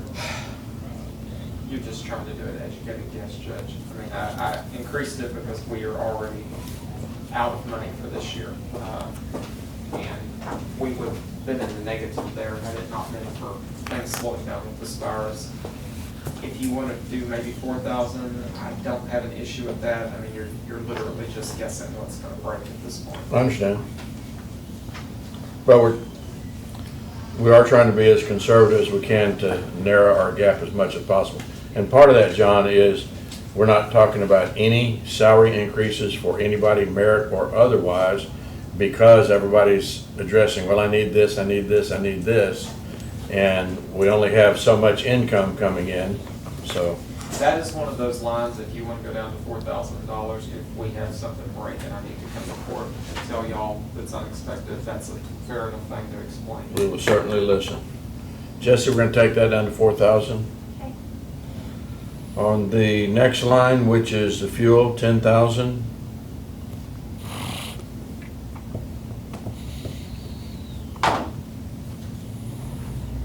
You're halfway through the year and you've already spent half of that 10,000. You'd probably spent more if we hadn't had the COVID. Yes. I'll leave that there. Professional services, $4,500. What do y'all utilize in that? Anything that comes up for, whether it's having transcripts, having somebody come testify, having DNA work done on a case, having shredding this year, a lot of that's, so far this year, I paid for the shredding for that file project that I told you about. Just whatever service we need for the necessitation of what we're doing. Okay. Dues and subscriptions, we have $5,200. Jesse, can you pull that one up for us?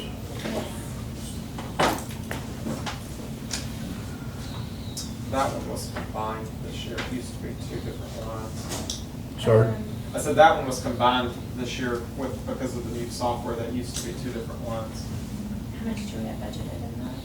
5,000, 5,200. 5,000. Okay, 5,000.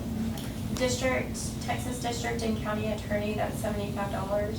The Texas DCAA is $320. There's six. If any of these are times 2 or times 3, all There's right. 6 of those. 6 of the 320? Well, it's 320 is 6 of them. I mean, 6 of them, okay. What about the 75? No, One? that was just one. Okay. The state bar dues, 740. There's 3 of those. It's total of 740. It looks like. Thompson Bruder. 740 for all 3? Yes. Okay. Thompson Reuters is 3264. Those would be the books that I don't like. Productivity is 3030. And then 270 to the state, but I don't have any more information on that one. Do y'all have any notaries in your office? You know how many? 2 at least. Not sure about the third. Were they figured in your dues and subscriptions? Because they've got to renew every 2 years. I think, is it 2 or 3? We would pay them, I don't remember. We pay them. One of them is fairly new, so she's not gonna be due anytime in the near future. I'm not sure when the other one is. Okay. But yes, our office does pay for that when it comes in. Well, typically, that one slips our mind for some reason, so I just mentioned it, make sure they're covered. Most of that is for the Thompson Reuters subscription, the legal research that they do. or that they do. Westlaw. Westlaw, thank you. Westlaw part is probably at least 1,500 to $2,000. Okay. Uniforms, we have 1,200. You had 18, but we cut one because I didn't. So this is one I wanted to say something about. Okay. For the time being, at this point in the process, the $1,200 is fine, but I would like the right to reserve the right to come back if necessary later this summer as we're going through this process. We're going to be hiring another police officer. If I have to buy whoever this is a bulletproof vest, that bulletproof vest will absorb every bit of that. So depending on who we get, what they have, and what we need to buy, it's possible that we're going to need more there. Subject for review. Subject to who we hire, what they already have. But would that come out of the uniform line item or Yes. the equipment? Uniform. Anything that's police uniform type stuff always has been coded there. So on your new person that you'll be hiring, CERT pay, should we address the CERT pay or should we, because that was based on your person that was there? When do you expect to be hiring? Like, do you have a? It's posted at 52.5 and we are in the application process. So it is posted already? Yes. Okay. Yes. And I don't anticipate that 52.5 going down. It's posted at 52.5? Up to, yeah. Up to, and we currently have budgeted at 55? We currently budgeted, oh, you know what, that includes his tenure, I've got it back on his tenure. Correct. So, sir, pay, do you feel like, or that pay? Do they only have one investigator The now? certification? Right now. Really? You can have Got certification. resigned. Yes. I mean, that's a different line, certification that comes out of a It different line. is, but we only have budgeted 600. What was his last name? So I was planning on His circling name? back to that, because he skipped that line, but yes, what Jessica was asking about, the line 4126, that's another one that we need to mark as to be determined. It'll depend on who we hire, what certification they have, what that amount will need to be. The most it would need to be is $1,800. And it could be $0, it just depends on who we hire. Are we talking about the uniform line? No, ma'am, 4126 up at the top is certificate pay. Another 16. investigator.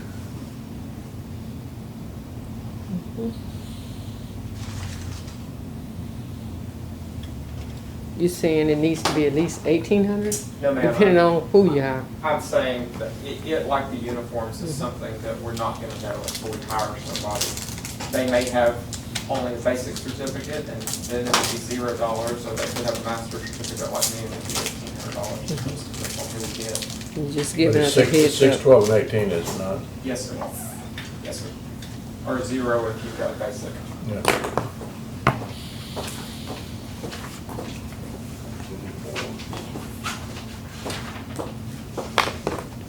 Cell phones, I don't know how many you have in your department. All the lawyers, both the cops, crime victims people, so basically everybody but the clerks.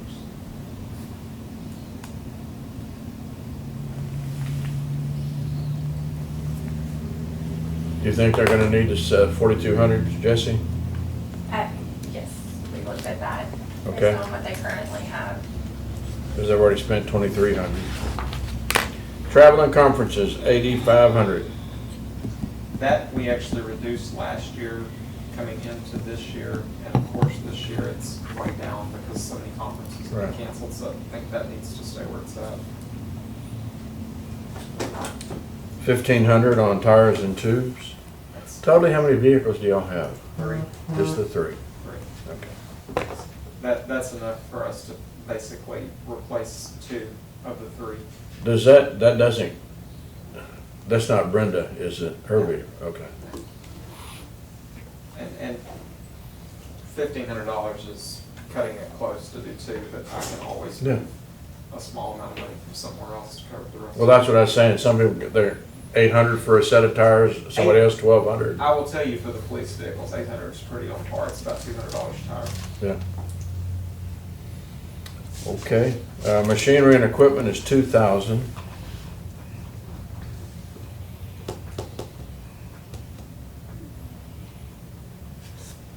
Didn't we already work that down when you came in? Because you had 45, I think. 5, okay. What was the 2,000 from John? It's kind of like repairs and maintenance. It's a catch-all so that if we need something for trial or whatever, we've got money to go buy. If something breaks or if we need something. That's it. That's it. Now, where do we discuss his fund, Jesse? What number is that in? That's Fund 29. A budget wasn't submitted for that fund. Okay, we don't even have that in the paperwork? Yes, it is. It's, Oh. let's see, but it's 0 right now. So I don't have access to what y'all have submitted. I think Courtney, we had talked about that. Courtney's the only one. Has that been approved? It's going through the approval process. Okay, so if it's going through the approval process, we'll just need a copy of it, and then that way I can enter it into the budget. Because it's a 1 year, so we'll just enter those numbers down. Do you want me to bring it to you? Do you want to just get it from Mary? Mary doesn't have access to it anymore. Okay. Oh, and I don't think you do either. I think only Courtney does. Okay. Otherwise, I would have done that. Okay, cool. And let me just share the dilemma right now that on the grant that John's been working under, that's not gonna be approved until probably September. Yes. Probably not gonna be approved until September. And one of the things that I fought last year when the DA's office asked for another investigator, I wasn't willing to put ourselves out on a limb, not knowing if his grant was gonna be approved or not. And now it's a 1-year approval, so I'm still kind of, when John and I first talked, when we went through it kind of line by line, I said, you know, I'm still hesitant to put that 3rd investigator, because if we put that one in and we don't get the grant approved, then that's, you know, we're looking at $150,000 more or so by the time we hire, by the time we equip, and we get them a vehicle, we're looking at least $150,000. And I personally didn't have the willingness. I understand his cry for more help and the amount of overtime. Probably with the new court system coming in, I would hope that we start working cases through. Judge, would you think we're gonna be able to do that? Oh, yeah. For scheduling purposes, so, you know. Especially when we get the new building, we'll be moved. Yeah. At least my court probably for sure will be moving things. Because you'll be able to run without interference. But that should increase the work in our office. I totally get that. Yeah. So I'm just sharing with the court. I haven't put it into the preliminary budget. It's not something that I think we ought to put in there because it's going to be 6 months or more into the year before we get into that building and kind of get ourselves situated. But we might find by the time we do the budget next year, it's an easy observation on our part. Hey, we're very well shorthanded in the investigators area, and that's when we need to make the plunge. But That grant also funds your crime victim liaison too, doesn't it? Yes. that's Gilberto, I understand. So there's some salaries of needed people that we're not necessarily sure of. So I wasn't willing to commit us to putting that in the budget at this time. So, since you're not willing to put that in the budget at this time, But I'm just one vote, so if you three are willing, then y'all can put it in. Go ahead. What I was about to say is, so in case the grant doesn't go through, we still retain an investigator. Is that the forethought in that? That actually is a good segue into what I wanted to talk about with my remaining time. In the event the grant didn't go through, then my thought is we move John into the salary position. But go ahead, John. So this is the dilemma that our office is currently in. And I've talked privately to the judge about this, and I actually talked to Commissioner Cox about this the other day on the phone. So we have a DA investigator position open. It's the one that is county pays for. And then we have my grant position, which is the person that deals with the victim stuff. At this point in life, I have, as our office, but also especially me, has a choice as to whether I stay where I'm at on the grant or whether I go to the county position. It is my belief and my office's belief that I am best suited for and most valuable to the county in the position that I currently am in. I have spent my career working victim cases. This is my forte, it's what I do, it's what I'm good at. This gentleman here will tell you that that grant was basically written 7 years ago with me in mind for the position when it was first created. I think that the best thing for the county and for our department is for me to stay where I'm at. The other thing that is at play there is that if I were to move into the county position, I fear that we would have a hard time getting someone who is qualified to leave a police agency where they knew that they had a job for a job that we ultimately could only guarantee them for a year without commissioner's court action. That's a pretty dicey thing for somebody to leave an established set thing for. Right. But I don't want to cut my nose off to spite my face. So the conversation I had with the judge the other day and the conversation that I had with Commissioner Cox the other day was, if I made the decision to stay where I was at on the grant and allow us to hire another police officer for the county position, was there some assurance or at least consensus that the county could not go back to just having one position in the office? Basically, the question being, if next September, for example, the federal funds went away, which is always possible, would the county, in all likelihood, pick up my position so that I wasn't just out of a job? And I can tell you my conversation with the judge and with Commissioner Cox, and I actually talked to Chad as well the other day, or Commissioner Mallett, excuse me.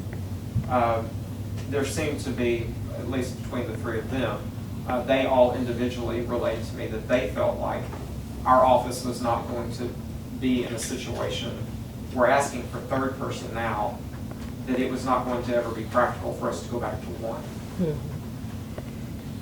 So I would really love to hear your thoughts and your thoughts, Commissioner Dobianski, because this is a decision as a human being and as an employee and as the budget officer for our office that I'm going to have to make here in the next couple of weeks as to what I'm going to ultimately do, because I don't want to cut my nose off to spite my face, trying to do what's best for the county. Can I say something quickly? I just want to clarify. I did talk to you. Yes. I had no idea who else you talked to in our company. Thank you. He talked to me, and he hadn't talked to anybody else when we talked. I would hope that the county would not go back, especially in light of everything we're doing is talking about growth, moving forward, having our courts up to par to where we can move people's cases through and you don't have that backlog. So I would hope that the county would not go back. It is advantageous for us right now to take advantage of the grant position. Absolutely. But should that grant position not be approved, yes, I would be of the consensus that we do need to keep 2 investigators. It makes no sense to have all the DAs that you have and not have enough investigators for them to do their jobs. So it just makes sense that we always at least have 2 investigators. I guess that's what you were looking for? That's what I'm looking for. I wanted, as an employee and as a person who's got to ultimately make that decision, I wanted to know how everybody felt, because obviously if the court were to give me the indication that, well, if the grant goes away and you're in it, you may just be in a bad situation, then obviously the easy decision for me is, well, I'll just take the county position where I'm personally safe. And then if we can't hire somebody because of quality, because I can only promise them a job for a year, then it is what it is. Yeah, So and that's kind of scary. It is a tough position for me personally to be in. And for the person coming in to say, we can only guarantee you employment for a year. Nobody would probably take that position, you know.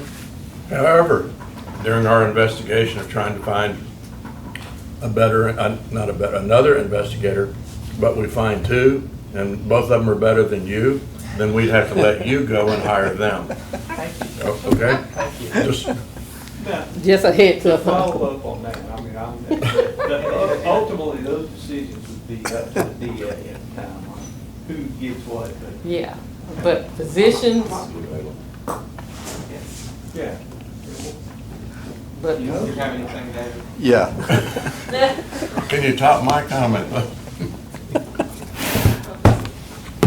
What I know about the DA's office and what we're fixing to move into, with 3 courts, there's no way in the world 1 investigator is gonna keep up with that. I understand that.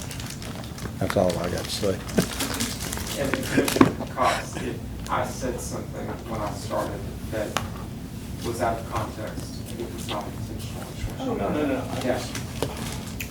I was trying to choose my words carefully. I just want you to know, Yeah. And yes, for the record, I had not even talked to Chad when I talked to you, so I appreciate that. I think that's what I'm going to do. We've got the position open. It's supposed to close. We've asked for applications through next Thursday. And No, is that internal applications or? no, it's on Facebook. It's been seen all over. I got a call from out of state the other day. Somebody wanted to know if we would accept an out of state officer, and I told them thank you, but no, we can't because it takes too long. We got to get someone hired. That process is lengthy. And we probably now, wouldn't pay Facebook is not the only place y'all post it, right? No, it's on the TDCA website. It's on Okay. it's on the counties, but that's a good way to get it out to the masses. And can I have 5 more minutes, and then I'll give away 15? Yeah. Okay, so I want to. This is not a I want money thing, but this is something I want to tell y'all because I'm proud of this. So our office started a project in December, going through our closed storage room. It was completely full because my dear friend and mentor is a hoarder, and who never would get rid of anything. Destroyed my legacy. Yes, I destroyed your legacy. I adore him, and he knows it. Anyway, so where we were at, our file room was completely at capacity. Like, capacity to the point the clerks were piling files on the floor capacity. Commissioner Cox actually came down and saw this mess that I was back in December, so he can illuminate the picture probably as well as I can of what that file room looked like. But anyway, so working on it, and I'd actually talked to Commissioner Cox about maybe getting a contract employee to come in and help with it this summer, using the money that we didn't spend on the ADA because of that position staying open so long. So anyway, COVID comes along, and while things were completely stopped basically back in March and the early part of April, the clerks and I started working on that project. And I'm very happy to say that early part of May we finished it. 7,500 pounds of shredding later.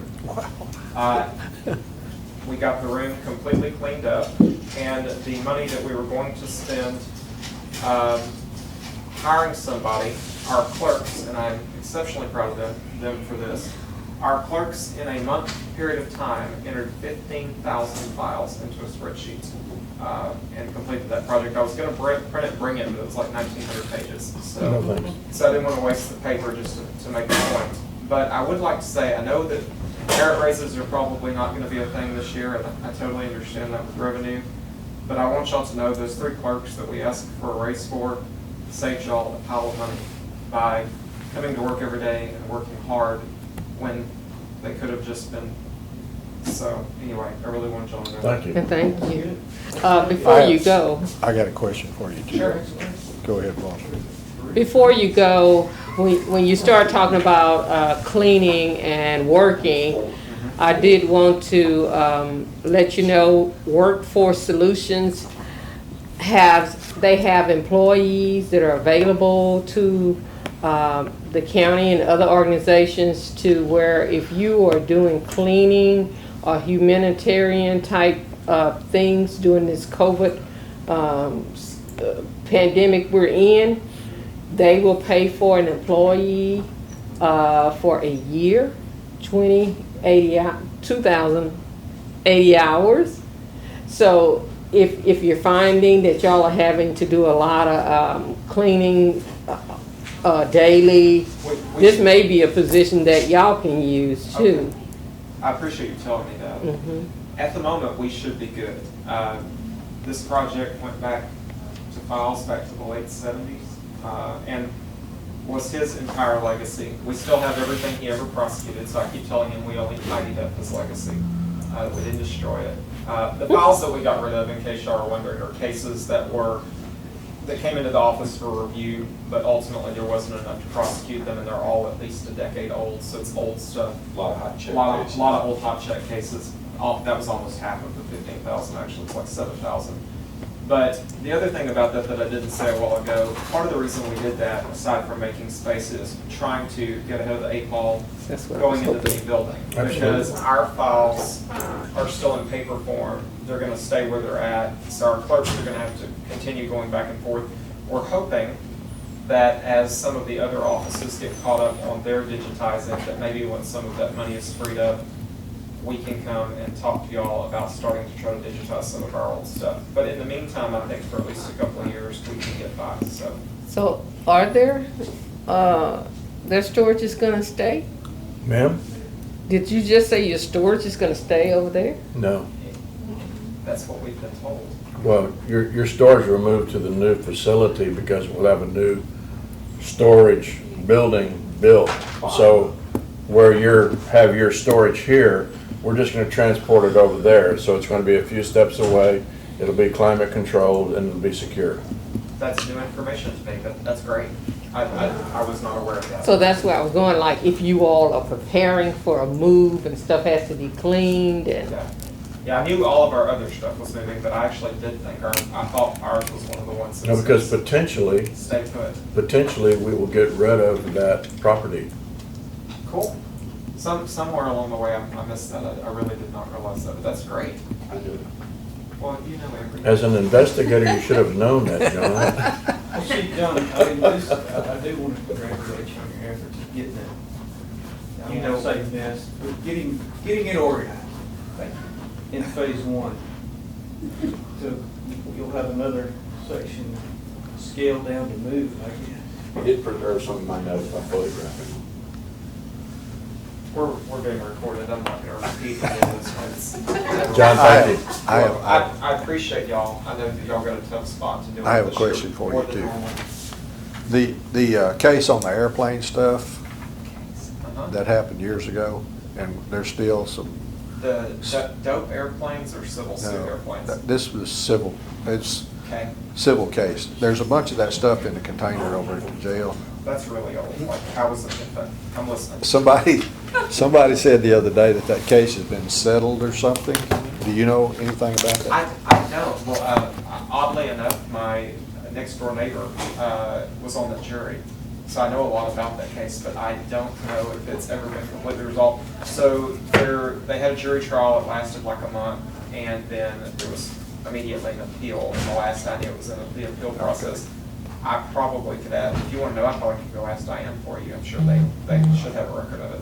She was the one, I think, that brought it up, that it was, Because they've got a whole connex over there, if I remember correctly. there is, yeah. Because it's been, oh God, it's probably been there for 10, 15 years.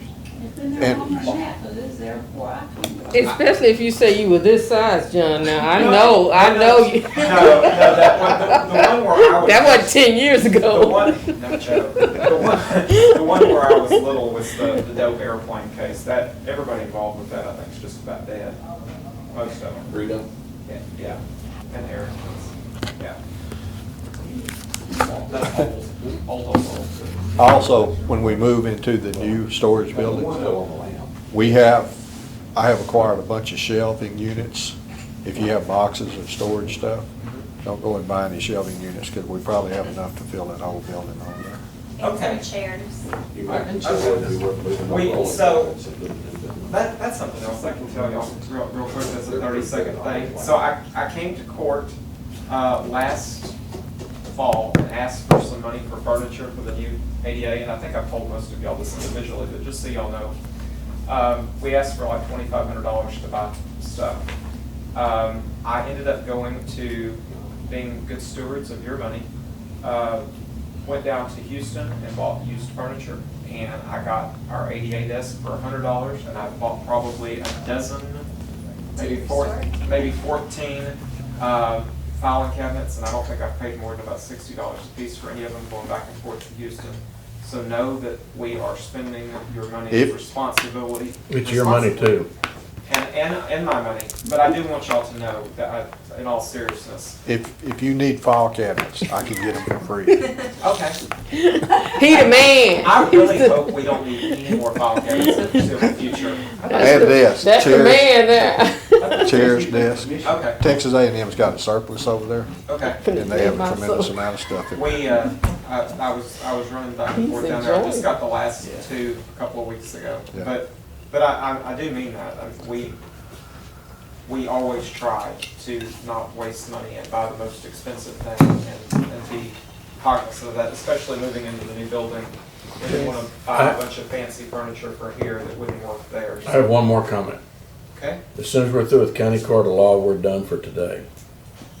Okay. Well, I'm right, so I'll. You're standing in between. Well, y'all can talk on the way home. I'm still ahead of time. I know. Yeah, but you started 30 minutes early. Thank you, Judge. I learned from you. No, you didn't. Yes. See, she agreed.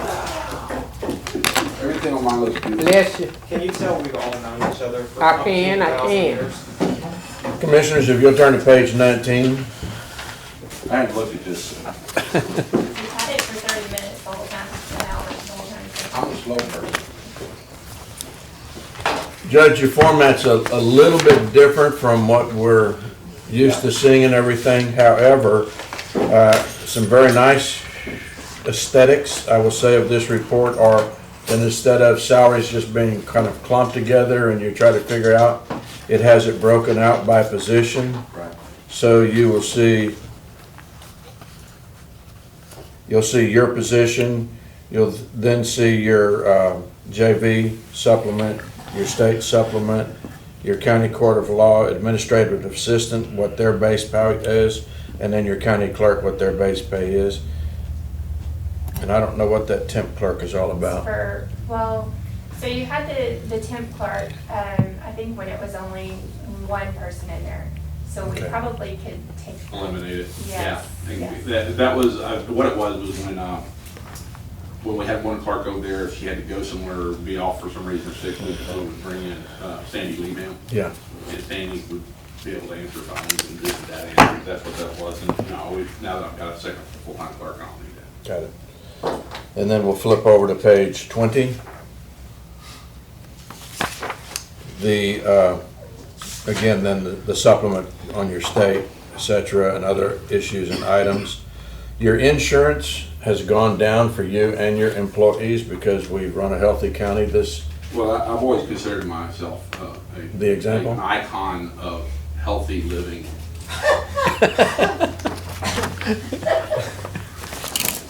I'm writing. Mr. Barber says, can we quickly move on? Okay. Hey, I haven't had a heart attack in 10 years, so I'm doing good. Okay. That's good. Sounds good. We'll drop down to, so is that 287, is that Sandy Leaveham overtime hours? No. Is is that when, maybe your No, people that's get held payroll over? hours over. Ma'am? That's payroll hours over 48. Thank you. No, they did, maybe they don't need it now, but I know overtime was, something that was discussed. But maybe since you have two people, Yeah, I really don't think, I don't need overtime. I don't Okay. need temporary work. I mean, Okay. obviously, weird things can happen if it happens, we'll address it, but I don't really see a reason for it. Would- in planning. We'll drop down to line 4305, your office supplies, you're setting at 2,500. Well, can we go back up to jury pay? If we have to, we can. That we took out because we created a separate fund for it, so Okay. just so you'll I kind know. of figured. Okay, now we can go back. Back to 4305 Yes. on office supplies. Yes. We're setting at 2,500. You did over 4,018, right at 2,019. This year, 900. So you think you're on target for the We're 2,500? probably gonna be getting in, it's probably gonna be going up, a little bit. Again, this is kind of gonna be an indirect COVID expense. We've had to, we cut our office supplies. One of our biggest expenses is sending out notices to appear in court. One of the things we implemented this year was we started setting, when somebody bonds out of jail, they're given a court date. So that stopped us from having to mail them, 40, 50, hundreds of set notices. Because we didn't send them anything. You got your notice when you got out of jail, you better be there. Unfortunately, because we had to reschedule all these dockets now during COVID, I'm sending out tons of notices again. So I expect to see it go back up for a while. So I wanted to leave it where it was. Who gives the inmates the court dates for your court when they bond out? They have a calendar that I gave them. Whoever does the bond paperwork, they actually write it on the top of the bond. Oh, okay, so the bonding agent, Not the agent, but whoever the jailer is, when they fill out and sign the last part of the paperwork, at the top there's a box. And usually they use, but you'll be given notice, but now they actually write the date and time for them to appear. okay, because the reason is, when I magistrate, Yeah. I mean, I indicate what court they're going to go to, but I don't indicate the date or time or anything What like I that. did is, and actually I worked with John on this, we set up, we experimented with it, we actually adjusted it a little bit. I picked dates, specific dates, and I said if a person is bonded out of jail, say in the month of June, then they're gonna have an appearance date. And originally, we were doing a 60-day, from bonding date to setting date, tried to do it within 60 days. We were running into problems because they had problems getting labs and stuff back that fast, so we bumped it out. Now we're setting them between 90 and 110 days out. And so they're giving those dates automatically. But then because we were setting 25 cases in the morning and 25 cases in the afternoon, that's too many for the courtroom to hold right now using social distancing, so we've had to cut those down. We're setting 10 to 12 in the morning and 10 to 12 in the afternoon, which is double the requirement for my dockets, and requires a lot of resetting because obviously we're a little bit of a lapse between the time we were setting stuff and Sure. the bigger dockets. So Well, we're doing a lot of notices right now that we had hoped to avoid. Okay. Postage, you're at 500. Sounds okay. Court ordered evaluation on lunacy, 10,000. Yeah, I dropped that. We were originally at 15. We knocked that back. Yep. Rentals and contracts at your PO box. I believe mostly yes. Dues and, when we're hoping, once we get into the new building, we'll even be able to drop that, so we'll have a delivery.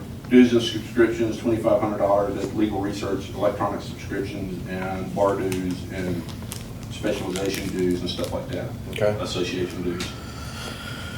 Cell phone, air card. We have one cell phone, which actually has saved our life during all this COVID stuff. We have one iPhone that we could forward our phone calls to, so while we were operating remotely from our houses, we just forward all the phone calls to that iPhone. And people that were calling really didn't even know we weren't here.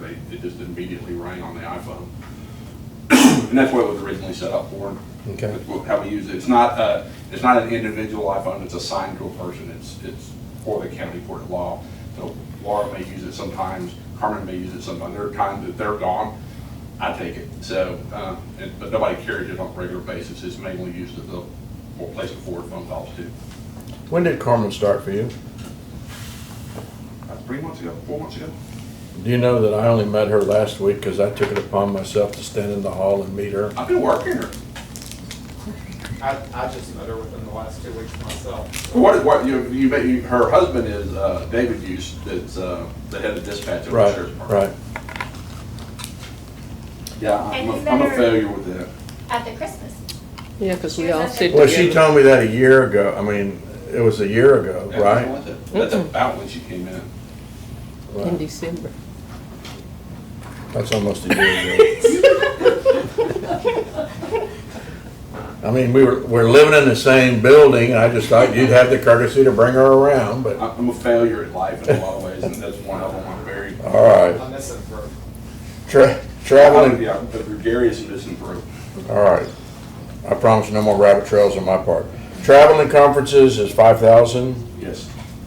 You have required judicial hours. Yeah, there's a couple that have both the requirements for just the regular judicial hours, but because I cover such a the broadest spectrum of type of cases that are handled, I mean, the district judges handle felony, criminal, and civil cases, and that's it. I handle probate, competency, mental health, juvenile, criminal, divorce.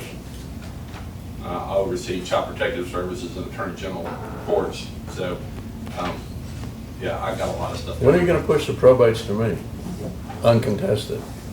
I like doing my uncontested probates. I need the hours. It's only like, I spend like an hour a month maybe doing them. I can drag it out. No. But we have 2 dockets a month and they usually run less than 30 minutes. Uncontested. Now, the problem with the contested gets to be a whole lot more entertaining. Well, there you go. You can have the entertainer, I'll just do the run of the mills. Court reporters is 40,000. And we're gonna continue to run with contract court reporter like we've been doing for Okay. this year. You also have 10,000 budgeted for court reporters in Fund 43. And what? 43, the court reporter Okay. service fund. Good. So 50,000 total. Yeah, I was thinking I was a little bit, we were running a little bit over 40. We were thinking I was gonna run a little over 40. Everything else is 0. Any issues or concerns with that? Zeroed out my equipment, that's okay, shouldn't be a problem. Court miscellaneous, I think we moved that moved up to a, 407. yeah, is that the valuations and stuff? Court miscellaneous, I think. did- Okay. Yeah. It moved into 10407 is where that moved to. The Okay. second page I gave you. Yeah. Okay, do we have any funds that we need to look at with the judge? Another department, page 7. The court reporter, the court appointed attorneys. And just so you know, it doesn't affect the numbers or anything, but I did start conversations with both of the associate judges, Judge Novacek, who does the Attorney General's court, and Judge James, who handles the CPS court. They were actually kind of excited. Nobody had ever talked to them about budgets in the individual county before. And so it was kind of late, and unfortunately, we really don't have the data to do anything terribly effective this year, but we're working on getting set up to where I can start tracking what they're spending, particularly on court-appointed attorney's fees, so that in the future I can at least have some historical data. I really don't have it. Part of the problem is AG and CPS is currently in a single line. I think we need to split it so I can track them individually, and then also they can look at what they're spending more realistically. One of the first things they said is we really have no idea what we're spending. Are y'all in a position to do that? Yes. I think somebody in the past tried to combine them or something. I don't know why. 7. Can I ask the question before we go here? Yes. I noticed your statutory probate judge line has been cleared. Is it all gone now? I believe so. Judge Burwell is gone? Judge Burwell. Well, I think in a little bit, she's gonna try to wrap up for the end of this budget year. Okay, all right, That's the game plan. okay. I really didn't wanna have to put any more money in there. Okay, just asking, making There's sure. really no reason for us to be using a stat. The only reason she's continued doing was there were cases she was already on, and I would, well, one of them I wouldn't do because of who it was, and the other ones, it just doesn't make sense for me to try to catch up on years' worth of previous Right, arguments. okay. Anyways, on the court-appointed attorney's fees, So how much do we want to put in AG and CPS, because right now it's 0. And to date, we've already spent $42,500. and I think that amount is gonna go up. I thought when I submitted the line on that, I think I had on it 45 or 50, I think 50. I had it 50 on the one I submitted. I don't know. I know you had emailed us. Yeah, I did some email, but when I submitted my budget, the very, very late, Yeah. I did one for these budget line items. That was after we discussed it over the phone. Yeah, that was. So then things changed from there. But I'm almost certain I had 50,000 in the AG CPS combined. I was trying to look for it.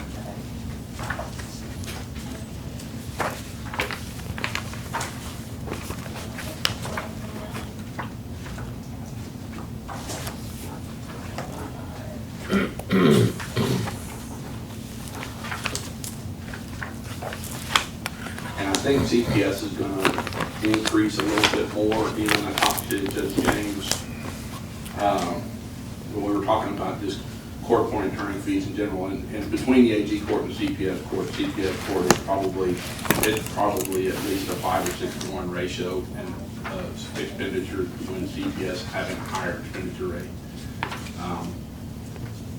So you had 55,000 on your submission. And that's what that's where I was thinking I took it up. Okay, so we're. But I'm expecting CPS to increase. I think you only had adult for 28, I believe we had 30 in there when we discussed it, so we can take that down. Yeah.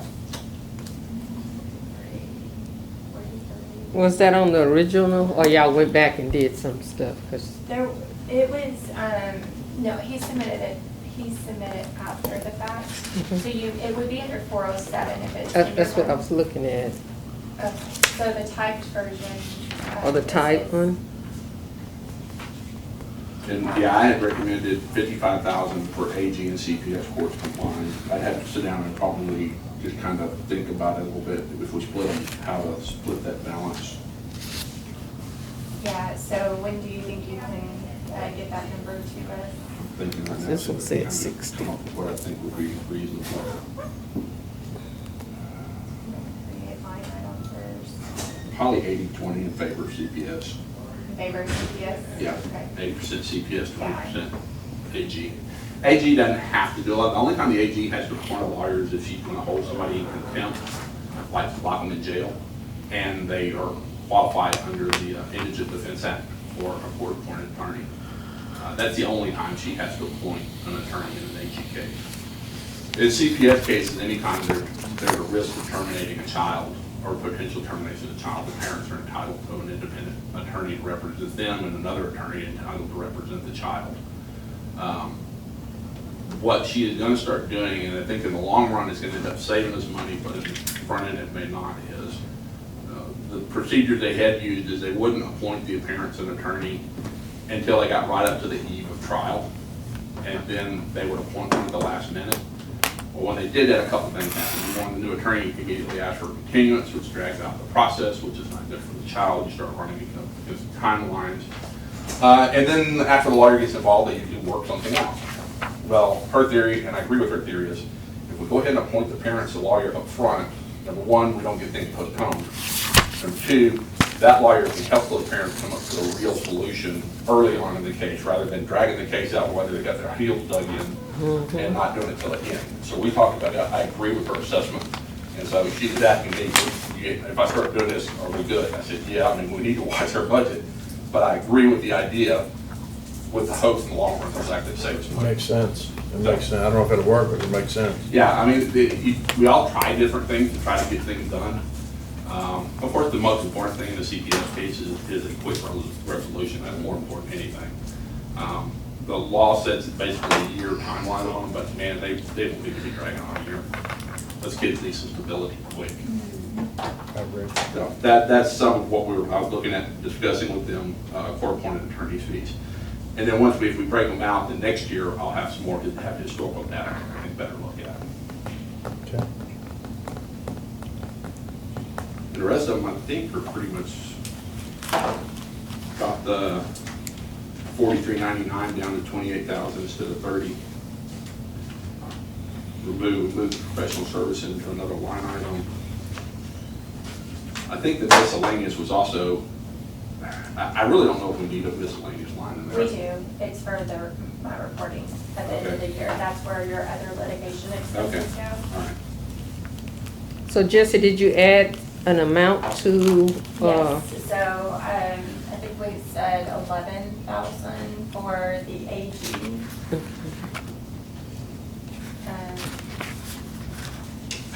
did we reduce And them? then- So the 4395 line that's already there, we'll just cut off CPS and put AG. And that'll be 11,000. We'll create another line item for CPS and we'll budget 44,000.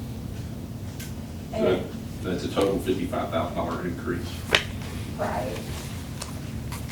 And then from there, I mean, if we see you're going over budget or whatnot, we can transfer money from one to the other, just because it's kind of a ballpark estimate right now. You don't have any real data to base your budget off of. The other thing we're also doing, because, and y'all probably aren't really aware of this, but the responsibility for CPS court, even since the creation of county court of law, has shifted 3 times.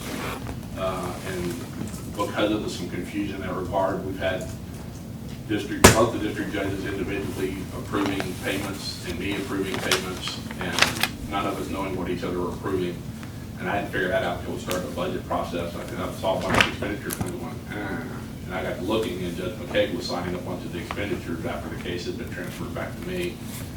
So we've got getting that part fixed. The other thing I'm going to do is I approve the expenditures, but I really don't know if the fee balances of the attorneys are accurate. I mean, we trust the attorneys for the most part. But what I'm going to start doing is I'm going to start having those fee balances submitted to the associate judges first and have them, and one of them in particular that is very meticulous, Judge James, he's really good at going through what attorneys do and getting after it. So they will approve it to send to me for final approval. So then I at least know that they said, yes, this work was actually done. And I feel more comfortable than approving the bill. Yeah. It's on the basis of doing so. Absolutely. Was that the last one, Jesse? Judge, thank you. Thank you. Y'all have a great weekend. You You do the likewise. same. John, I have another personal question for you, not for you. Commissioners, Fun. we will have our next budget workshop on Monday, starting at 9 o'clock with JP1, then JP2, and JP3. This workshop meeting, is there a motion to adjourn? I move we adjourn. Second.